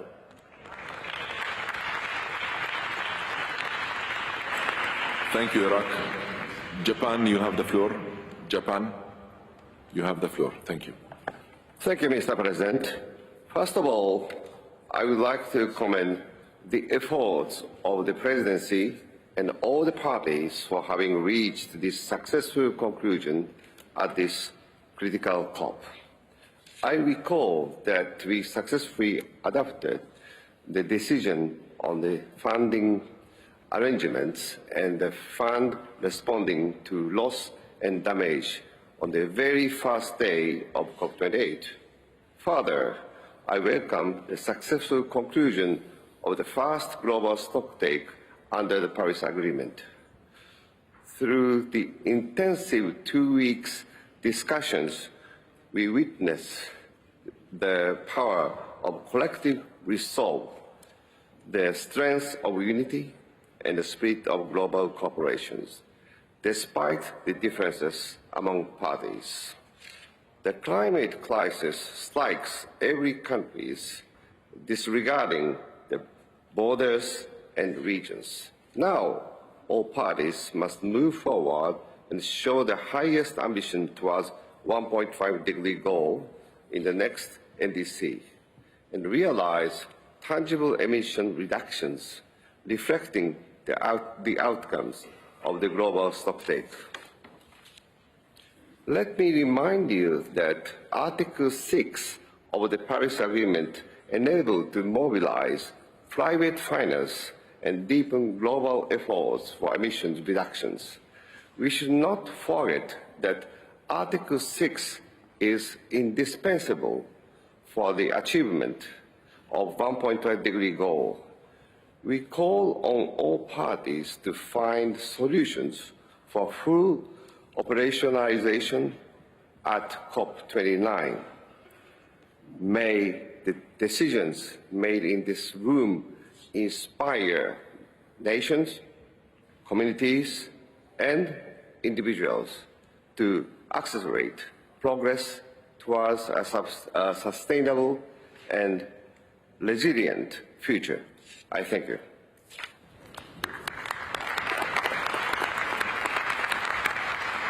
Thank you. I'd like to give Palau the floor. Palau, you have the floor.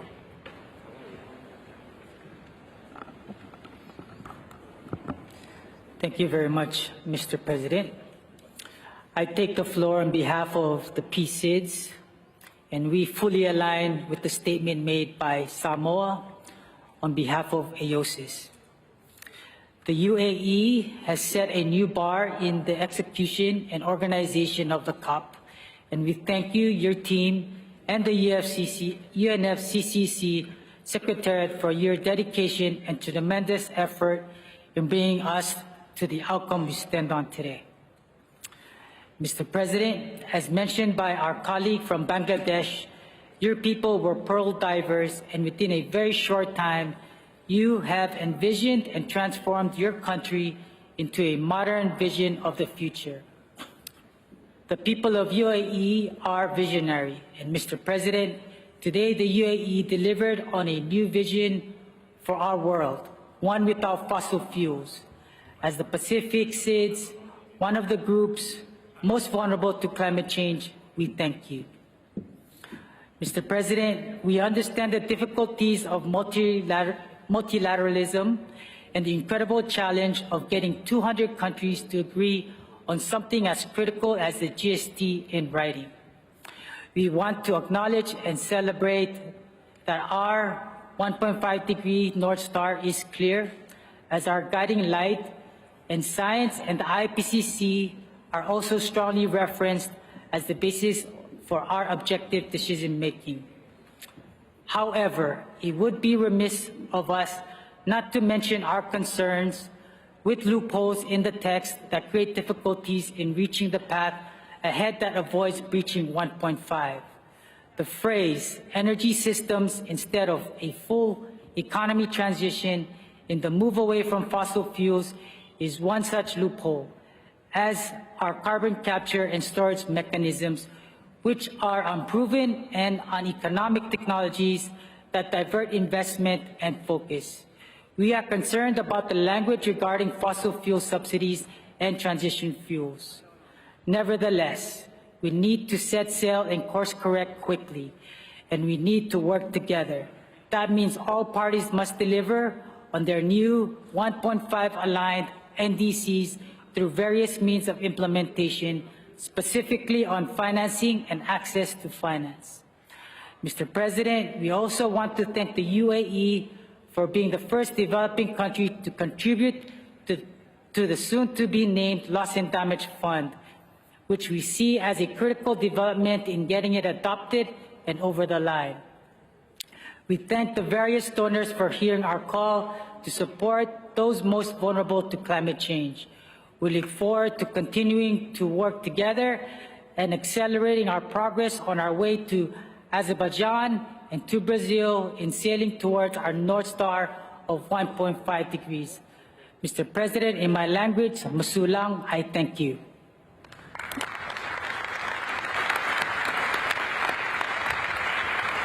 Thank you. Nigeria, you have the floor. Mr. President, Nigeria appreciates the leadership of the COP presidency and the government of UAE for hosting a wonderful COP28. We appreciate the progresses that have been made at this COP and the good prominence that is given to nature-based solutions.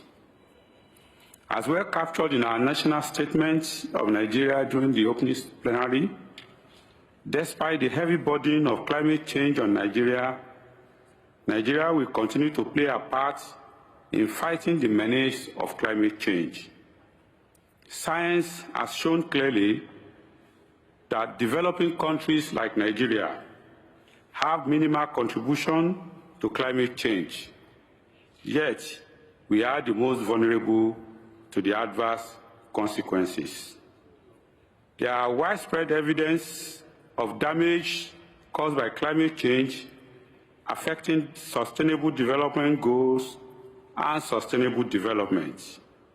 Particularly, climate change presents huge challenges to Nigeria's current development priorities, especially in the area of food security, ending poverty, economic growth, job creation, access to capital, inclusivity, and national security. Currently, in Nigeria, we are on the path of implementing sectoral policy measures, which includes the ETP, developing long-term, low-emission development strategies, climate change and mitigation initiatives. There is no doubt, Mr. President, that the text just adopted is leaving a lot of African and Nigerian questions unanswered. Some of those questions were briefly itemized by Zambia, speaking on behalf of the African group. The questions on means of implementation, quadruple adaptation finance, and so on, need to be answered. Nigeria, therefore, aligns with the statement made by our broader developing countries, including Ghana, Iraq, and Senegal. We note that some of the outcomes of COP28 could become suffocating to economic growth of developing countries, which should not be the goal of climate actions.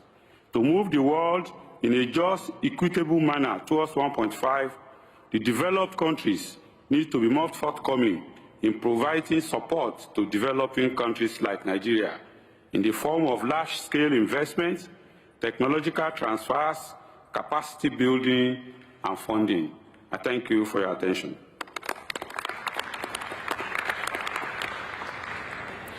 Thank you, Nigeria, for your statement. I now give the floor to the United Republic of Tanzania. Thank you, Mr. President.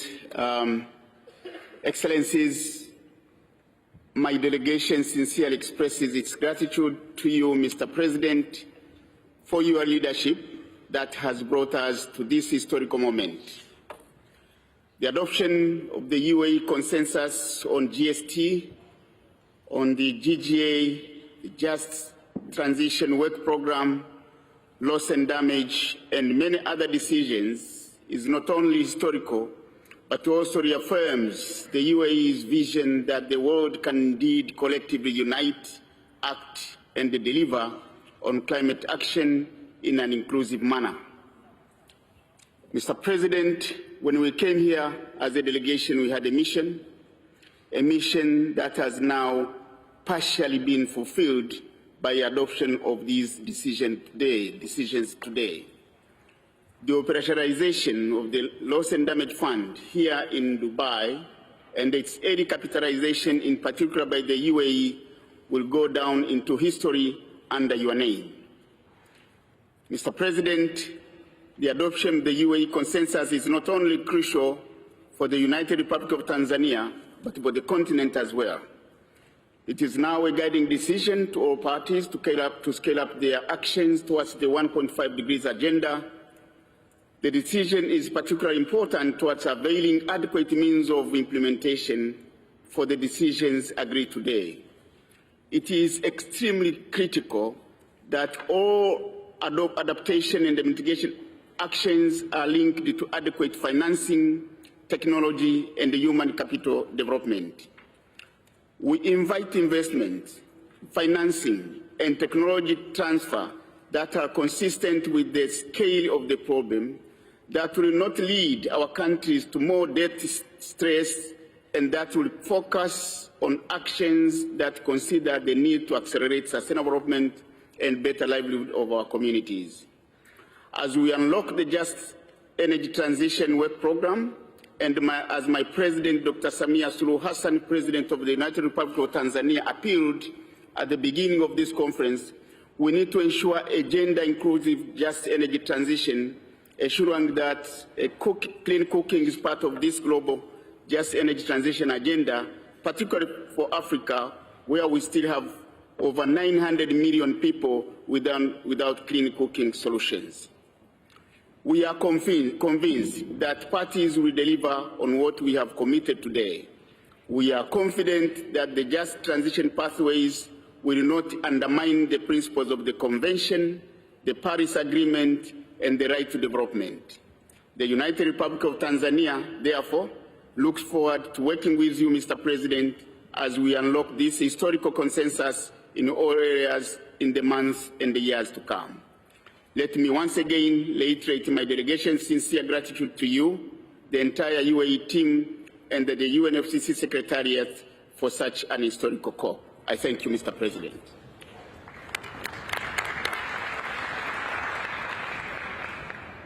Thank you, Tanzania. New Zealand. Thank you, Mr. President. I start by aligning with the statements made by Australia on behalf of the Umbrella Group. Every party, every stakeholder in this room, every person outside and in our home countries relies on us to act. We started with a historic decision on day one, operationalising the fund for addressing loss and damage. We looked to build the framework for the global goal on adaptation, and we have done so. On mitigation, we came to Dubai, looking to follow our guiding star of 1.5 and to limit warming to 1.5 degrees. While there is hard work to do, with the decision on the global stocktake, we have taken a crucial step to move forward. This year is a turning point for the global energy system. First, the International Energy Agency has shown that the demand for fossil fuels will peak in this decade. Now, with this decision, countries have committed to get to net zero energy and build a world that no longer relies on fossil fuels. This makes a clear signal to the global economy and markets, a shift in global investment, and the beginning of the permanent global decline for fossil fuels. Parties have agreed to align their next NDCs with limiting warming to 1.5 degrees and make them cover all sectors, all gases. New Zealand recognises the work of the Alliance of Small Island States, first to establish a 1.5 degree limit and now to ensure that we deliver it. New Zealand acknowledges the serious concerns raised by Samoa on behalf of the Alliance of Small Island States. We will act on the science. New Zealand stands with our Pacific neighbours, and we reaffirm our commitment to you and your future. New Zealand knows that the hard work to implementation is ahead, and we must not delay. But, President, we are proud to stand shoulder to shoulder with you and others in this room to take this step forward. Lastly, New Zealand thanks deeply our hosts of the UAE and President Dr. Sultan Al Jaber for their exceptional hosting and leadership. Thank you all, colleagues. Tēnā koutou, tēnā koutou katoa.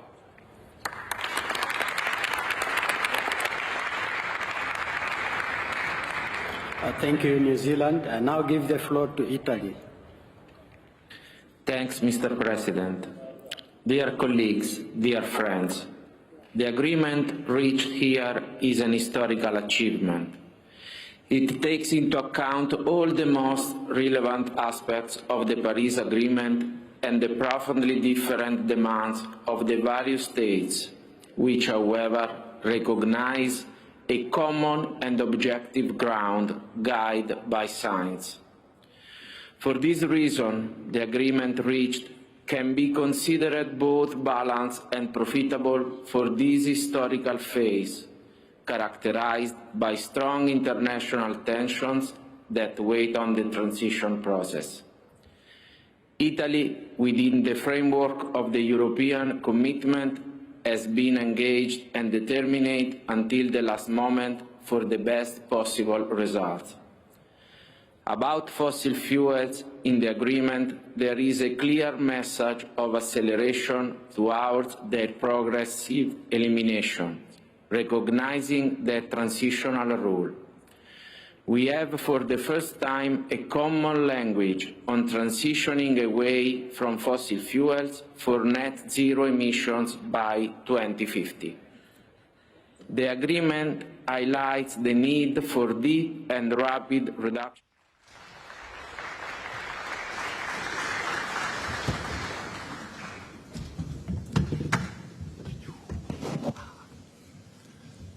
Hello. Finally, Groundhog Day comes to a close. Let me just say that I'm pleased to be here with my friend of, gosh, more than 25 years, Xie Zhenhua, who's been a partner in this climate fight with many people for these years.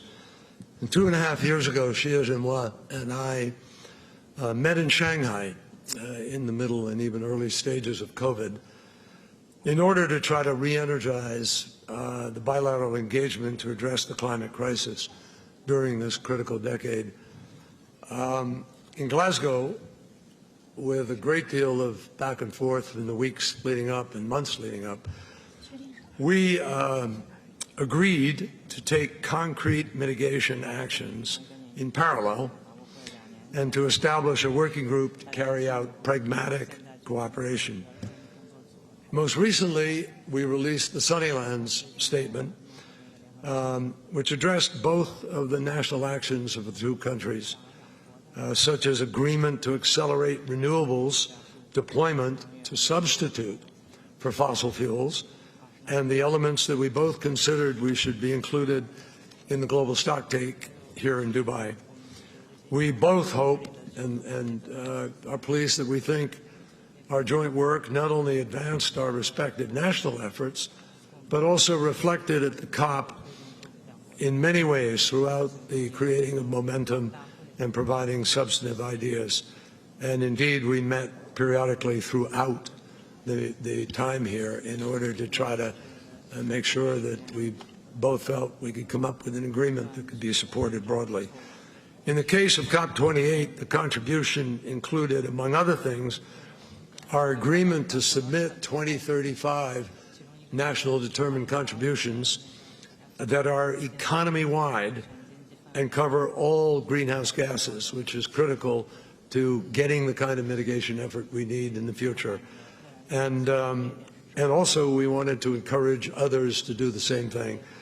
The Paris Agreement and the global stocktake both stress the importance of developing and updating long-term strategies in order to reduce emissions and enhance resilience. 2 years ago, the United States and China agreed to both submit updates to our long-term strategies by the Glasgow COP. We did exactly that, and today we are announcing our mutual intention to again revisit and update long-term strategies going forward. So we just wanted to highlight that, and I wanted a chance to thank Xie Zhenhua for the efforts we've made together. Thank you.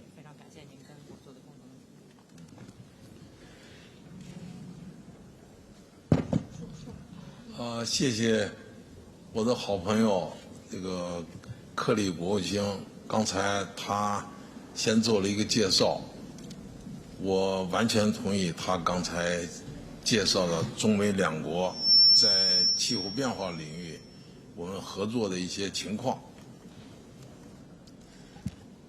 I'd like to thank my good friend, Secretary John Kerry, for his opening, and I agree with him very much on his assessment of China-US cooperation in climate change. 我们两个这个特使呢带着我们特使团队，在11月，根据习近平主席和拜登总统的要求，我们要一起共同来坚持多边主义，推动巴黎协定的落实。我们在阳光之乡，举行了这个会谈，进行了诚恳的、坦率的、深入的、这个友好的这个交谈，最后呢，达成在两国元首会晤之前，我们达成了应对气候危机的这个阳光之乡声明。Under the instructions of President Xi and President Biden, our two special envoys, together with our teams, have spent some days in sunny lands in California in this November. And under the principle of upholding multilateralism and promoting the implementation of the Paris Agreement, we had candid, frank, in-depth and friendly exchanges. And finally, we adopted the China-US joint Sunnyland statement for addressing the climate crisis before our two presidents' summit.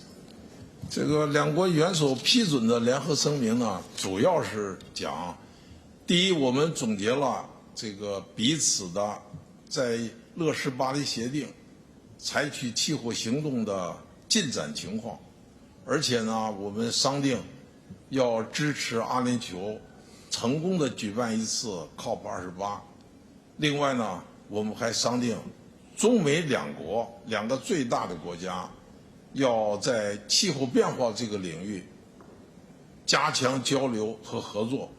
因此呢，我们决定建立联合工作组，要开展务实的行动来推动多边的进程，落实彼此的 NDC。So in this joint Sunnyland statement, which we have both gained the approval from our presidents, we agreed that first we both reviewed our respective progress in implementing the Paris Agreement and the climate actions we have taken domestically, and we agreed that we will work together to support the UAE presidency in hosting a successful COP28. And also, as the world's two largest countries, we agreed that we will work together to enhance our exchanges and cooperation in climate change.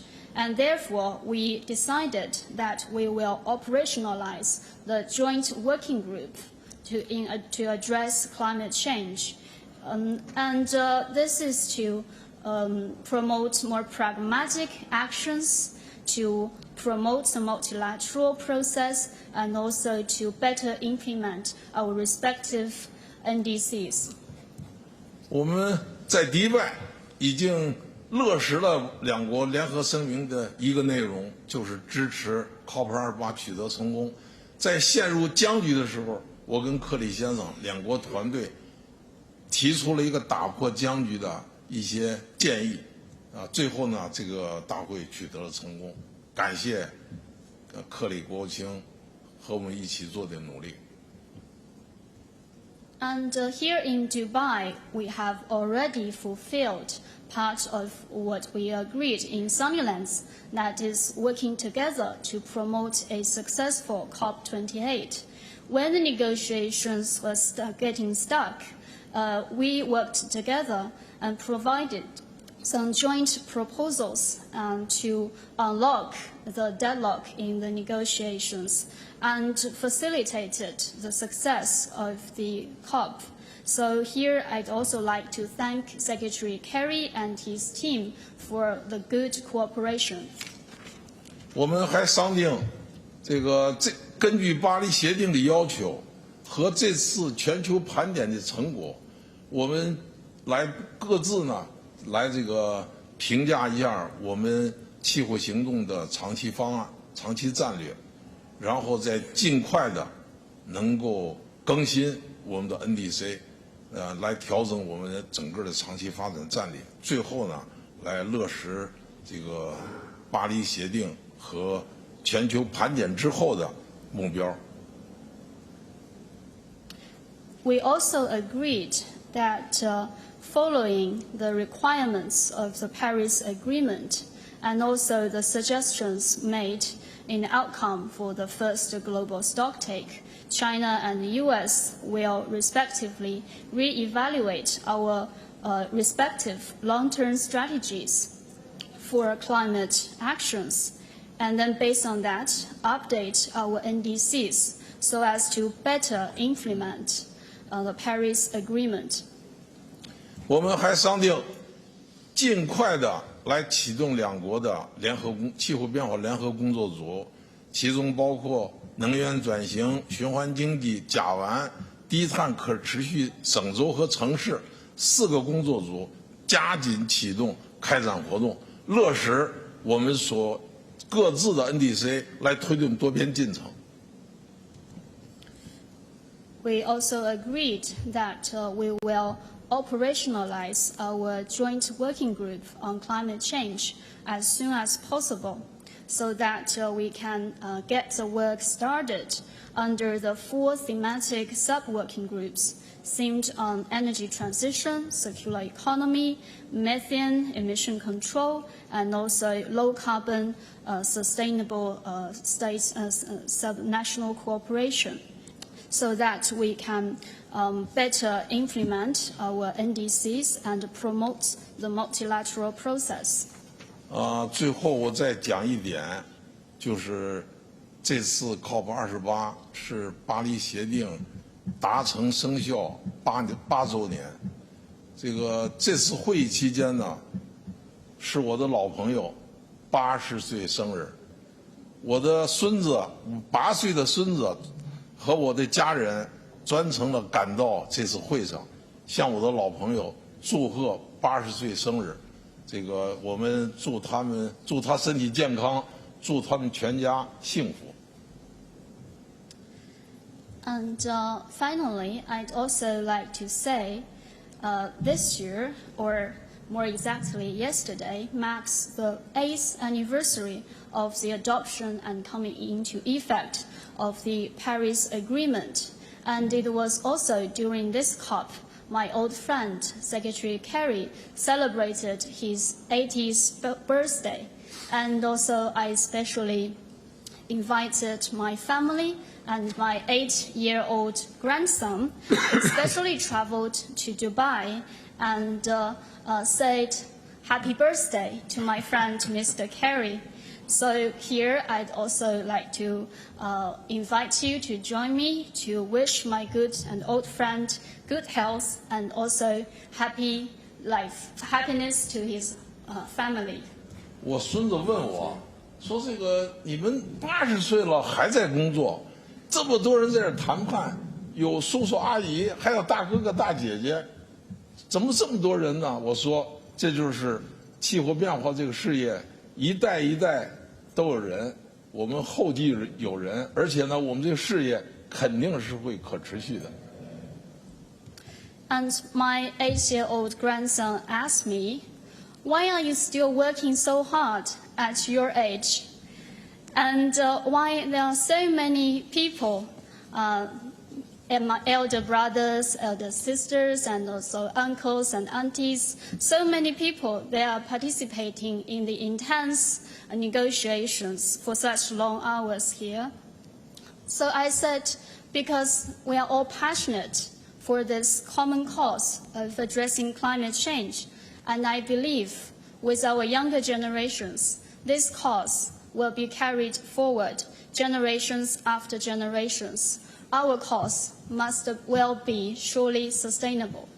我有幸在我的这个职业生涯当中结识了我的好朋友，我们有20多年的友谊，我们一起努力，让我们这个世界更美好。I feel so lucky that I can make such a good friend like Secretary Kerry. We have been friends for over 20 years. I hope we can continue to work together to make this world a better place. Thank you, sir. Thank you. Appreciate it. His grandson is drop dead. Unbelievable. He's great. Thank you, sir. Thank you so much. Terrific. Thank you.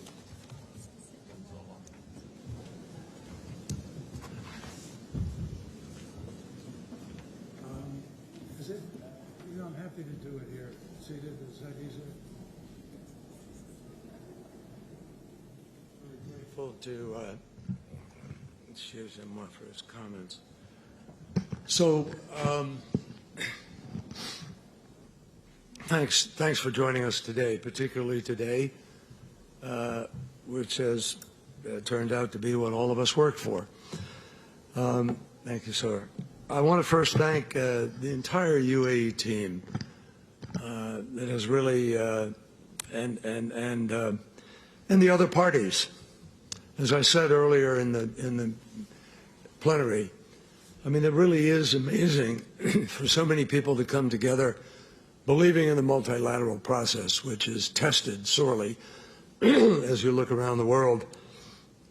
And the spirit of cooperation that was here, with people passionately feeling either that their issue didn't get enough or that there wasn't sufficient effort, the people understood the bigger picture.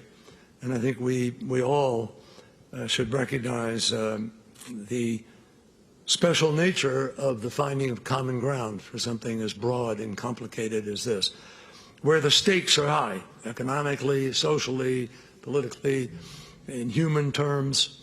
It doesn't get bigger. The global stocktake addresses an issue that is at the core of the climate crisis. For the very first time at a COP, fossil fuels have been on the table as a major part of our negotiations. And the decision that came out of this clearly embraces transitioning away from fossil fuels in energy systems so as to achieve net zero by 2050. That is a clear, unambiguous message on one of the most complicated issues that we face. And the first and easiest thing that countries need to do to make this commitment real is to stop building new unabated coal. And we will continue to fight for that. I'm very grateful for the efforts of people around the world who helped us reach this outcome. And there were just so many people engaged in this. I thank the folks at the White House who supported us, particularly on some difficult finance issues. We stepped up and stood up. And I think have changed the dynamic that existed in prior years before President Biden came to office. And I thank the President for his huge support on the climate frontier, not the least of which the major impact of the new legislation, the Inflation Reduction Act. Just a few months ago, youth organizers led more than 70,000 people in marching through the streets around the UN General Assembly calling for action on fossil fuels. Clearly, you all know we were outspoken about it. I said in my press statement a week ago, we would have liked to have seen even greater ambition. Yeah. And it was called for by the people around the world who understand the clear implication of how we burn fossil fuel and the nature of the climate crisis. So small island states, from whom we heard this morning, a passionate call, and with whom we met many times in New York and here, for them, this is an immediate crisis, not something down the road and in the future. So we will continue to press for a more rapid transition. But we have the United Nations COP process clearly on record now as demanding that we fully embrace that transition.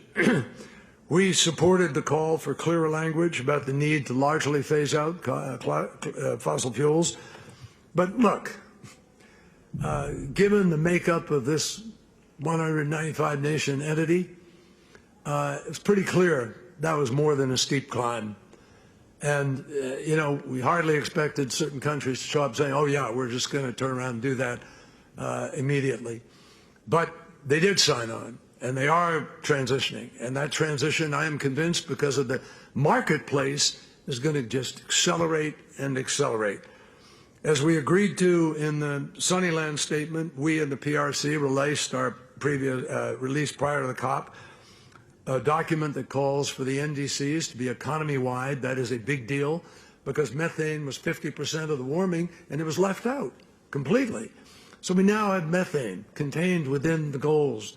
And in addition, a much stronger and clearer call on 1.5 degrees aligned NDCs than we have ever heard before. And the concept of 1.5, there's no 2 or well below 2. It's 1.5, folks. And it's mentioned 13 times in this document. So that is a major impact. The text also aligns with the decisions that the marketplace has already made. The message coming out of this COP is, we are moving away from fossil fuels. We're not turning back. That is the future. And the United States is going to continue to lead the charge on this, on the home front through investments in the Inflation Reduction Act and bipartisan infrastructure law, investments that are bolstering our economic and energy security while also bringing down the costs of clean energy, clean energy technologies on a global basis. And let me just emphasize, at least at home in the United States, I think this is true elsewhere, the fastest growing job sectors, folks, are in the clean energy sector. And it's going to continue to grow. There's work, amazing work to be done, and there will be new technologies and new methodologies coming online. This is a transition that is not only inevitable, it's imperative in order for us to preserve life and keep the planet the way we want it. In addition to the progress on mitigation, this COP has also successfully delivered a framework on the global goal on adaptation, providing momentum to increasing resilience to the increasingly severe climate impacts facing communities around the world.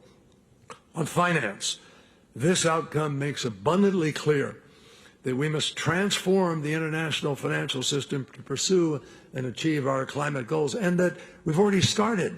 We're already moving in that direction with the spring meeting last year of the World Bank, the fall meeting of the World Bank in Marrakesh. We now have greater lending capacity, literally more than doubling the amount of money that was able to come from the World Bank.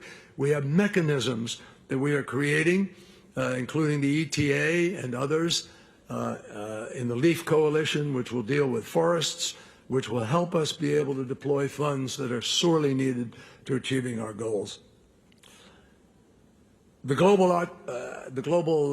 stocktake also underscores that we have to continue to drive investments in climate action at all levels.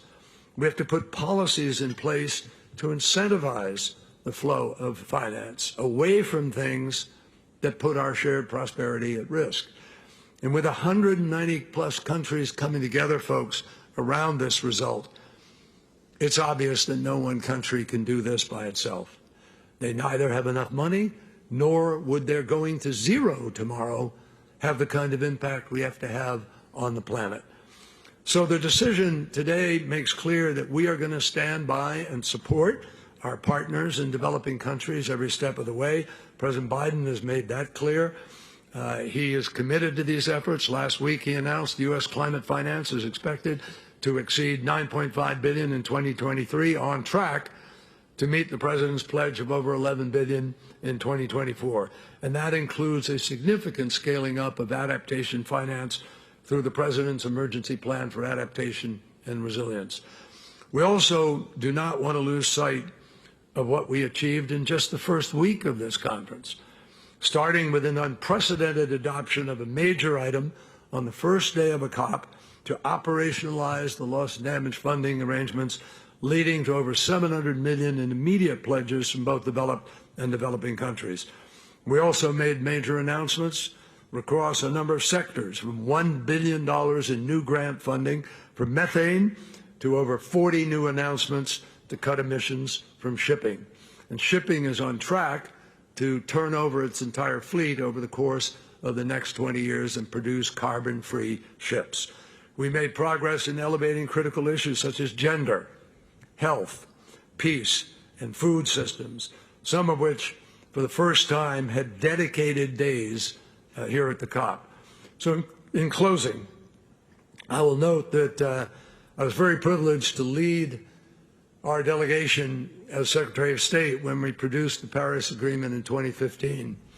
At that time, my friends, the world was headed clearly to 3.7 to 4 degrees Celsius warming on the planet. As a response, parties came together to try to limit the warming then to, remember, well below 2 degrees and aspire to hit 1.5. Now it is crystal clear how much of a North Star, how critical it has become to try to hit the 1.5. So it's really been a privilege to be here 8 years later after the adoption of the first global stocktake, with nations around the world committed to taking actions to keep 1.5 degrees alive. That is the progression of incredible growing levels of ambition, growing levels of engagement, growing levels of private sector involvement, growing levels of NGO commitment, growing levels of building bipartisanship across the aisle. And we met with Republican, Democrats alike in the congressional CODEL that came. So, my friends, I think we're on a road. We have a lot of work to do, but we have a roadmap by which to proceed. With that, let me open it up to any questions. Secretary Kerry, should I stand up or are we stand? Secretary Kerry, this is Tim Foucault, Washington Post. Thank you so much for doing this. Appreciate the list of all the reasons that the Paris process might have succeeded, but one thing that global stocktake on the whole also outlines is the shortcomings and the gaps that still remain. And in this deal, there are plenty of compromises too. I'll point out energy systems in particular and the potential loopholes that creates for fossil fuels continued use and plastics, fertilizer, potentially even transportation. I'd love it if you have a bit of an explanation on the problems or shortcomings that may cause, and just beyond that more broadly, considering some of those compromises in there, why you think people should believe that this will actually work and make a big difference. Thanks for the question. It's a very good one. Look, multilateralism requires countries with very different political structures, very different economies, very different capacities to all come together to accomplish a goal. And we've known since Paris. I mean, we've been, there have been 28 COPs. I can remember Kyoto, where we tried to make it mandatory, and it failed. And then subsequently in Paris, to get people moving in the right direction, there was a compromise, that everybody would come up with their own levels.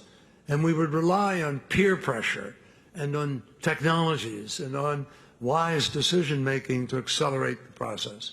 Now, would I love it if certain countries had come here and signed on the dotted line and said, we're finished? Yeah, in the next 10 years we'll cut all of our, but no. You know what one minister from one of those countries involved said? John, you can't ask us to commit economic suicide. And that's what some believed they would have had to do in order to sign up. So I never thought that we're going to have the kind of breadth that we have today in this, to be honest with you. This is a process that's complicated because it was decided years ago when this was set up in 1992 that one country has a veto. One country can say no to the whole thing. That actually makes it even more remarkable that as much ambition is contained in this document. Now, we have to obviously push, but I'll tell you what's going to make the greatest difference in my judgment. The signal that comes out of here today is that the whole world is going to be moving even harder to try to make this happen. And you know what that does? That sends a signal that there's a new marketplace. Demand, we already know, is going to turn downwards for fossil fuels in a couple of years, few years, according to the IEA. That's because electric vehicles are being deployed. The more electric vehicles that are deployed, the less demand there is for gasoline. And the same with respect to power. the power sector is transitioning to renewables. 90+% of all the new electricity in the United States of America that came online this past year was from renewables, not from the dirty power sources. So I think bankers, people who fund, people who invest in the long run, are going to make a different set of choices. They're going to stop saying, I can get paid back on this over the next 30 years, because they know that's not going to be happening over the next 30 years. So this is a sea change moment, but it doesn't mean you've solved everything overnight. We have to keep pushing. We have to keep, going forward. But it is tough. And the fact that people signed on, even some of these countries that have difficulties, to an energy, a transition away from fossil fuels, will be judged by everybody in the world. Try coming to the next COP and not have done anything. Try putting out a revision on your long-term strategy and not be actually facing up to your challenges. So I am really feeling like we're turning a corner. This is a big ship you have to turn. You all know from the Titanic and other things, you can turn that wheel hard over and it'll take a mile to, it takes a long time before the ship turns. And that's where we are, but I think it's speeding up by the day. And I'm encouraged by what we have here. But I'm not sitting back on my heels and saying this does it. We got a lot of work still to do, and we'll continue to do it.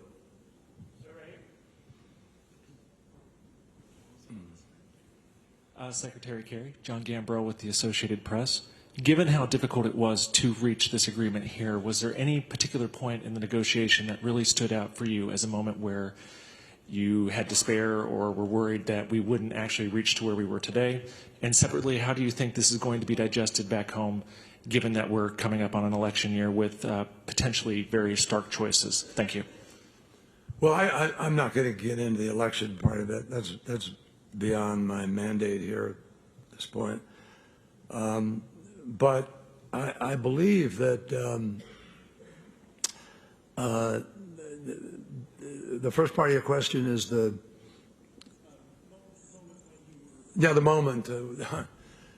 Well, I think the last few days have been the most complicated and most dicey because it starts to get really real as you come into this final moment. So once you finish the first week and second week and the statements and everything are out, the ministers arrive, and with the ministers here, you get into the really nitty-gritty of trying to come up with an agreement. I think there were times in the last 48 hours where some of us thought this could fail. And we began to look at that prospect and to contemplate it, but we stayed at it. And people that, showed good faith. I mean, there are people who stepped up. I mean, there are a number of countries that produce oil and gas. You know who they are, I mean, among them. But they stepped up and said, we want this to succeed. We want to move forward. And they said, we are transitioning. Saudi Arabia, for instance, is a very big producer.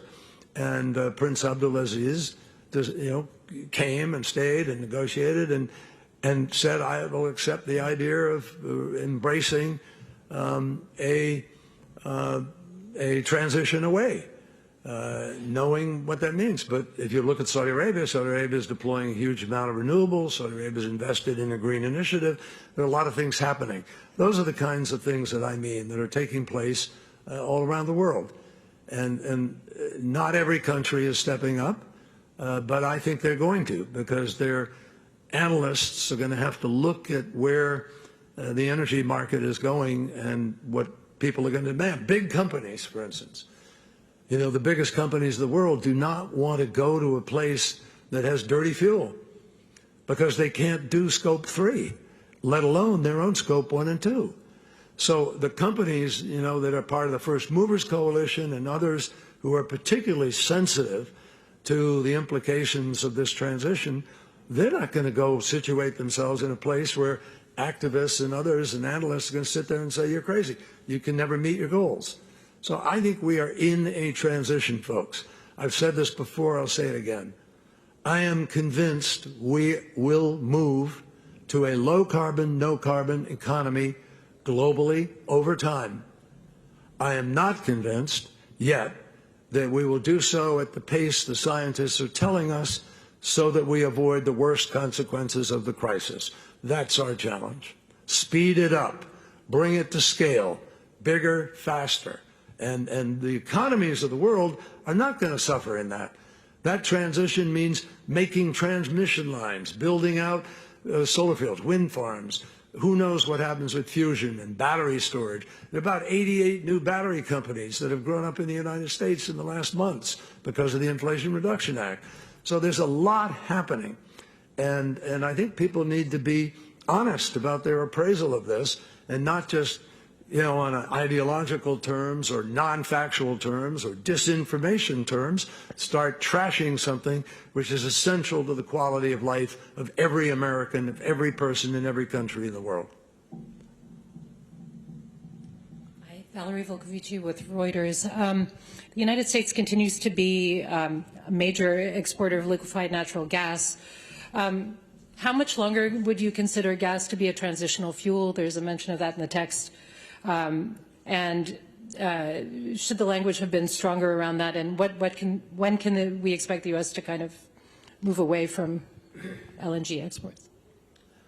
Well, the standard is very clear, and I said this earlier, that transitional gas means it's basically going to play either it's capturing all the emissions and can meet the highest standard, or it's going to have a problem.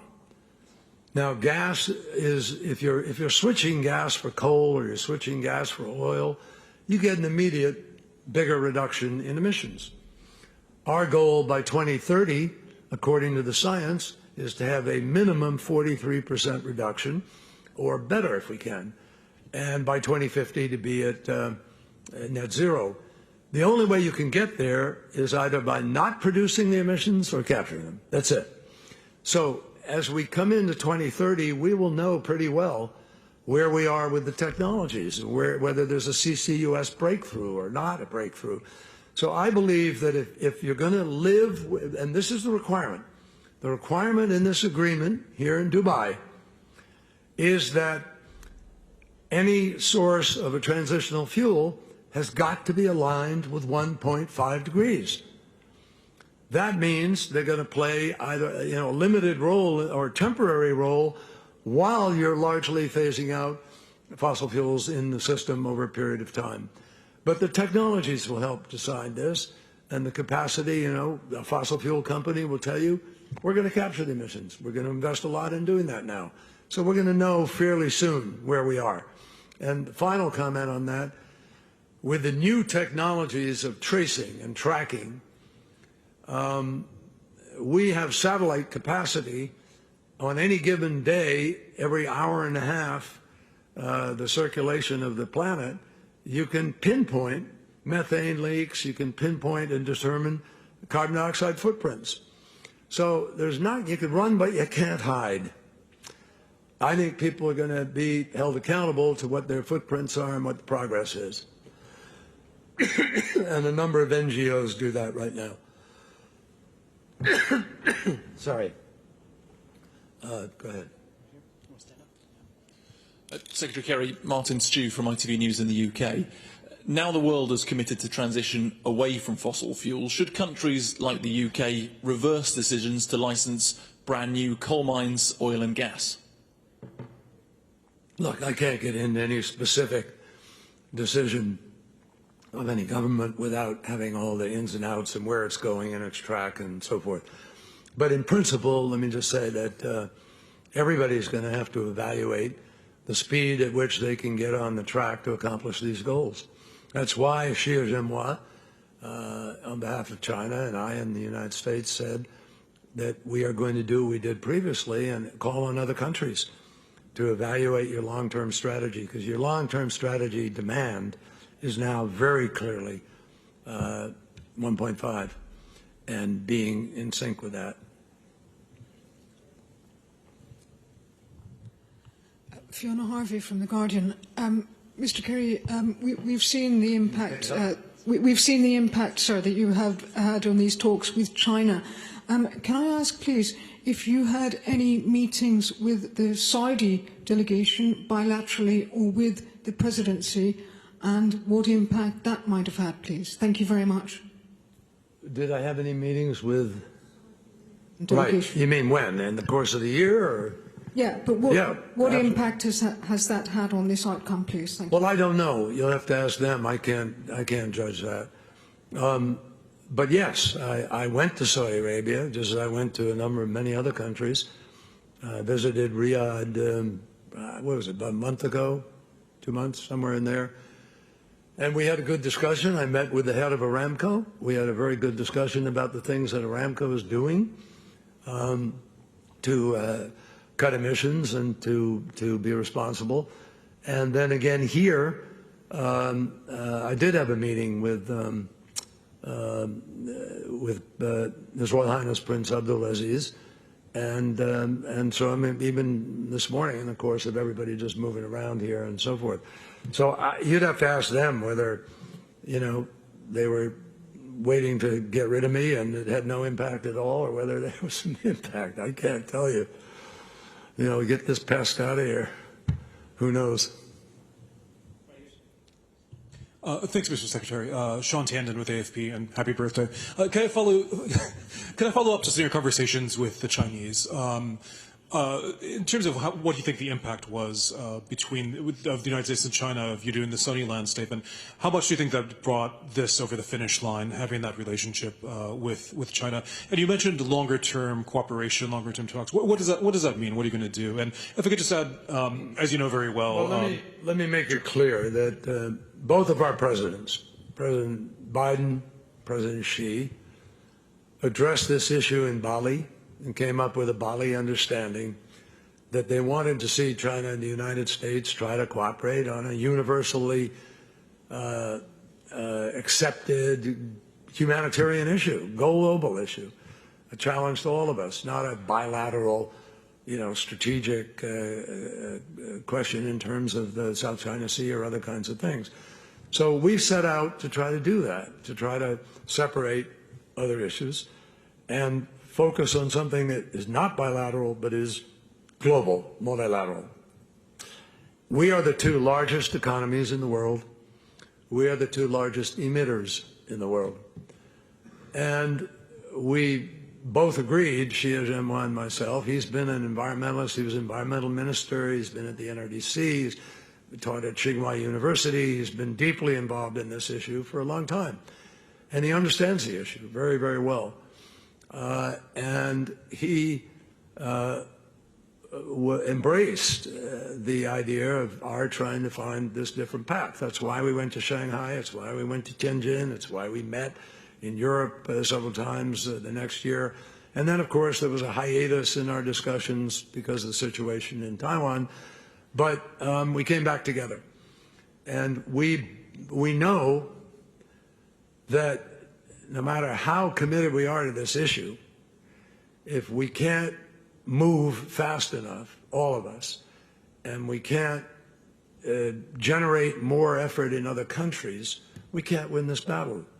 We have to. Every big emitter, every big economy has got to be part of this solution. That's why President Biden hosted the Major Economies Forum. And out of that forum came the methane sprint. And out of that forum came, a number of other initiatives. So we've been trying to do our part to accelerate activity everywhere on the planet. And I think it has made some difference. Now, China is not where it was on energy a year and a half ago, 2 years ago. China is manufacturing more renewables than any country in the world. They're deploying more renewables than all the rest of the countries put together. And it is clear to us, as I think it is clear to China, that they're on a track to peak well before the earlier dates, and also that will move up the rate at what we did in Sunnylands, the fact that they're willing to deploy additional renewables with a view to reducing emissions in the 2020s will accelerate this trend to try to be ahead of time, if you will, on this schedule. So I can't tell you exactly what that schedule will be, but I can tell you there'll be several thousand, 2,000 plus, 2,500, 3,000, I don't know, gigawatts of new renewable power coming online in China. And so we need to, all of us, be accelerating our efforts to use renewables the way we can. Some countries are in big double digits of use of renewables, and they are also very industrialized countries, which proves to people you can have over 50% of your power sector dependent on renewable, excuse me, dry air. You can have over 50% renewable and still have a base load capacity and energy security. So we are anxious to continue forward to try to prove, and that's the purpose of the working group. Can one learn one thing, another another? How do we accelerate, all of us, to help other countries?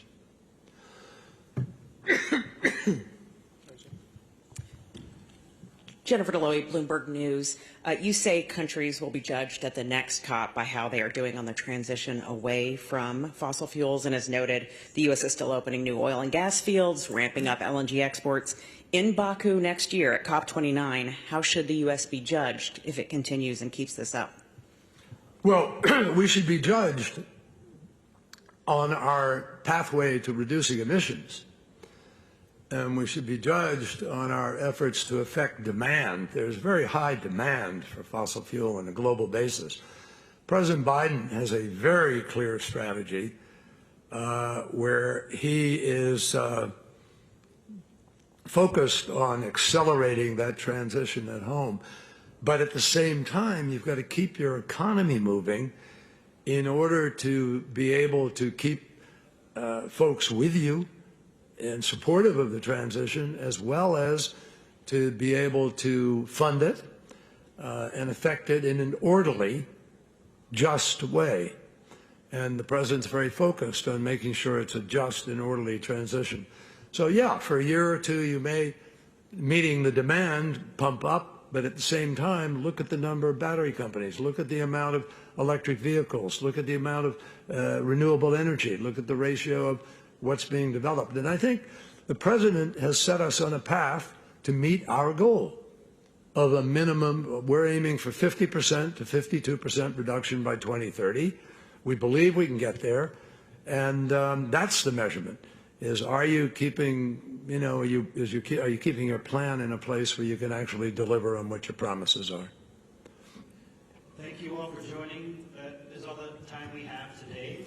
If you have additional questions, please direct them to climatecoms@state.gov. Thank you all very much. Folks, thanks a lot. You guys are great in the way you really follow this closely and demand insight on it, and we really appreciate it. And wish you all safe travel and happy holidays. Hopefully, Happy New Year. Thanks. Appreciate it.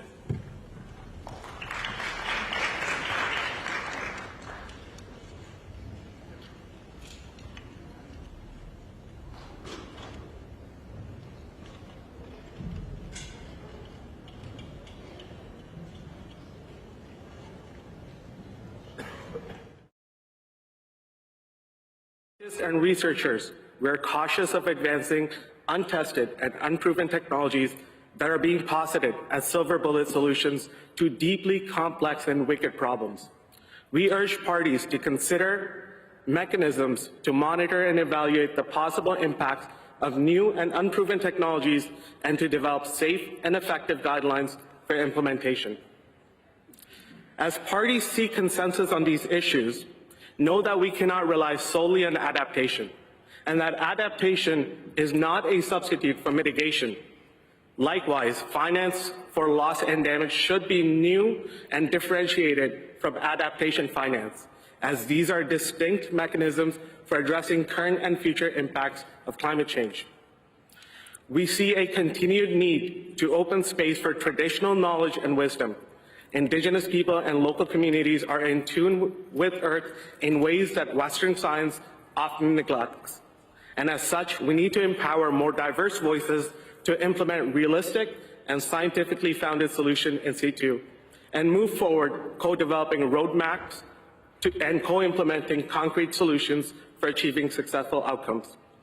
In closing, we need a full Earth policy focus that encompasses the vast spectrum of our Earth, from the glaciers on the highest mountains to the fumaroles at the depth of our vast oceans. Thank you.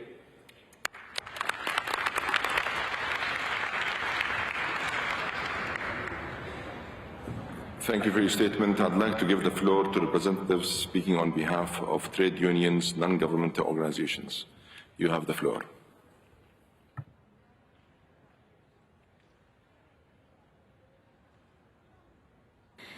Dear Chair and delegates, my name is DJ from Canada. I'm Dan from Australia. We speak on behalf of the global trade union movement. With this agreement, the parties are sending the world a clear message. We are dangerously far behind. There is an enormous amount of work to do, and we still haven't committed to actually doing it. The how remains unclear. First, on the global stocktake, trade unions are calling for a just transition away from fossil fuels, and we are glad to see this imperative finally reflected in the text. But the text also includes, as referenced by many parties, many loopholes that do not inspire confidence that the parties will do what is necessary in the best interests of workers and all people. The GST acknowledges that a huge ambition gap exists to reach our 1.5-degree goal, and then it refuses to actually fill it. It's a similar story with climate finance. The final agreement acknowledges that a huge ambition gap exists, but again, it fails to fill it. Despite progress on the Loss and Damage Fund, we are still nowhere near mobilizing the level of finance urgently needed by developing countries, especially on adaptation. Looking to COP29, our labor demands need to be integrated in the climate financing through the NCQG. Finally, on just transition. For the first time in the UNFCCC process, the Just Transition Work Program has firmly established the recognition of labor rights, and social protection has been included under adaptation. These represent real steps forward for workers everywhere. But the GST tells a very different story. Workers and our trade unions aren't mentioned once in the document. This is not an oversight. This is suppression, and it is deliberate. There are parties here that are afraid of workers, afraid of a world in which people get paid honest wages for honest work. This isn't us begging for scraps. You need us to negotiate effective climate solutions, but also to do the actual work. Who do you think is going to build the solar panels and the wind farms and the public transit systems? Who do you think is going to care for the sick and wounded after the fires and the floods? Without the active participation of all workers, the transition will not work. Billions of people across the world are workers. The International Trade Union Confederation officially represents 200 million of us in both the formal and informal economies in 165 countries. But we stand with every single worker in calling for a just transition to a climate-safe future that is actually aligned with the 1.5-degree goal. Mr. President, as a proud Jewish trade unionist, I'll end by saying, ceasefire now. Thank you.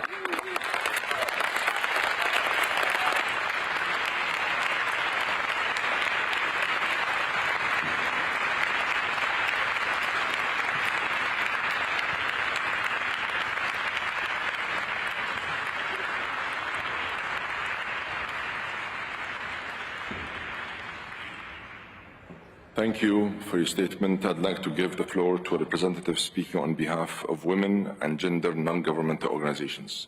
You have the floor.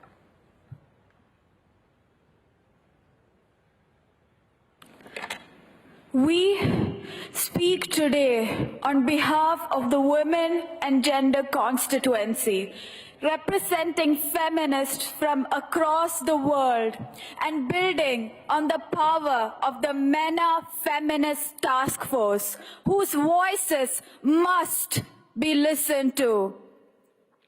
As movements, we fought hard and continue to fight for the end of the era of the fossil fuels in a just and equitable manner, towards a transition that centers human rights, gender equality, and care. It should not have taken us this many years to call for a transition away from fossil fuels.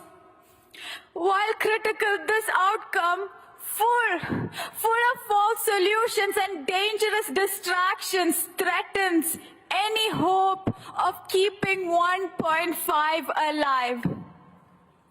And this undermines the very survival of people on this planet.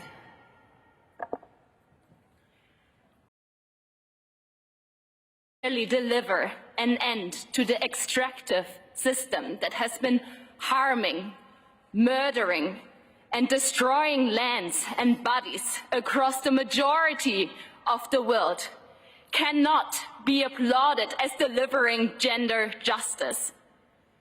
An outcome that fails to center ambition in implementation and rebuild the essential trust and global solidarity needed for real climate action, with a clear commitment to new and additional grant-based public finance, is an outcome with no equity, no gender equality, and no climate justice.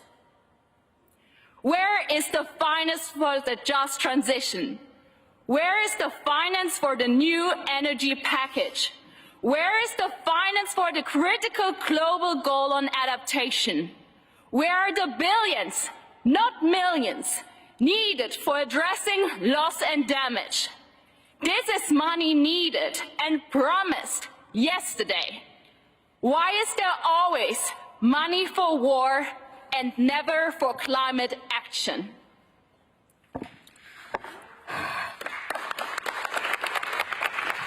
We are deeply committed to dismantling oppression and inequalities perpetuated by militarized, fossil fuel-driven colonial powers, bearing witness to the genocide in Palestine, the atrocities in Sudan and Afghanistan and the Congo, and in many regions around the world.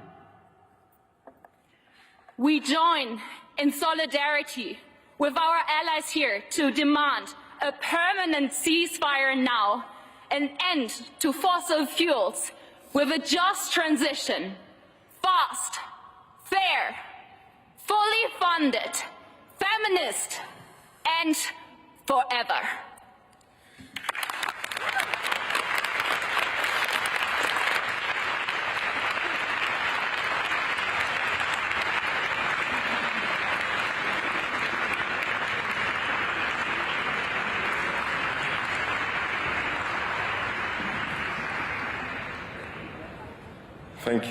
Thank you all for your great statements. We have now reached the end of our joint plenary meeting. Delegates, colleagues, and friends, I must say that you did it. You delivered. This is a true victory of multilateralism. This is a victory of unity. This is a victory for solidarity. This is a victory for true collaboration, for international partnership, and for international cooperation. It is a true victory for those who are sincere and genuine in helping address this global climate challenge. It is a true victory for those who are pragmatic, results-oriented, and are driven by the science and led by the science. It has been my privilege to help guide this process and help bring a historic turning point that puts the world back on track to keeping 1.5 within reach. We have practiced what we have been preaching, and we delivered a true roadmap that will put us back on the right track and that will help course correct. I also want to thank the very many people that are in this room and that are outside of this room, representing civil society, indigenous peoples, the business community, the faith leaders, local leaders, and many others that I know for a fact have helped better inform this process and have contributed in a big way to achieving this historic result. I would also like to recognize two very special individuals, Gianni from my team and Annette.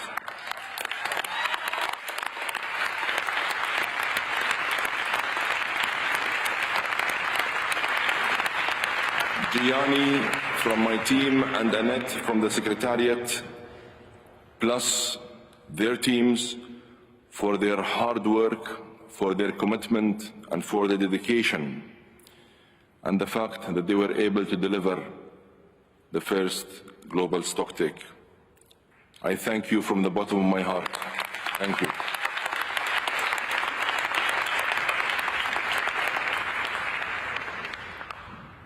I want to emphasize one very important point.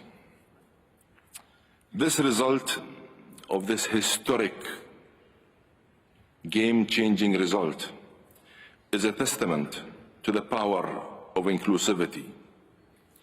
And it is, in fact, this inclusivity that will be key to translating this political decision into real and tangible results in the real world.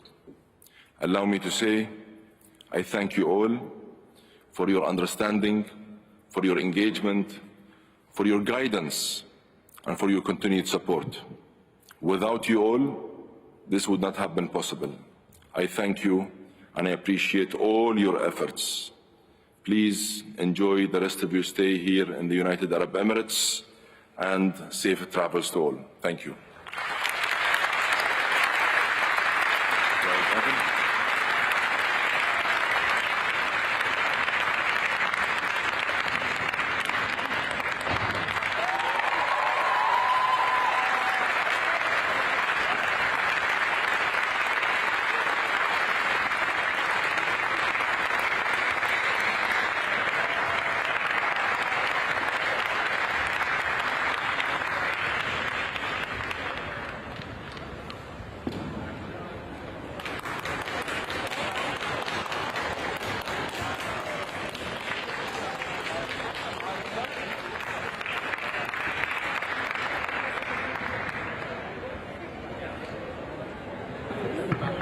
Allow me, please, to declare the meeting adjourned.